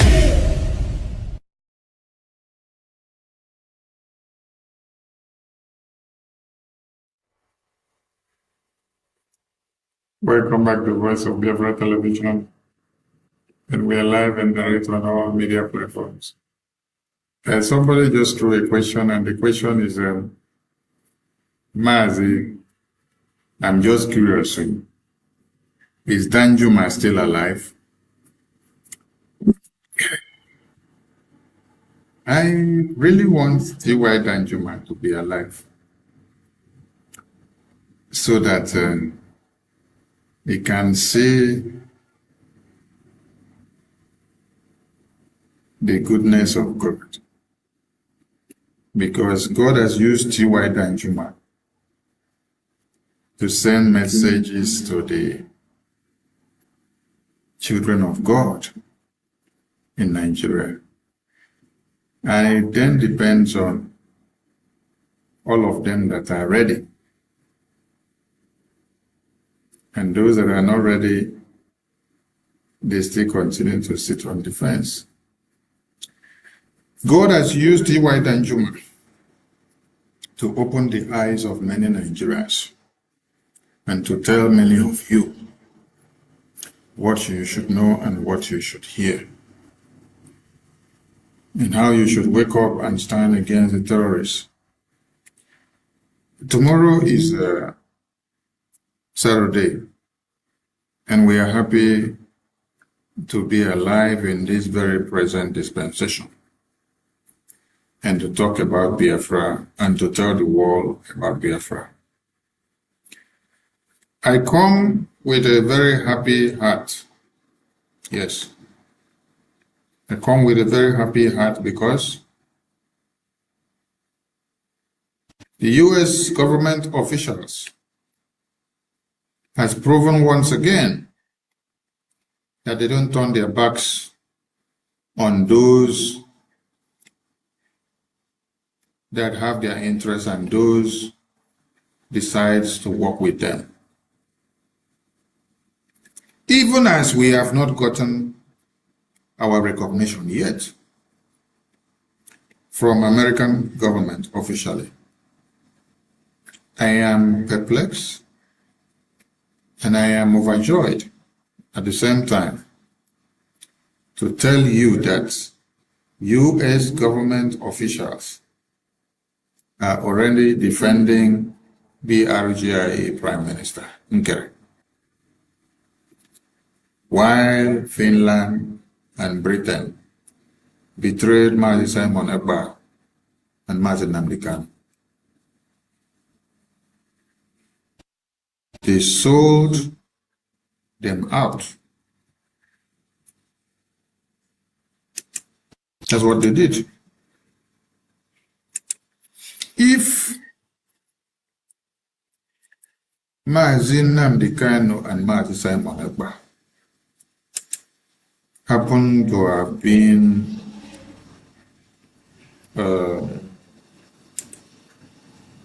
UK citizens and Finland citizens, then these same countries betrayed them and gave them out to be picked by Nigerian terrorist governments. It's a very big shame.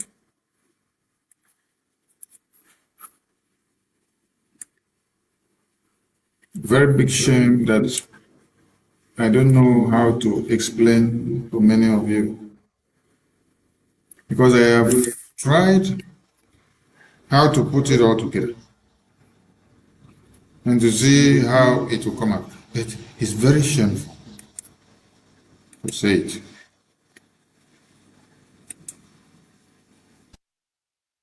But here I am.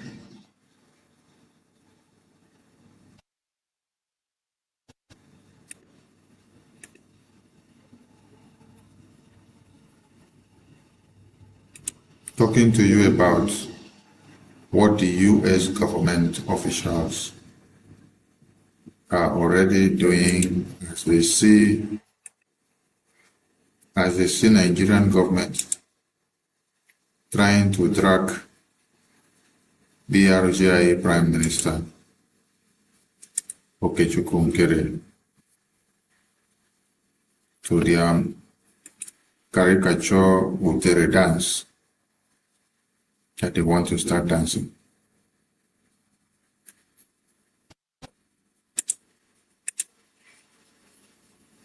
So interesting to see that a country that values your existence can protect you and keep you away from the foreign terrorist that wants to come and pick you. That is why they say where America leads,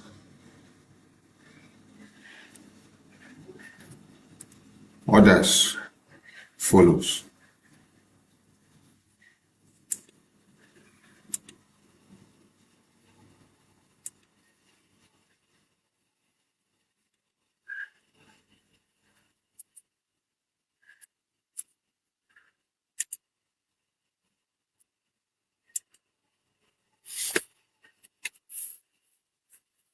The line is open to those that want to call in,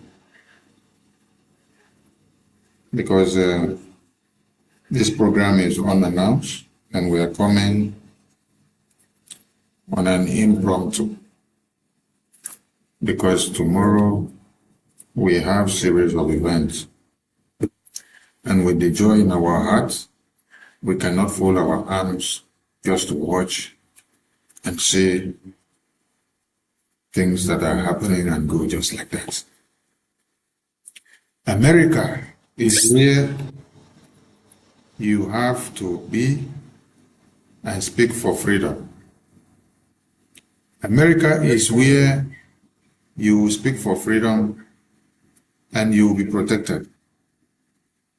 America is where you will speak for the freedom of mankind and your rights will be protected. Finland government and UK government, up till today, I have not seen one official of the Finland parliament or the UK parliament come out to lambast Nigerian terrorist government for kidnapping their citizens.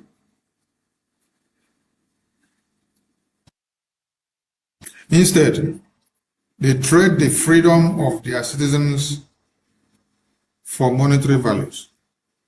They trade the freedom of their citizens for business values and interests. Recently, all of you saw that the UK government hosted Nigerian government officials. These are the people that kidnapped Mazen Nnamdi, and they kidnap your own citizen. And you say that your citizen is Nnamdi Kanu. You said he is using your own British passport. And then one country kidnapped him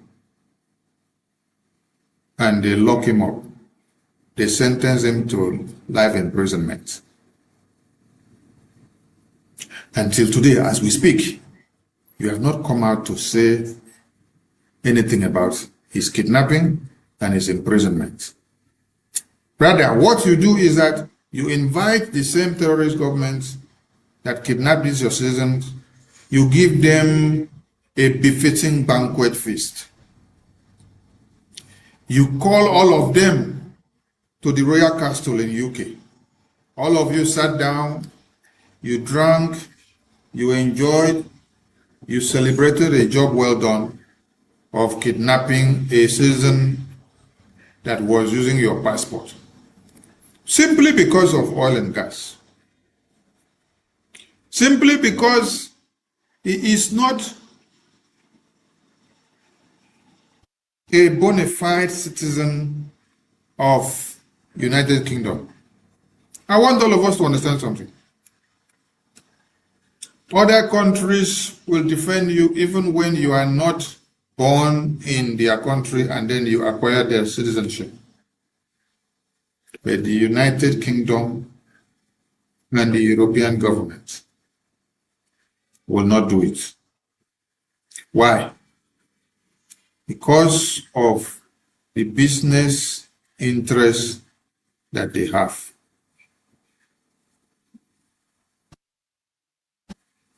Because of the business interests of America and Nigeria, America decided to put the lives of the babies, women, and children as a priority. They don't put the business first. They put lives of the babies, women, and children as a priority. They sanction Nigerian government. They designate Nigerian government as a country of particular concern. They sanction their officials. They place visa ban on Nigerian passports because their government has refused to disband Sharia law, who is killing every babies, women, and children on a daily basis. The Sharia law that has made Nigeria to become unlivable to all of you. The Sharia law that has made Nigeria to become a shrine of injustice. The Sharia law that has made Nigeria to become where they slaughter your mothers, your fathers, your children on a daily basis. The Sharia law that gives boldness to the Nigerian terrorist government and the terrorists themselves to be paid after they cut off your heads, after they cut off your brains, after they slaughter you to pieces, after they take what does not belong to them. This is what the Sharia law is able to do. The Sharia law gives them the power to do all this. But the Nigerian government are very okay with the Sharia law. Nigerian government refused to disband Sharia law on the mandate and order of the American government, which is to save the lives of the citizens. Was American government not so good in business when they put their business interests aside? They place the values of lives. They place the importance of the babies, women, and children's lives first.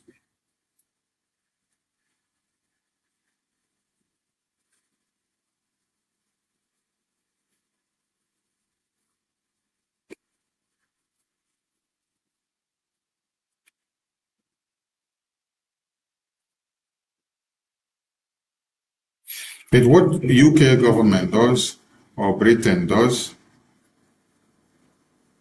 is that your life is not important. It is the resources that is important. Britain and Finland don't care about their citizens. They can sell their integrity for oil and gas and for business interests. But we are happy to announce to you today that US officials are already defending the Biafra Republic government in Exil Prime Minister. Okay, Gary. How I wish Mazi Nnamdi Kanu was in UK. And then he left UK and came to America to stay in America to fight for Biafra.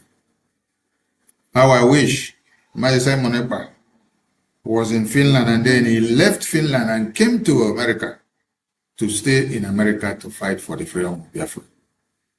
If we had these three forces of men joined together, alive and breathing in one place, I wonder the height that we would have attended at this time. Having all of them here,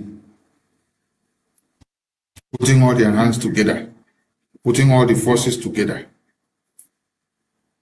With the effort that Prime Minister Okenkere has done in Washington, D.C., even without having all the support of the entire Biafran people, he has shaken Nigeria to the point that Nigeria is now shaking and afraid of Okenkere. With the lobbying work that is happening in Washington, D.C. with the to the point that Nigerian government now wants to use their lobbyists, the ambassador that they just brought, and all the people that they are working with to look for a way of implicating Prime Minister Okenkere and to push him to the American prison for them to send him back to them in Nigeria. It cannot happen. US officials are already speaking and defending Prime Minister Okenkere. That is the surprising thing that everybody should say. Those of you that do not appreciate or take what we are doing very seriously, I want to ask you, when has your own government in your own country stood up to defend you? An official of parliament of your own country stood up to speak to defend you, whether in your small crime that you commit, or you coming out to say you are declaring and standing for Biafra in that your country. I'm asking you a very simple question. When did that your country officials come out to stand to say they are defending you because you're fighting for Biafra? Do you know what it means for US officials to take the front stage to come and defend the Prime Minister of the Biafra Republic of Nigeria? He's defending Biafra for us. He's talking for Biafra. Why? Because we have already made them to understand what Nigeria is all about. We have already educated them that Nigeria is a shrine of injustice. We have made them to understand that Nigeria was built to destroy humanity. Nigeria was built to even destroy America. Nigeria was built to be used as a pivot to project every projectile of missiles to come down to America to kill and destroy America. This is the Nigeria of today, the way it has been designed. If Prime Minister Okenkere is in America and Nigerian government have the guts to go after him in America, why couldn't they do so to Finland? And why can't they do so in Kenya? And why can't they, as they have kidnapped Mazen Nnamdi Kanu and put in their caves, why can't they now be staying there and giving Nnamdi Kanu a false script and command for him to carry out, so that all of you here will become confused? And on this very note, I want to make a public announcement. If you know going forward today that you are not comfortable with BRGIE and you love to be a slave,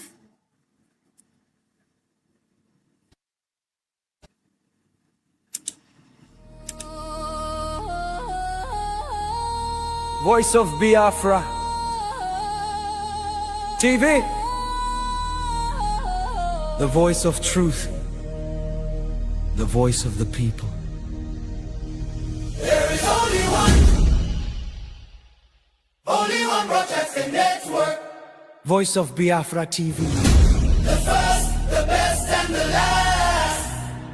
Voice of Biafra TV. We lead, we shine, we last.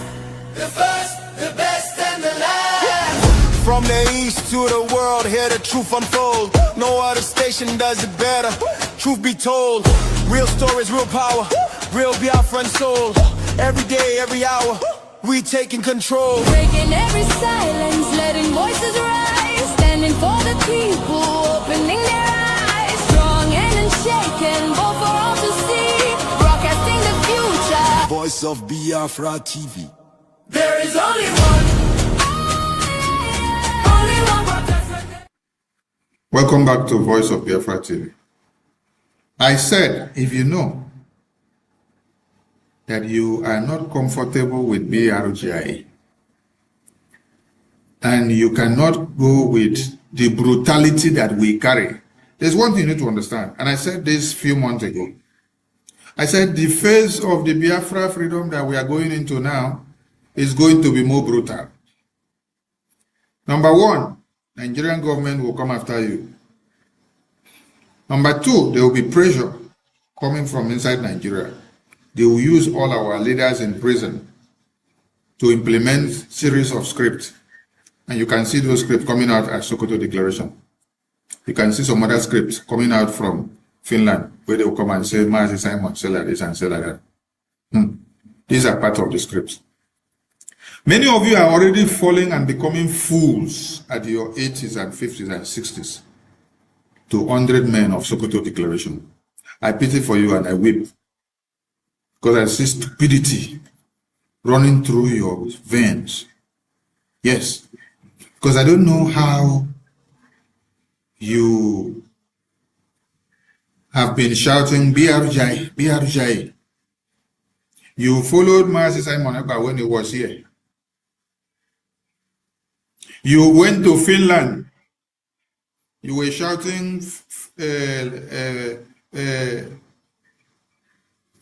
Helsinki Declaration. Later you shout Lati Declaration. You carry Biafra flag and you carry charter. You carry the declaration document and you are shouting nonsense. Say Biafra, BRGIE, Biafra, BRGIE. And then all of a sudden, British government, European government, Nigerian government launch a different template and tell you that your freedom is inside prison. That all of you must go to prison and wait and take order from prison. And then with your stupid brain, you now start going to prison. All of a sudden, the BRGIE that have been working to see the release of Mazi Nnamdi Kanu is no more in your head again. It has become irrelevant. It is 100 men of Sokoto Declaration prison that is the mandate to you. I weep for your stupidity.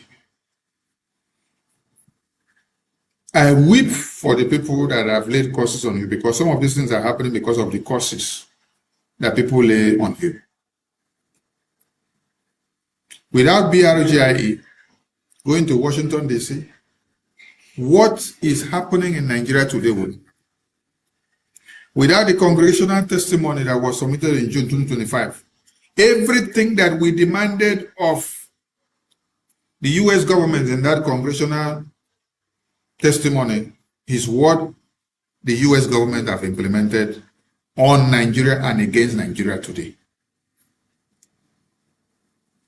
We even appeared again on the 18th of September inside the White House Congress, where none of you have ever been, where your grandparents have never been.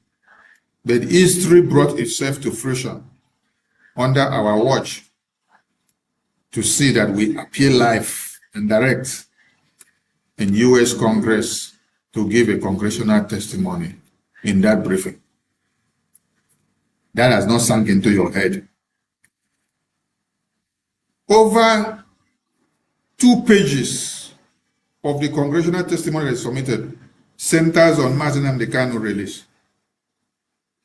and Mazi Simon Ekpa's release and the transnational repression that Nigeria and Finland has meted on Biafran citizens. That has not entered your head. We submitted a business deal and proposal to the U.S. government on the prospect of Biafra, what America will gain and what Biafra will gain, and what we will work in common to secure the safety of lives and properties of the Biafran people and every Christians in Nigeria and in the entire Sahel of Africa. That did not end. of the Biafran people and every Christians in Nigeria and in the entire Sahel of Africa. That did not end.